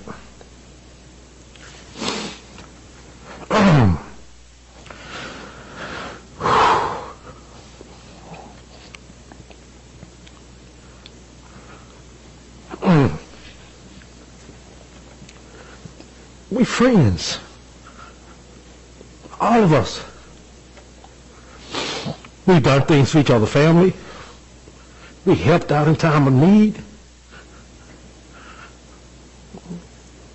We've always been close, especially the main ones that's in this mess. We've always been close. Do anything in the world for Chris. I feel likewise. Never had a problem with Reed. Okay, no problem, no problem. Yes, sir. Okay, no problem. You got to tell me more once. I got it. We were friends, all of us. So I wasn't sure what really happened, and it hurt. I made that post just saying, hey, man, I don't want no parts of that. You can have it. It may not have been in the best taste. And I agree with that. If I could take it back, I would. But that's what that post was about. I don't want no parts of this. You can have it. If I got to witness the things that I'm witnessing and stoop to the levels to maintain this position, you can have it. It never meant that much to me. I just believe an administration won't do anything that I can help for Bastrop. People talking about my temperament. I've never had a complaint. People come up here talking about my temperament, about how I handle people. Ms. Rose said that. That's never been an issue. That's her personal opinion. But there's never been complaints about my temperament and how I treat people in the public. I'm extremely considerate. One of the most considerate. Always have been. Anybody can tell you that. Will help anybody. Go out of my way for anybody. I was hurt when I made the post. Shouldn't have did it. Wasn't in the best taste. But that's what the post was about. And I never actually said anything bad. I just say you can have it, man. I don't want to stoop to those levels of where we just fall all the way out. We're in bad enough shape. I was expecting to hit the ground running with everybody. Those was my dreams. But it didn't happen that way. The witch hunt, the landslide of getting me out of here began. That's what that post was about.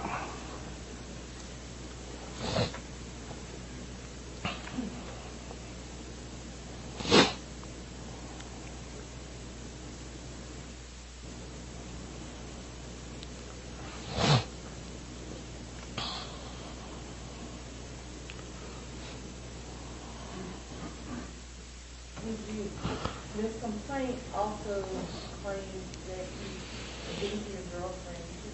Oh, man, no. No, actually, it wasn't even, I don't believe for 1 minute that Shaitan ever came over and showed Miss Rose some pictures. I don't believe that happened. There was never anything. The main thing she called for is because I'm leaving. No contacts made, no tussling, all that. Only time we ever even touched is when I was trying to get into my truck. That was enough for her to call. Like he said, we met at the four-way stop. I was shocked. I'm out of there now, what I wanted to do. I let down the window. He said, "Hey man, what's going on?" I said, "What's going on?" I said, "She called the police." Now that's exactly how it happened. I said, "She called the police?" He said, "Yeah." I said, "Well, let me turn around." I turned around. I stood back. Captain Bowley was on one side talking to me while Sergeant Gatkins was, I think it might have been just an officer at the time, talking to her. I insisted on all protocol to be followed. I wasn't going to leave until,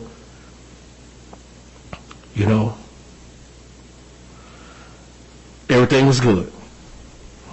Everything was good. I left. And that was it. I don't believe for 1 minute that she showed her any pictures with no black eyes and bruises on her arm. But there was none. And I don't believe she did it. And, it's just my opinion. And if there was, that may have been an abusive relationship that she reported that night? No, when she talked about abusive relationship, she was talking about someone she was with prior to us dating. We had been together for a little while at this point, so she wasn't seeing him at the time. No. You were never arrested that day? No.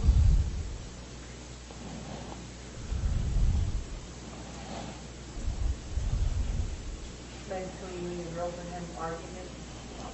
Yes. Yes. I think it was about time running out because she went through my phone, didn't find nothing, and still made up something. So I think it was just time was running out, and we got into it. But after that call, it was definitely over. So yeah, we was just we was just going through a rough time. By rough time, you mean argument? We was on the way out. So I believe we was on the way out.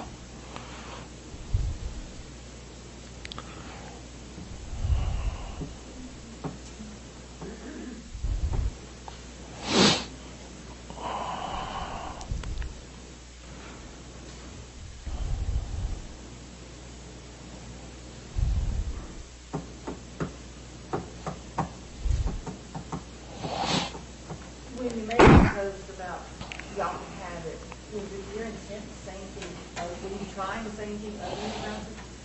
Nah, and I didn't feel like it was ugly at all, but I was trying to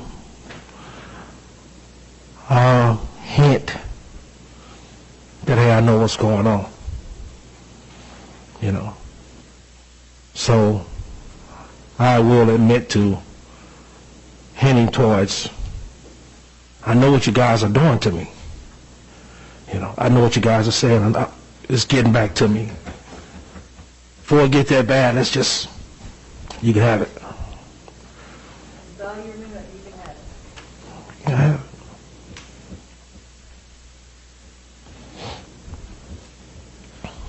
Is there anything else you think this board needs to know? No.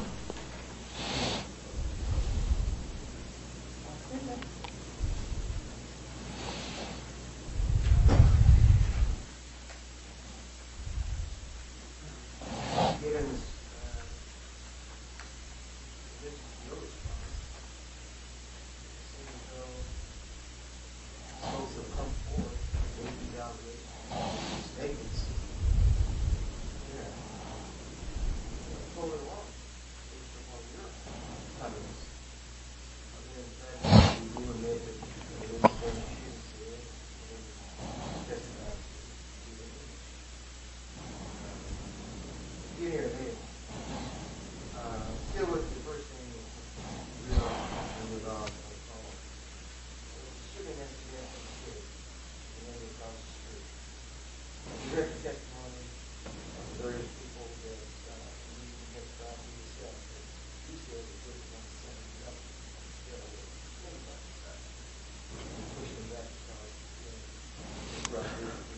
I pushed him back because he was trying to proceed past me.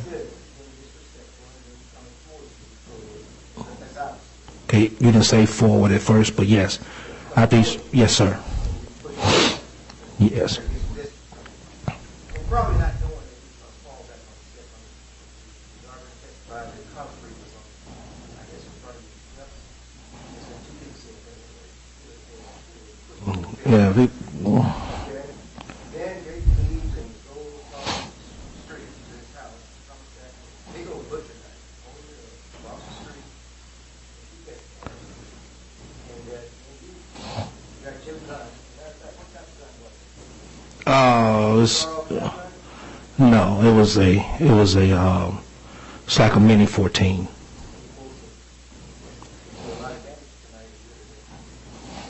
Show with a 22.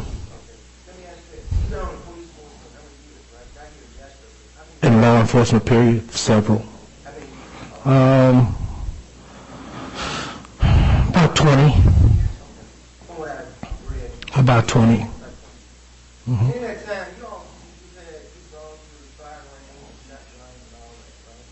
Of course.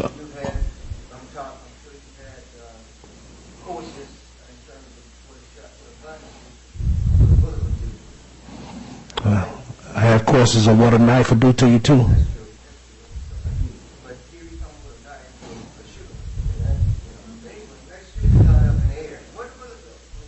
It got to come down somewhere, right?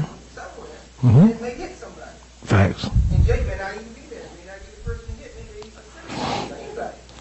Yes, sir. You knew that because your experience. You knew better than to shoot that gun. And you was wrong in shooting that gun up in the air. Why not just finish the gun in front of you?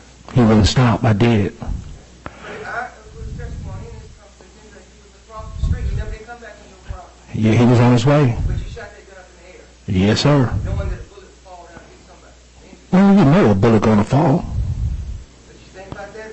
No, sir. I was thinking about my babies and him charging with a knife. And you're not going to get close enough, partner. I'm not talking to you, sir. I didn't mean you. I wouldn't dare do that. I was trying to tell you what my mindset was at the time. Yeah. I feel it was necessary.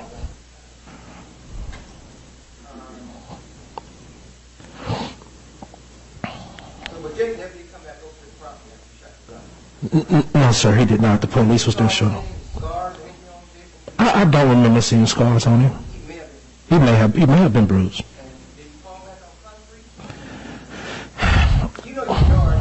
I don't remember if he fell back on the concrete. I really don't remember if he fell on the concrete or not.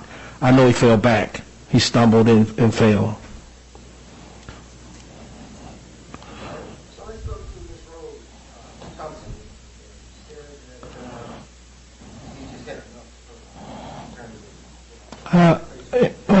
Yeah. Yes, sir. I did. From Chief Evans. Chief Evans.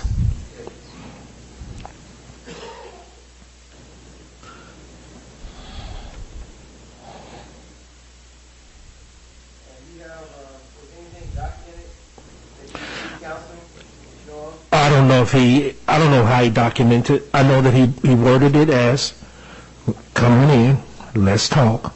This is after he came back. What's been going on? I explained to him what happened. He said, you know better than that. I'm disappointed at that. You don't do that. I'm giving you a verbal, this is your verbal counseling, and remove it.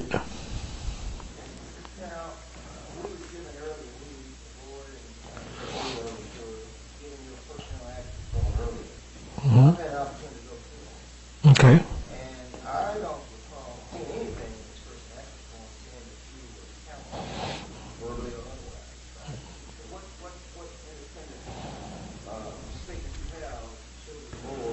I don't have anything. Chief just talked to me, told me that was my counseling for the situation, and I was expecting him today, but I don't know what happened. I did. All right.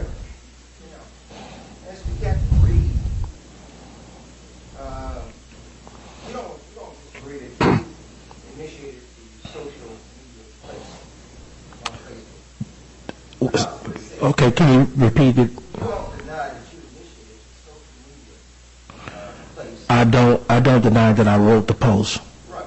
Yeah, I don't, you kind of, Captain Reed's name in your post.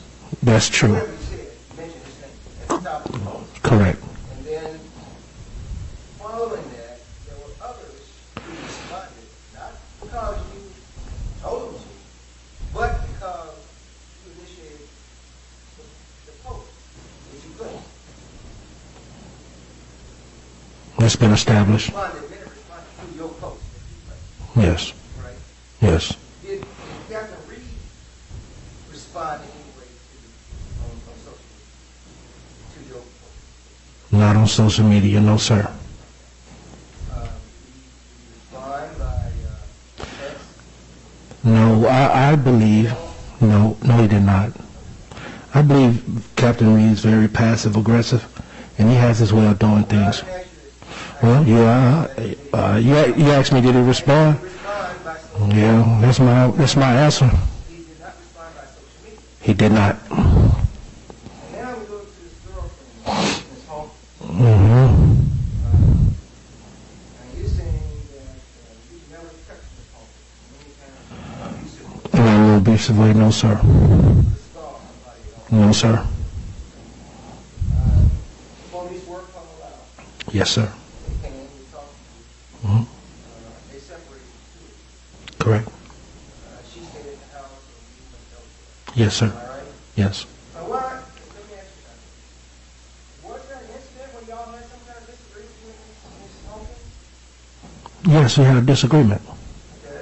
Was that the reason why you left the house? Yes, so things won't escalate. Have you all, have an incident regarding police calls before? No. Never? No, not she and I. That's what I'm saying, you and her. No. How long you and her dating? You never married each other. No, we was just dating. How long y'all dating? Almost 2 years. 2 years and something. And were y'all living together? We were. Y'all lived together in the 2 years too? We did. Are you married? No, I'm not. You're living there? Yes, a long time ago. And how many kids I have 4 children. Yes. all about the same? No. Let me ask you this,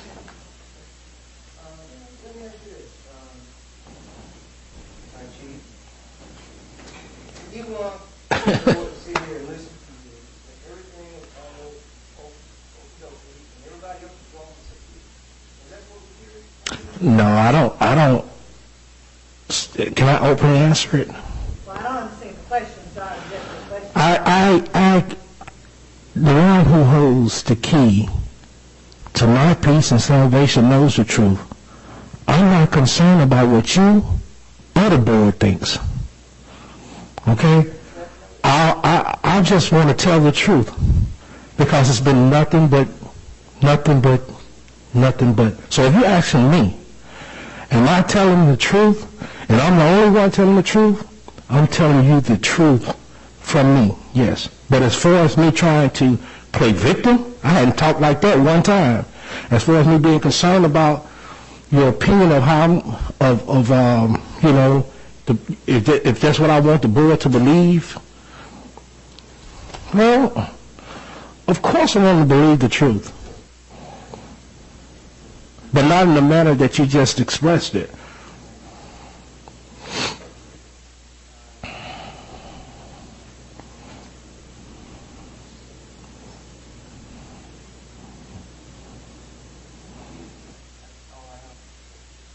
Thank you, sir.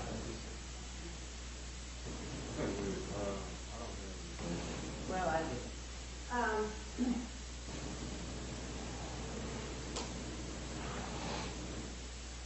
Thinking back on what Mr. Casey brought up, how did you not call the police and have him escorted away? Even, I mean, doing that, there's no comfort. I mean, after all, you are a policeman, and that seems to be important. Well- And then, I'm sorry, go ahead. No, I want you to finish. Go ahead. And then, you stated that he was targeting you with the knife, and you weren't going to allow him to get close to your daughter. So you, as a policeman, that probably in the process decided to use a weapon in the air without calling the police. Do you think that some of us may assume that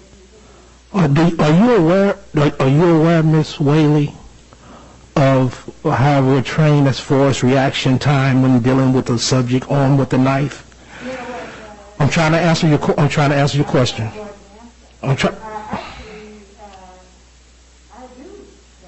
Okay. How? What's the rule of thumb? Do you know the rule of thumb as far as the distance between and how quick they can close into it, a knife? I'm trying to clear up her question. Well, once a person can actually from 10 into 7 feet away from you can actually close the gap towards you in time before you're able to get a shot off. He was, I could tell Ms. Whaley he had snapped. My only thing was trying to convince him not to continue to come up into my yard. When I say charge, that means you paint a picture as if he was in pursuit of coming back into my property. And I have a right to defend it. If I did not have time to call the police. No, not while he's, no, I didn't, Ms. Whaley.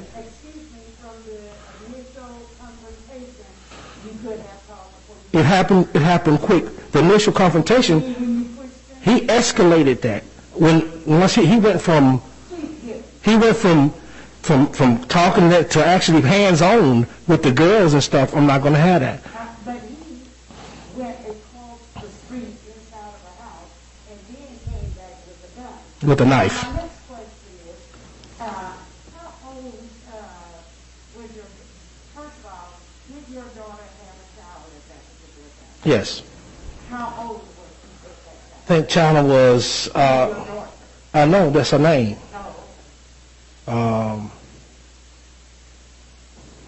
She had to be about 19 or 20 at the time, but it wasn't just her. It was other young girls over there from the neighbor. Well, the lady already. Yeah, and that's who they really was. That's who he really was. Yeah, but the mother of that child said that the daughter was 15. The grandfather came in and said that she was about 13. So, but even still, when we say young children, don't misunderstand me, I'm not trying to put it down, young ladies as being, but it conjures in my mind, smaller and younger individuals. So my question is that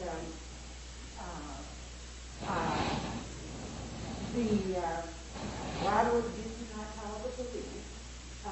And after you took him down off the steps, you still had ample time to call the police. And then we had 4 different people that stated, one said that the man just stood on the other side of the road, kind of down in front of their house, holding up a gun. The father came in and said that he had a butcher knife and that he came into the street. The mother, in other words, I understand how people see things differently. But at the same time, now you have in your mind thought that he was targeting you when he was in the registry. So if you already had information that the man had some PTSD or PC, as you've already stated, I would have just called the police. Okay. I do too. Especially, well, mine is about noise or something like that, but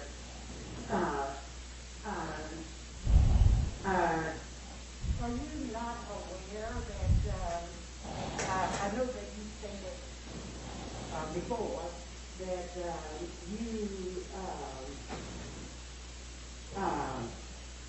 you are familiar with some of the rules and so forth. Do you not think that it's on social media you would be responding to, and even with your own testimony, you're saying that you regret it now, but at that particular time you lost your cool, that's what I'm assuming, and you went off, used some profane language toward one person, and then you're on there on Facebook, saying things about the internal. I said nothing about internal affairs or the internal working of this place at all. And I've addressed the reason why I did it. I've explained my reasoning at the time, and that's all I have to say on that subject. You asking me something I've already answered, Ms. Wade. I gave you my explanation on my mindset at the time and the reason why. I agreed that it may not have been in the best taste. I agreed to all that. We make mistakes. If there's some things I could do over, I would. But I did not say anything bad about Reed or discuss anything, any type of business of the police department in that particular post that you're talking about. I made a comment from a lot of activities that it appears that you all don't even hear the reasons why. But it comes from a lot of other things that were going on, a lot of other activities that was happening personally to me. And yes, not in the best taste, but that's the only way I can answer it.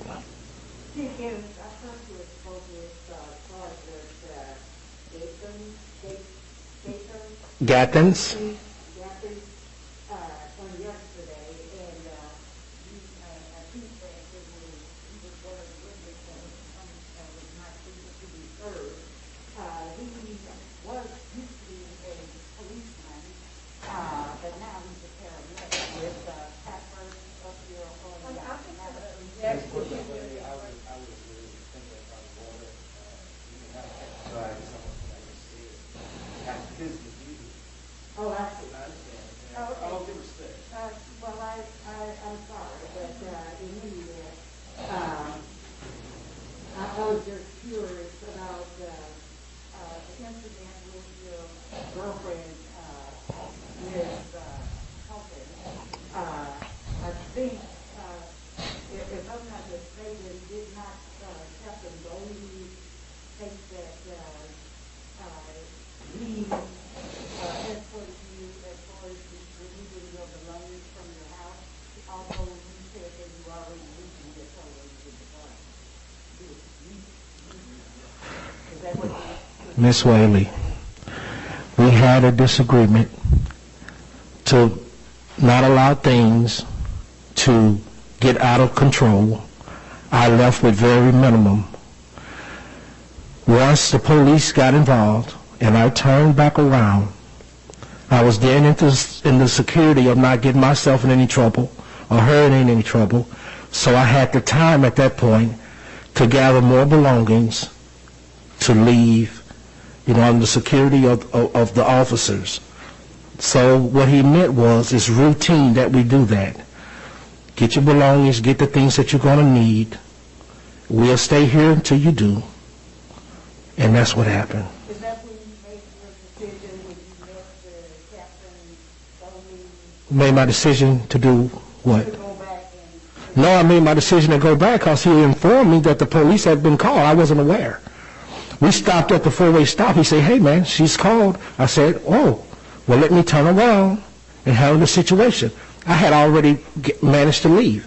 So when I came back and he investigated the situation, that's when I gathered some more of my belongings and went ahead and left.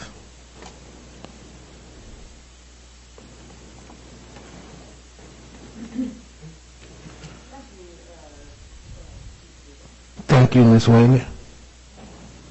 All right. Look,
somebody, if I go home and attack my wife, she's not calling the city service. You know, if nobody just live it in, those things don't even making it. So, I mean, as far as all of this stuff, I'm looking at the chairman, I guess, part of the sheriff, you cannot make it. All of them. We all vote. You can pass the gavel. You cannot make a motion, sir. But you can pass the gavel. and then- All we do is him. Yes, sir. We Then why were. is he Oh, I thought the chairman said that we were done. So you come back here and sit down here. But you can pass the gavel. and then- I will thank you.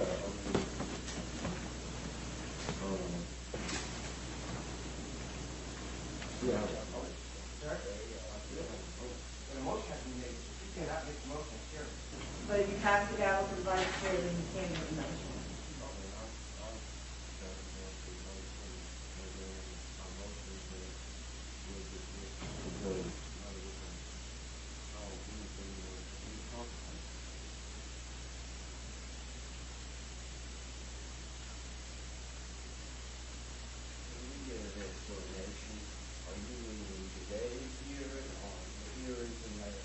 Last time it's not. Last time it's not.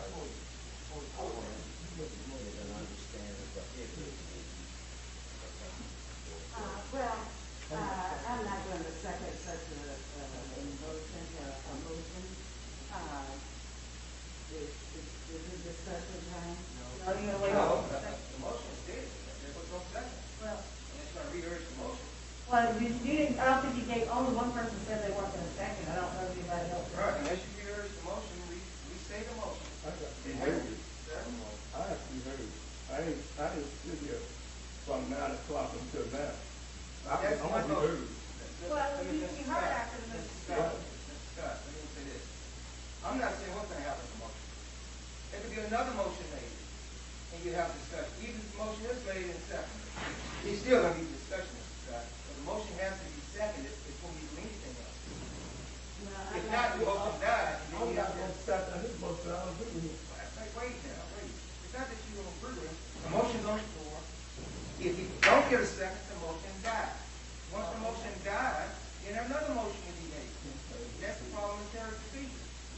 No, we get it, y'all. So you can rehearse the motion and see where you get a second. If not, then someone else make another motion. Do we get a chance to make a closing argument in this case? I have heard you. I have not made a closing argument, and it's not one of.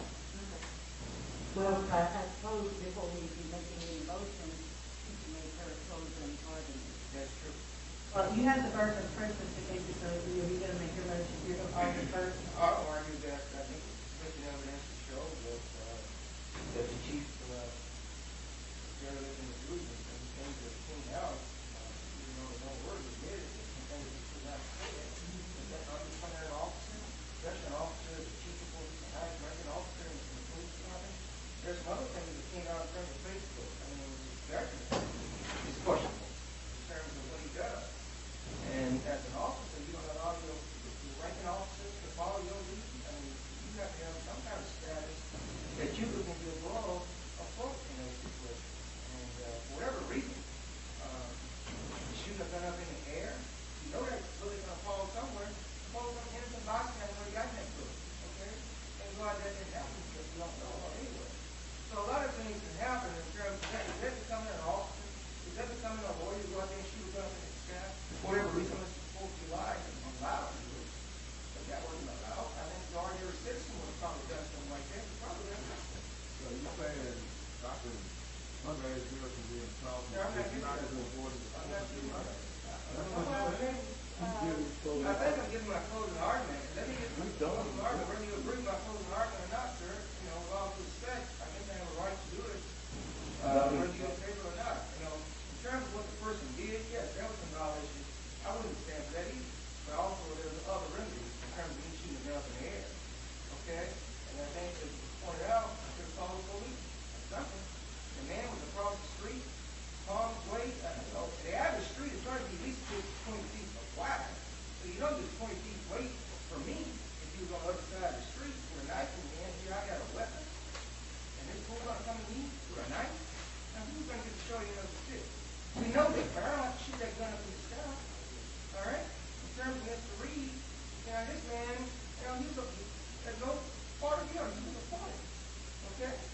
chief, I have a statement for him and it's called others to respond to your activity towards it, for whatever reason, okay?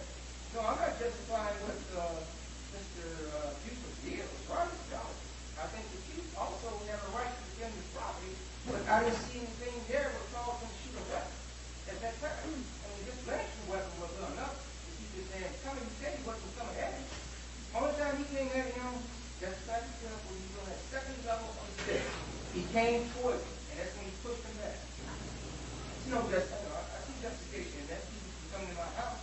But when you go across the street and come back, I mean, there's people put in there to get a gun. He got a cell phone. I'm sure he had a cell phone to call the police. Come over here. Y'all right away. I'm sure they'll been there shut on the spot. Okay? Well, fellow officer, but in it, it's not. He could have held that gun so that the man would not have come on his property. Okay? In terms of the verbal counseling, if that in fact happened, then yes, this board is far from discipline on that. But there's no evidence other than his testimony to say that he was verbally counseled. There's nothing in the record to show that we have a not in his personnel file that shows that he was verbally counseled. In terms of the girl incident, we have the girl incident, we have 2 years testified. That's something that happened. Okay? Whether or not she was sealed or moved and all that, that's something that she would have testified to. Okay? But the fact that it may have happened, it may have not happened. That's the way the board has to do that. Okay? And so saying, I would think that even with the response to Ms. Rose, Thompson, I mean, it really just out of character for people who respond to that kind of philosophy, no matter what. Okay? Even if he was a captain, he was an officer, he was a high-ranking officer. And for that person to respond like that shows that he has a short fuse in terms of dealing with people. If you're dealing with people like that, what are you going to do with talk? Okay? I think there needs to be some kind of training on this part, kind of, hey, refrain from those kind of ideas. Because you might have that as an officer. We know that. We know you have to do that. All of that. But at the same time, you have to have some kind of professionalism out of it. And you want to feel comfortable about it. And I would ask the board to give it time to chief about it.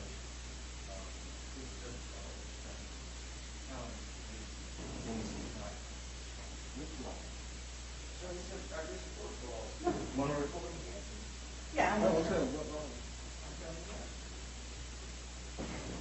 at our Lieutenant Artist 33, 25, 37, 4, and 5. And Lieutenant Artist 33, 24, 77, 4, and 5. Okay? If you live in that incident, I'm becoming a law. Okay? Thank you.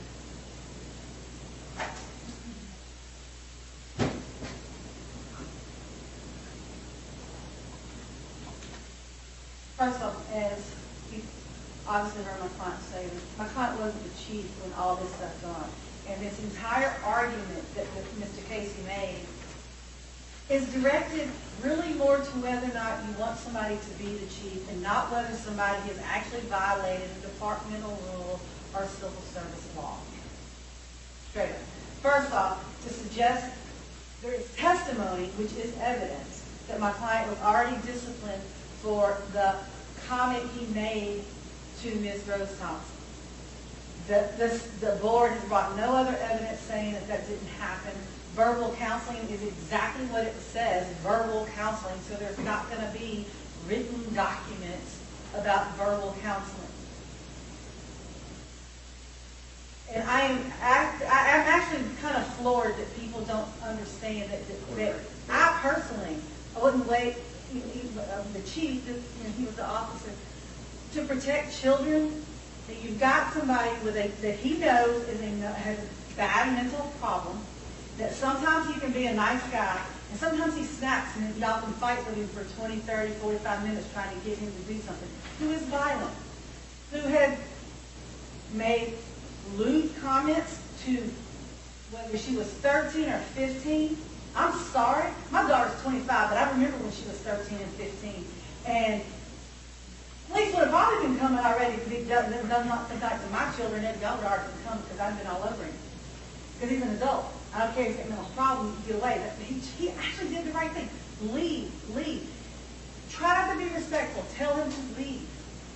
And then he tries to come to you. He just told you that was okay, pushing him back. That's okay. He didn't do anything wrong when he pushed him back. The lawyer just told you that. So, I would love to think that your department has a 10-second response time, but there's not a department in the country that has a 10-second response time.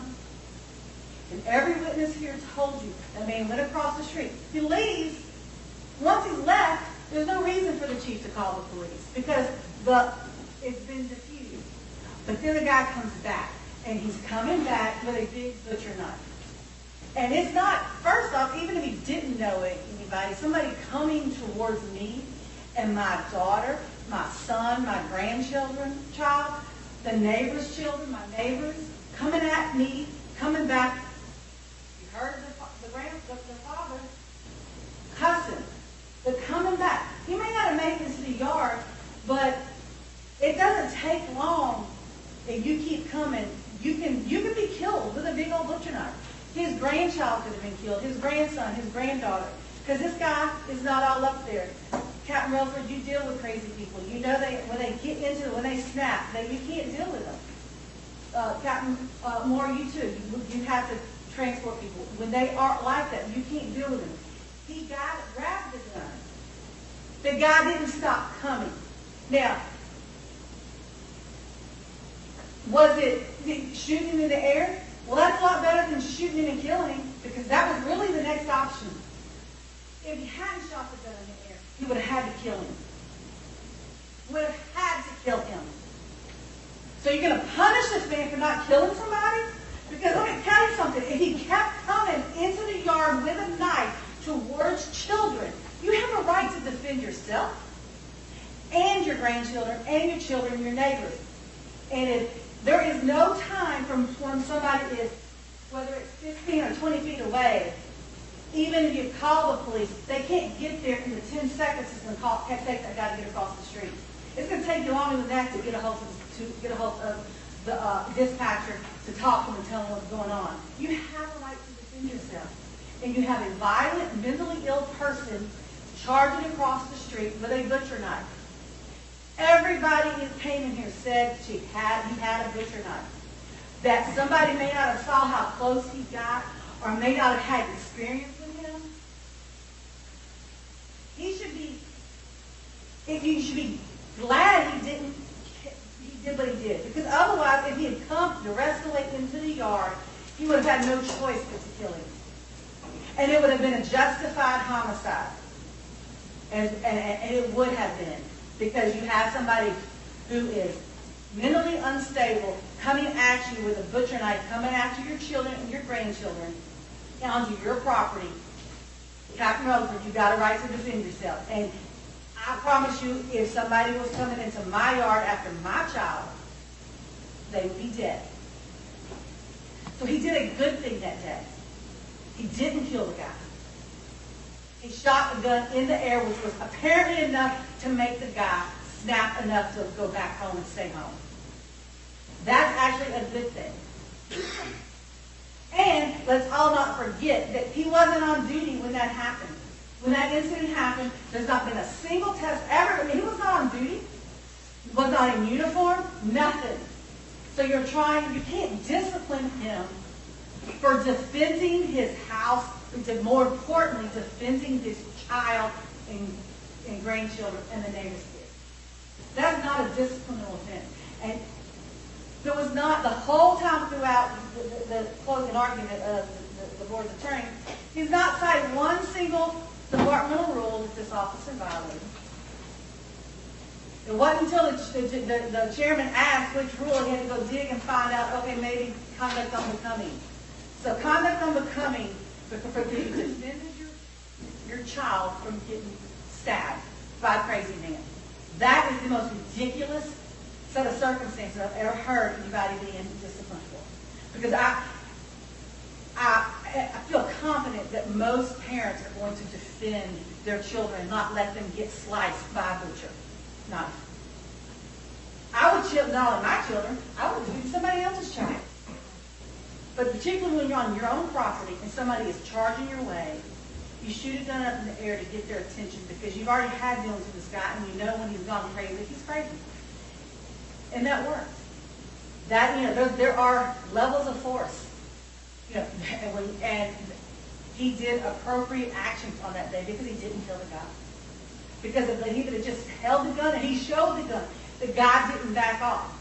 And he kept coming and crossed into that yard and kept coming at them with the knife, he would have been dead.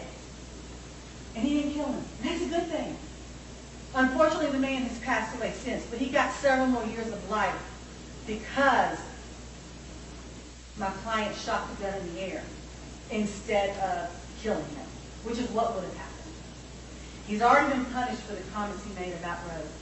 The Facebook posting of that regarding Captain Reed, it didn't violate, there's not a single rule that has been cited to you that he violated.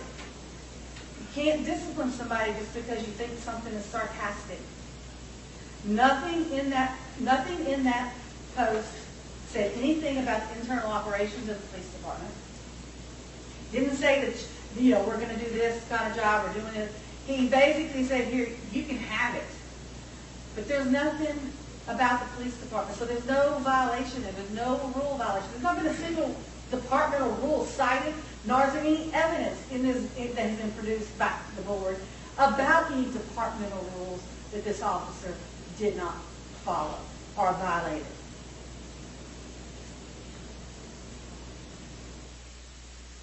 The allegation of beating his girlfriend, I find that allegation offensive.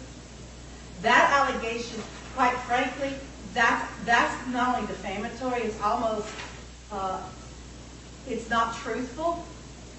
And if a police officer, maybe private citizens might can come up here and file things that aren't truthful, but civil servants shouldn't. There's zero evidence that he was beating his girlfriend. They had an argument. Couples argue, particularly ones who, when they're in the process of breaking up. She had the evidence that's been put in here. There wasn't a mark on her, and nobody was arrested. And the officer told you, if there had been a mark on her, he'd have had to arrest my client. Regardless of who's saying who's at fault, he would have had to. But he didn't arrest him because they had an argument, and he left. No charges were ever brought because there was no actions that ever took. That never happened. They had an argument and broke up. Life sucks, but that's not a violation of civil service law. And that's the only thing that we can be here for. There was absolutely no evidence brought forth about any kind of alleged fighting at a local club. So that alleged fact stuff can't be in violation of anything. And there was no evidence about telling officers who he's going to target if he becomes chief. That was one of the allegations against him, but there's been zero evidence brought forth by anybody that he did that. None. And so there's no evidence that Chief Gibbons violated any departmental rule or civil service law to be in, and that he has to have done that in order to be disciplined. That is different from whether or not what kind of things you can consider when you were trying to determine months ago about who should be allowed to take your chief's test. But once he was certified, once y'all approved him to take the test and he passed the test and he was certified, those discussions about whether you think he's a great guy or not a great guy, you think he's somebody else would be better, that it's too late for those conversations. The question is, did he violate civil service law or any rule of the Bastrop Police Department? Well, not a single person who testified, nor with any questions asked of him, with any departmental rule even discussed. There's no rule, no general order that says anything he violated. So there is nothing to discipline him for. There's nothing to discipline him for. Because he did not violate. The only thing that he could have been disciplined for was because what he said to Ms. Rose when he said he responded to her unrelenting, horrible Facebook messages about him, and he got counseled for that. And civil service law prohibits you from disciplining somebody a second time for something they've already been disciplined. Doesn't matter if you think the discipline should have been higher or lower. You don't get the redo 6 months, a year later. You don't. That's the law. And because of that, because there's been no evidence of any actual violation of an actual rule or civil service law, then there should be no. You can't find him because you have to figure out what you're saying he did. And there's going to be no discipline against him because there is no violation of any actual rule or law. And this case, this part of it should just stop.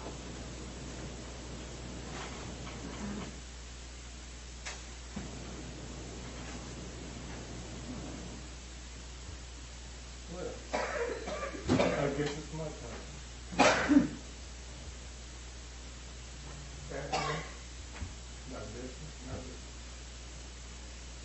The main person I listened to was you, Mr. Gibbons. And the last time I listened to you, I made a decision. And it cost me. You know what I'm talking about? No, you know what I'm talking about? Yes, you do.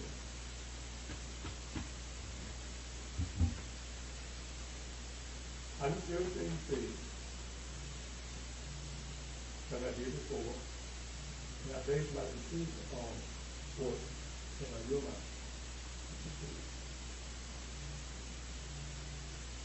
I personally, and this is from my own experiences, and this is from me being as old as I am,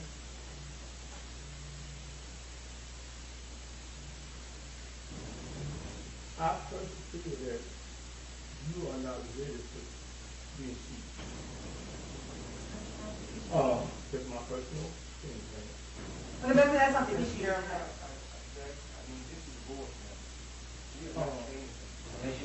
I think you should go state captain immediately as a small as possible.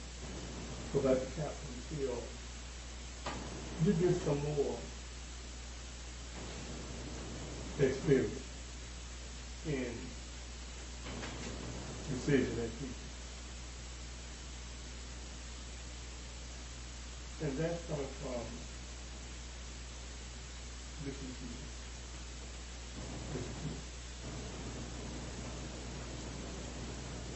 I don't think that I made a bad decision. I really don't, because I feel that every mayor, president will make their own cabinet. But in return, that person needs to be held accountable.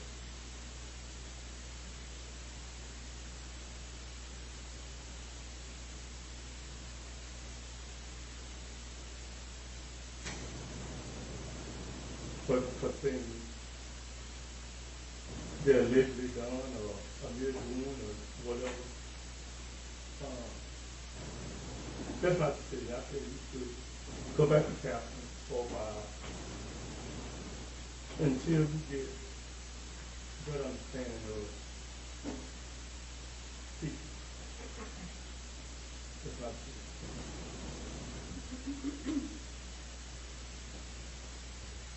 I find it odd, first of all, that Captain Gibbons would have at the ready a handgun that he can rapidly pick up to shoot. Another thing, and the things that I mentioned previously, I firmly believe that he could have called the police when the first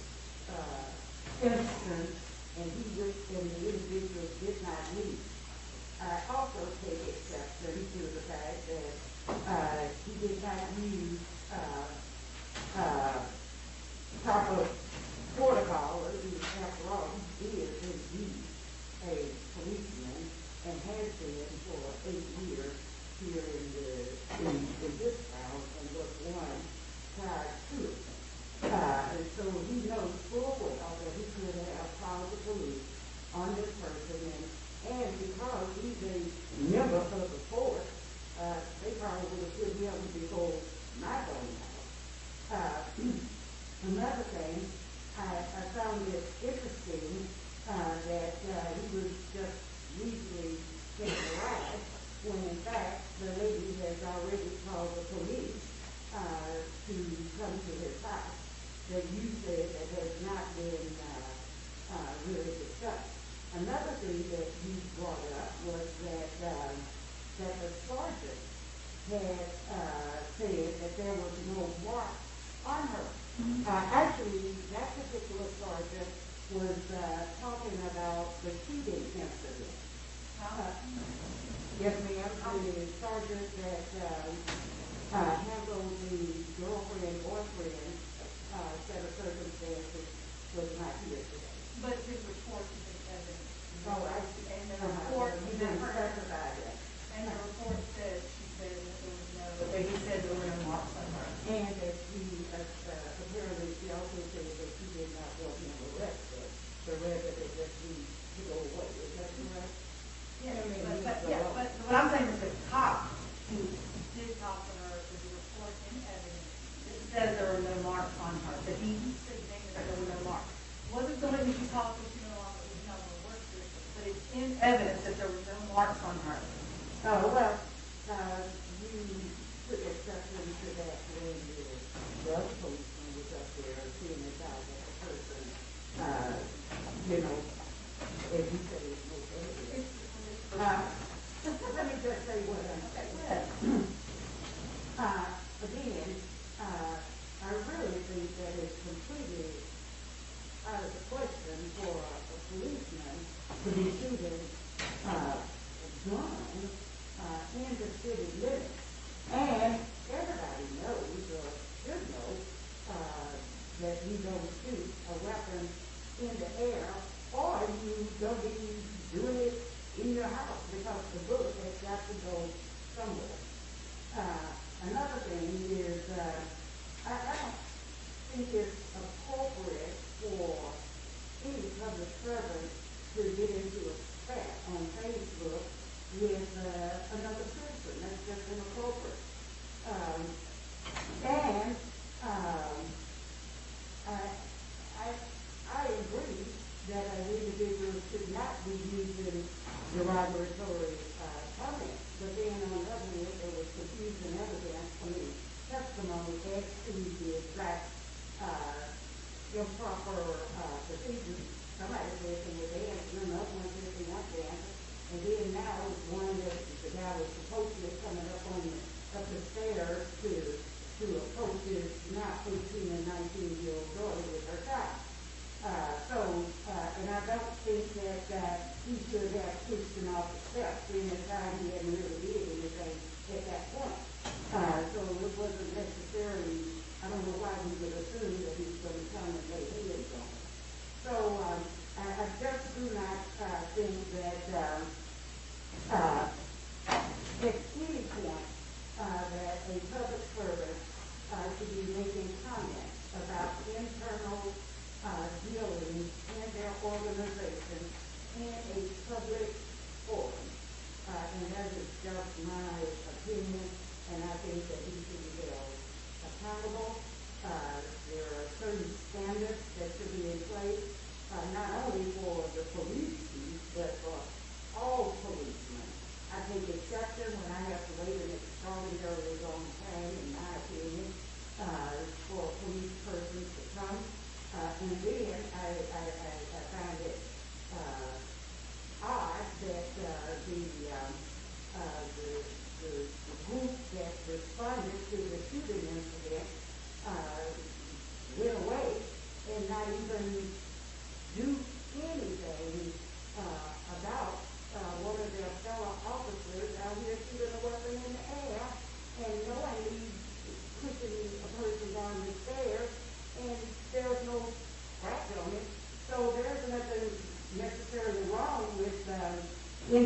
dancing or comment as long as you don't do anything and you respectfully leave. If they won't leave, then you're free to call the police. It's just as plain and simple as that. And then implement the individual make hands or really make some movement as if to lay hands on someone, then you basically set the offense proper. So I think that you should be held accountable for improper behavior. He was, in my opinion, he lacks forethought. He's kind of hasty as far as making comments to citizens, and I am a citizen of this county. And that it shows a lack of integrity, leadership, and management. I listened to his testimony, and I think that the first step for any position is people should be willing to accept responsibility for their actions rather than trying to live at the feet of someone else, especially the police. That's my opinion. I hope that it should be held accountable. Did I not say that? Well, I mean, you gotta make an emotion, and you're just like, You asked me what was my vote. But I don't know what you're voting on, because I thought right now you're in board discussion about whether or not my client had violated was. So you've got two things, whether or not, you need to find whether or not he violated the rules, you need to vote about whether or not, what rules you say he violated, and then you need to vote on what kind of discipline you believe is appropriate for any kind of rule, assuming you find he did violate the rule. But everything you said, and I've only heard it, everything you keep saying has to do with not about disciplinary issues, but whether or not you think he's qualified to be chief, and those are two different issues. The issue is whether or not, I mean, you need to vote on whether or not he's committed, what rules he violated, and then it says what discipline should be issued.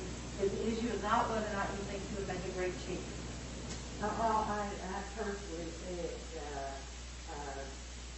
integrity, talking about he's on Facebook. These are not indicators of someone that should be in the authority of the whole organization. And so I was Integrity is not complaining. what was that rule that you mentioned, Mr. Casey? Conduct unbecoming. Conduct unbecoming, that did it real well.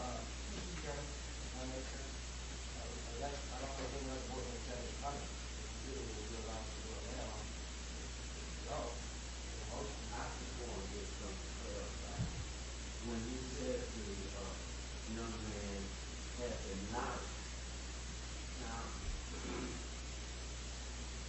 one witness, and I think you also said that he was across the street holding the knife.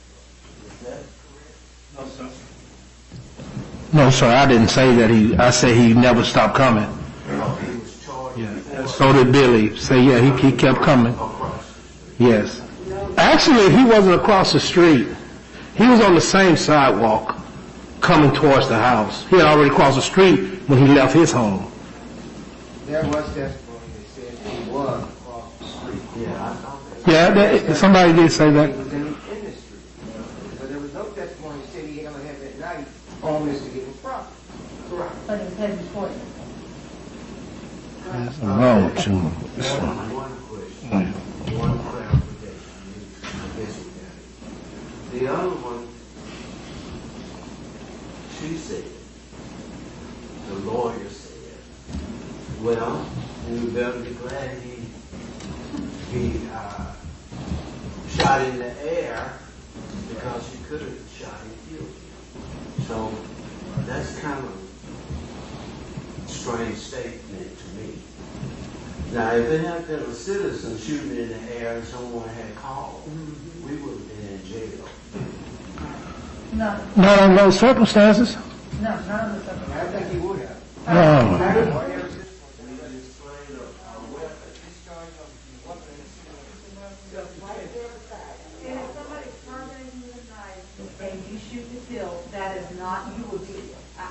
seems odd on you not be arrested. Yeah, but he had to have had a weapon right there beside him. So he did, well, he's having a party with young people there, why would he have a weapon in hand?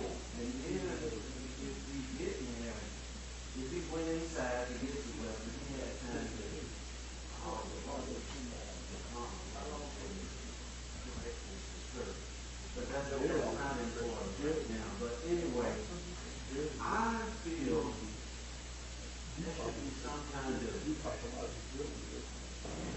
program. If you become the chief, you should go through some kind of training. So you will know. I don't know if that's either if you just learn day by day, or if you have a class for chief. I know they take the test, but is there a training of what you're supposed to do? You know, and then we never get into understanding about the verbal counsel that the chief gave him. And that should have been a written somewhere in his record that he was verbally recommended.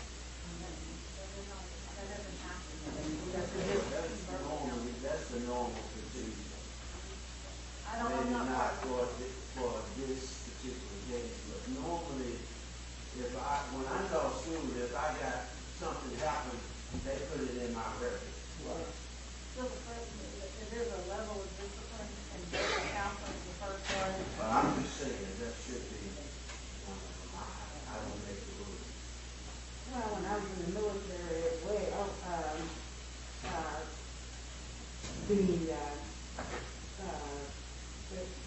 I understand the kind of thing, and I understand the Coleman project and so forth.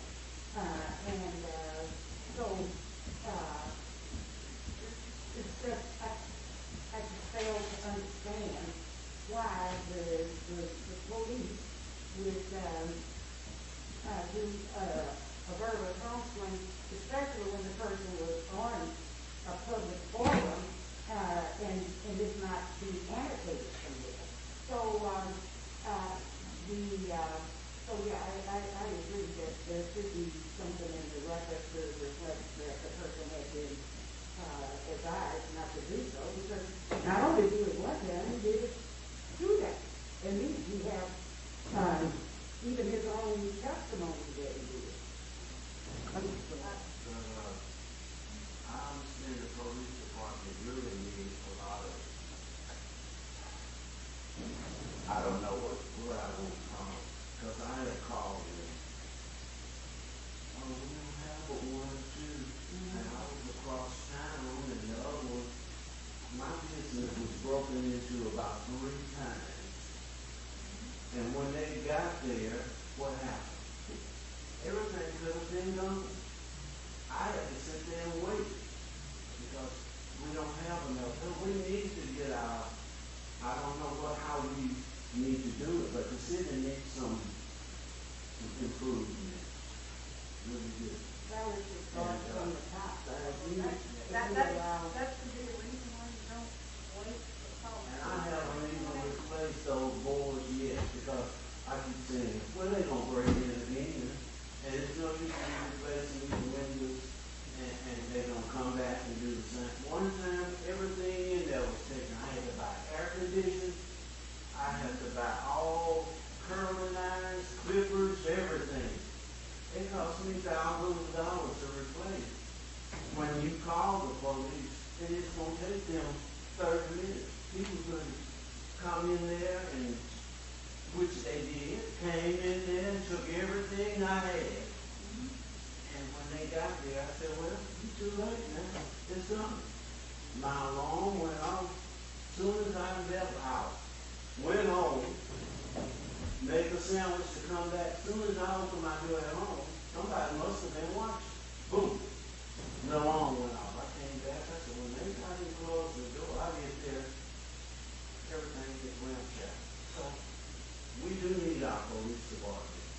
But we need, I don't know what to say, but we've got to have some changes made. And if Carl or Chief Givens is the one to have some changes done because that's all I can say. I mean, public opinion, and I'm just gonna say this, because they do not want Chief Gibbons as their the chief. I mean, that's the public opinion. That's all I can say about that. You know, you hear it every day, but that's not why we are here. That's right, that's not why we're here today. But thank you for explaining about how long it took for the police to get here. Is that how you ground for them to get in, show the unit time? Protect, in our song, community protected family. Maybe that's the public that you're speaking with, but I have to disagree with you, Mr. Moore, because I get a lot of support from everywhere, all the time.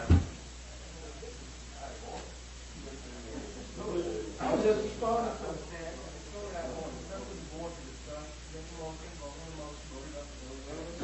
Let's go ahead and move forward. Let's go for the chief.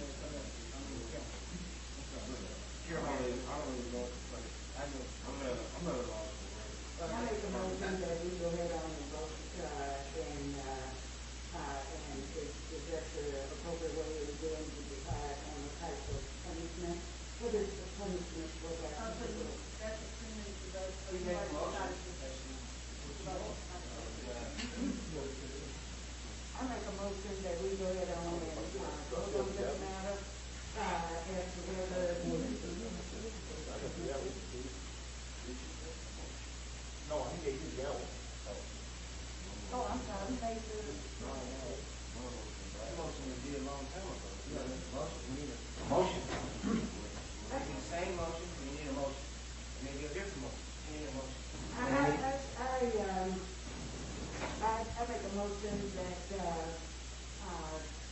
we can call this to an end, and I think that, Chief Gibbons, violated, what did you say that he was doing?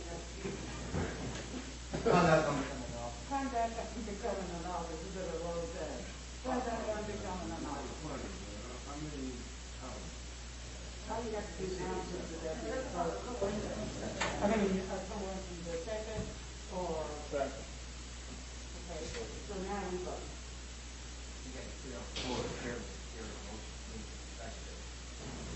Carry motion and call. That's what it is. Other discussion. Oh, I see, I'm sorry. So we want to carry the motion that, Chief Carl Gibbons was truly, guilty of, conduct on becoming an officer. Is that what we? Yes, sir. Then properly second, we just said it, any further discussion, if not, then call for a vote. Second? You made the motion, and who made the second? Second. You did, Scott made the second.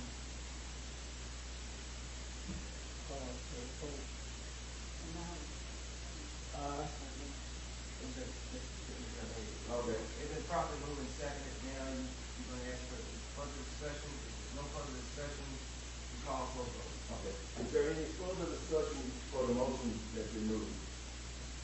If there's no further discussion? Well, hold me, I want the motion to say that, what I said earlier, I just want to leave this plan conduct of becoming just an officer. I want to be known that,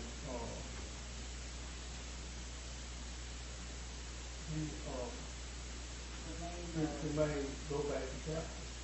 That's important. That's part of the fight. To go back to captain. You got two motions. That motion now, the vote we go up and down, you just said, if you vote in favor of the motion, then you move to the second phase, which is just, you said, you're going to vote the motion down, it's all over. That is. Aye.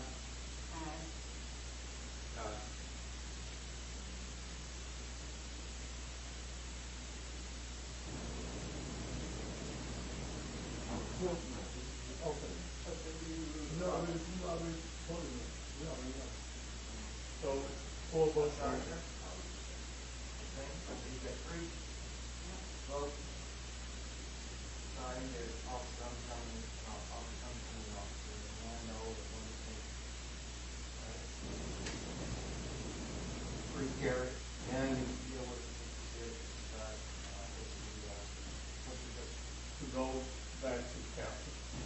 as of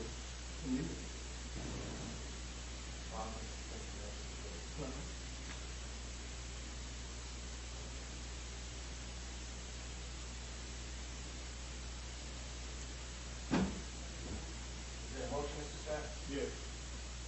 Second.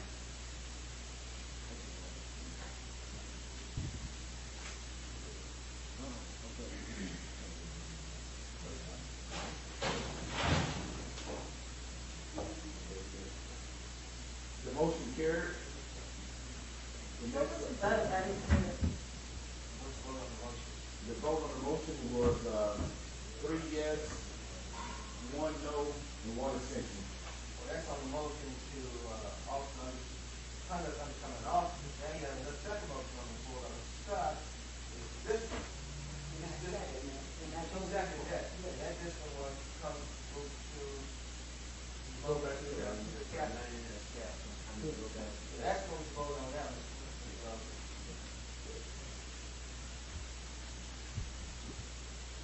I thought we voted on that already. I never heard of that. No, you never did vote on that.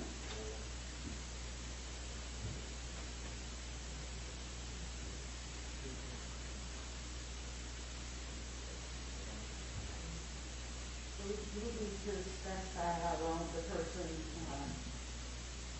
to be, I mean, we need to go back to being captain, Oh, go back to be, I see what you're saying. Go back to be captain for part-time. 4 years. Mr. Chairman, I mean, you have the right to demote somebody, but you don't have a right to say how long the demotion can last. I think we do. I think they do have a right to say that. No, they don't.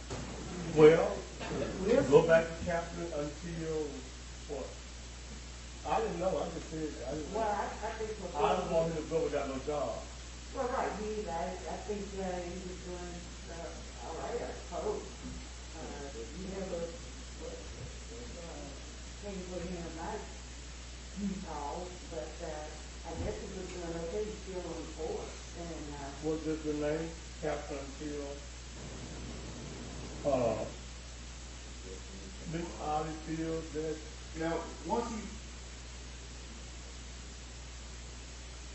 remove off the eligibility list, what does the law say? As far as- but actually, he's not really going to be able to go to the, that's what Well, you don't have the, there's been no, you don't have the ability to remove him from the eligibility list because there's been no evidence about the 11 things that you can do that for.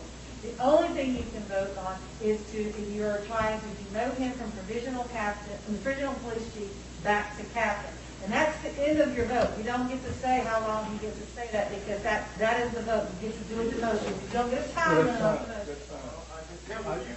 You concur?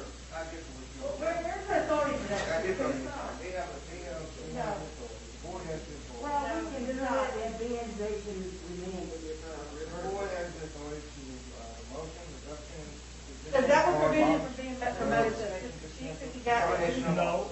Yes, it would, because you just said you demoted and say it can't be anything. That's not what I meant. Well, that's what you just said. Well, that's the not motion. what I just meant. Don't get no tears. Well, I'm sorry. Well, you do it all the time. So Yeah, I'm well, gonna- people violate the law. That's not what I meant. What I meant was until Miss Ollie's, You just don't want him to be chief, right? That's what you're saying? not right now. Okay, so you're not saying that he can't, you're just saying he should be demoted, not to say provisional chief.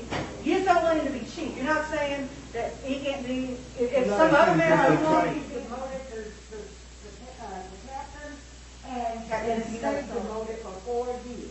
You can't say that. Well, that's not what I want. I'm not- Well, that's what we want. That's your motion, that's your motion. But that's against civil service law, if you know it, Billy. All right. That's the motion, that's your motion. It's your job to advise them about the law, and you cannot say somebody is demoted for a certain time limit. You can either demote them or not. You can suspend them for up to 90 days, and that's it. You can suspend them for 90 days, you can demote him, but you can't say I'm demoting you for a certain amount of time period. That is, Well, that's what I mean. I want to let them be the man. and it's not just, I mean, and that would also not, I mean, that demoting him for any kind of time period would not be, Also, the issue of, that would prevent him, if you could do that, which you legally cannot, then you would prevent him from being promoted to assistant chief, because I understand as captain. Well, No, assistant chief. I would they want to be assistant chief. I think Well, but if he you're needs some demoted, training. saying he can't be He needs demoted. some training. He really needs some training. Well, don't we have assistant chief already? Yes, you do, but is she, and it's possible that she may or may not be chosen, So or that she can leave and go to So another y'all department. motion that he found for for conduct unbecoming of officer and to remain off the chief eligibility list? No, demoted for for 4 years because this particular mayor, the mayor wants him to be chief. That's all. Okay, you can't demote somebody. That's what it's poured out. Okay, well, I think the terminology what they want to use is that we want to find the demoted to captain due to the fact of conduct unbecoming of an officer, and that he should remain off the chief eligibility list throughout the term of the current mayor.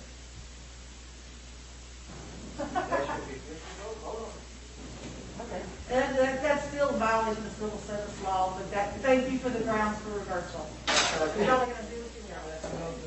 Call for your vote and get your vote. Well, I think that would be debatable due to the prior incident that we did for. And it's not debatable, because the state examiner came here and told you that what the grounds for it. And I'm gonna violate the law, go ahead. Vote on your motion. Okay. Okay. Can we get a motion,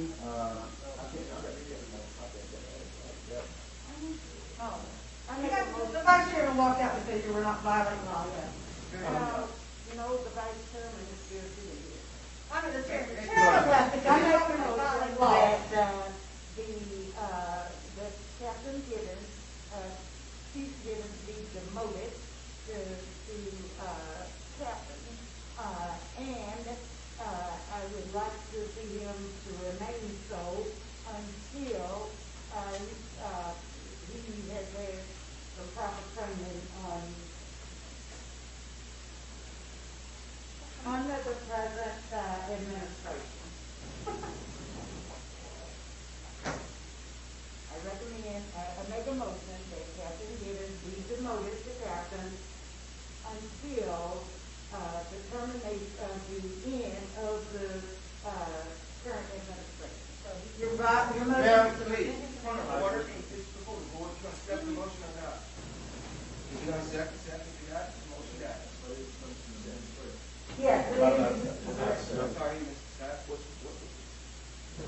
Did you, Mr. Moore? No. what, you gonna make a motion? Well, so you gonna make one? I already made the motion. It needs to be seconded because the second is not going to die. He did second. This one did, Mr. Mr. Moore. Moore, did you second the motion? Yeah, I second. I'm ready to go home. All right. You need to vote, Mr. Chairman. Okay, let's call for a vote. Aye.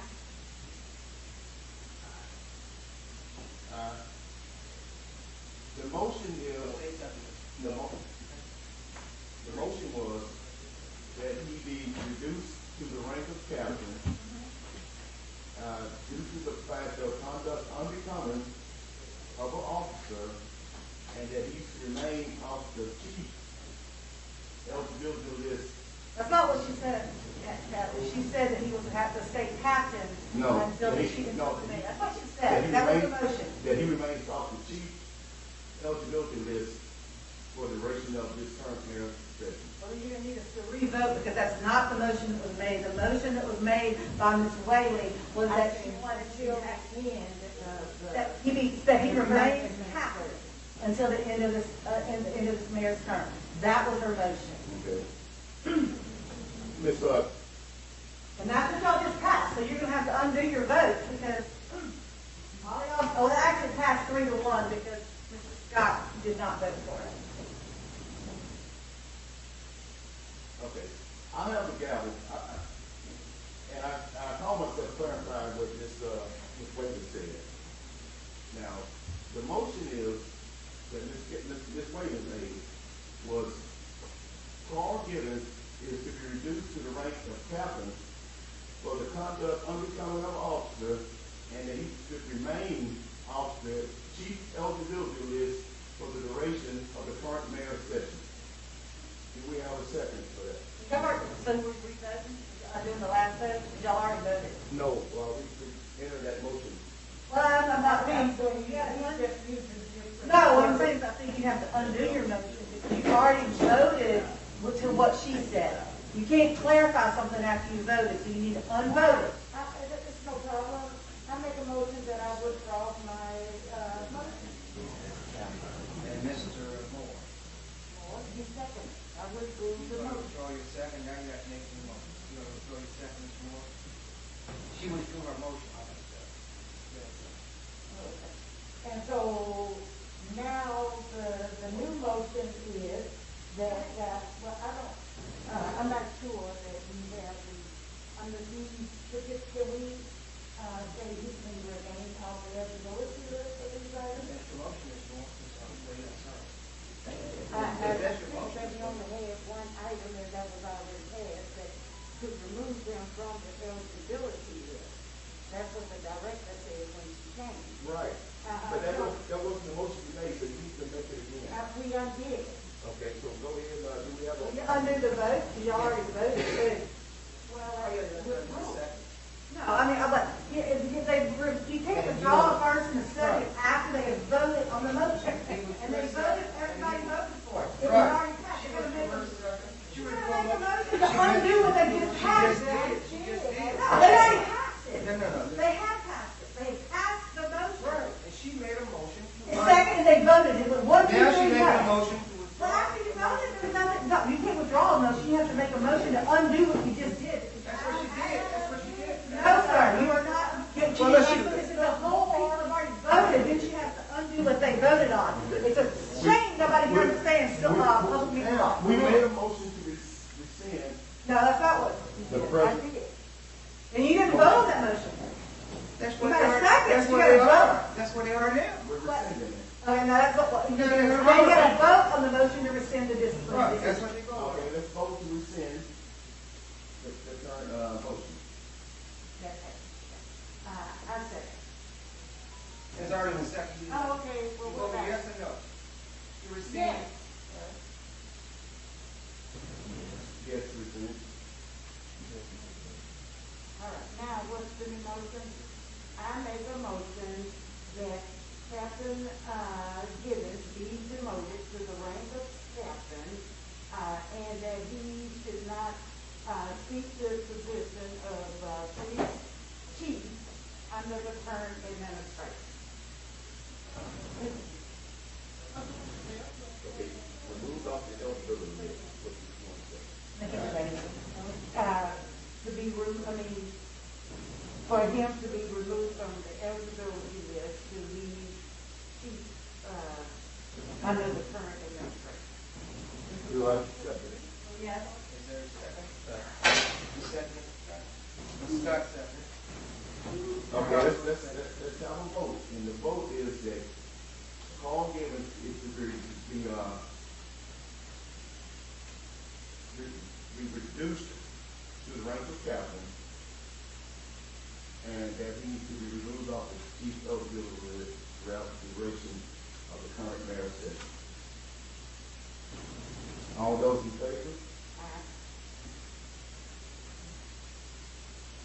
All those opposed?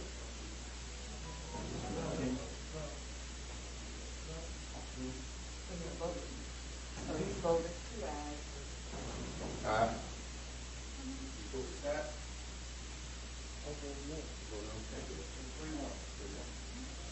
All right, the motion carried, the vote was 3-1. And then just for the record, I object to that because as the state examiner told you, Louisiana 33:2553B sets the exclusive reasons to remove somebody from the eligibility list. And none of those reasons, that includes lack of qualifications, which is not been in qualifications. All these things in here, none of those are in it. Did not do it. So that, thank you for grounds for I think the appeal. objection is noted.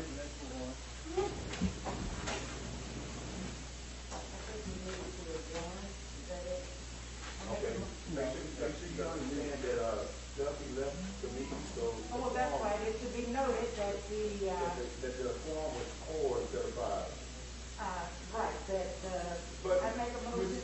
Ms. Freeman, we didn't want to focus a whole lot, and we probably neglected to our duty part as much as the officers to respond to the discharge in the farm of the day of the incident. I mean, if you listen to Ms. Ellen Blooper, she said that she was the hero, and if you listen to Carl Gibbons, he said that he was the hero. According to Blooper, who made the call for help, because she's the complainant of the day. She one call for help, indicating that her neighbor was shooting at her son. Ain't no evidence of that, so you're gonna sit here and talk about hearsay stuff. She also advised that she was the one who restrained her son from going across the street. So, you're just saying that none of that testimony, she never said, No. We'll have to take it up to the court, Captain, because you know good well if somebody came across the street at night with your child, you take care of them. And if you don't, you're not a very good father. And I don't have anything else to say. I'll talk to the public about that. Even if I chose to do that, I still have to realize that there are consequences for my actions. That's right, it's called justified homicide. If somebody tries to kill me, it's justified. Come to my house, Okay. He is adjourned. I make another motion that the remainder of the items on the agenda be tabled so that we can adjourn. Okay. You want to second that? Okay, what we're going to do is we're going to table the other items that are on the agenda until our next regular scheduled meeting.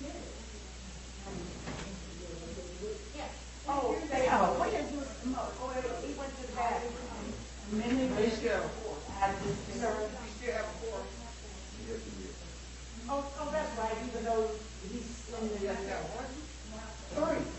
We already have to have four. That is the hearing on, I real bad, I thought I can't go lots,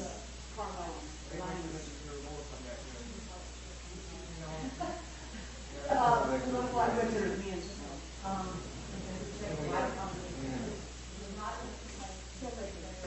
Big hand.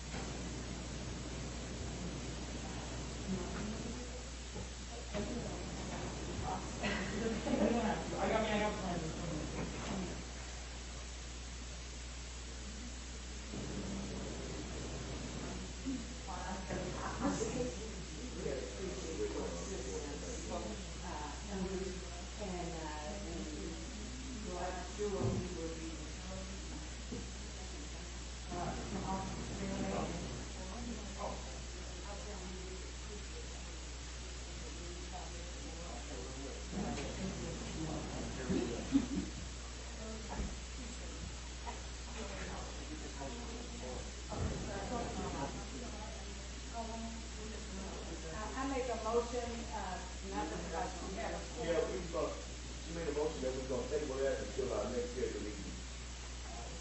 Second. You have a vote? Okay, so we're going to table it until our next scheduled meeting.